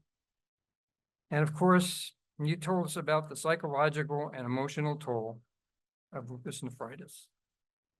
And this is based on many things like lost dreams, your fears about possible impending death, and fears for the future, the isolation, and having an invisible disease and its effect even on getting medical care.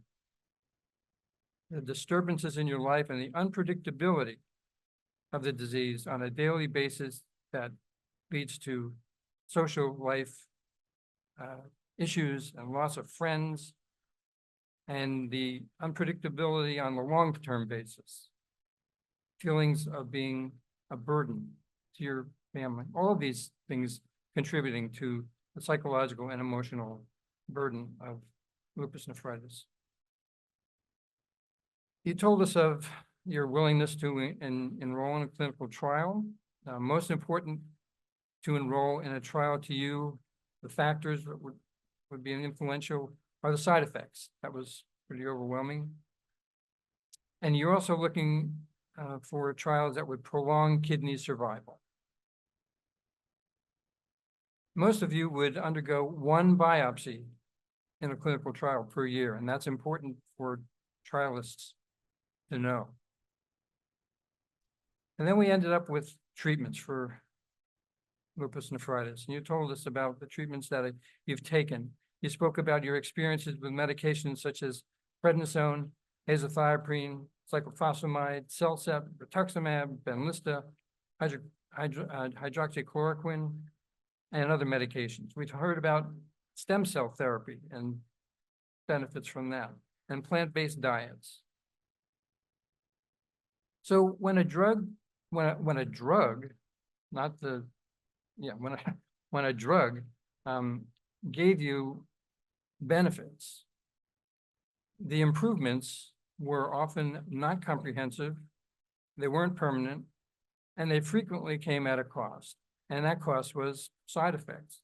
And some of these side effects are extremely difficult for you to endure. And you spoke about of a litany of important side effects. You told us about moon face and changes in appearance that lowered your self-esteem, anger, mood swings, heightened emotionality that strained relationships, fatigue, nausea, insomnia.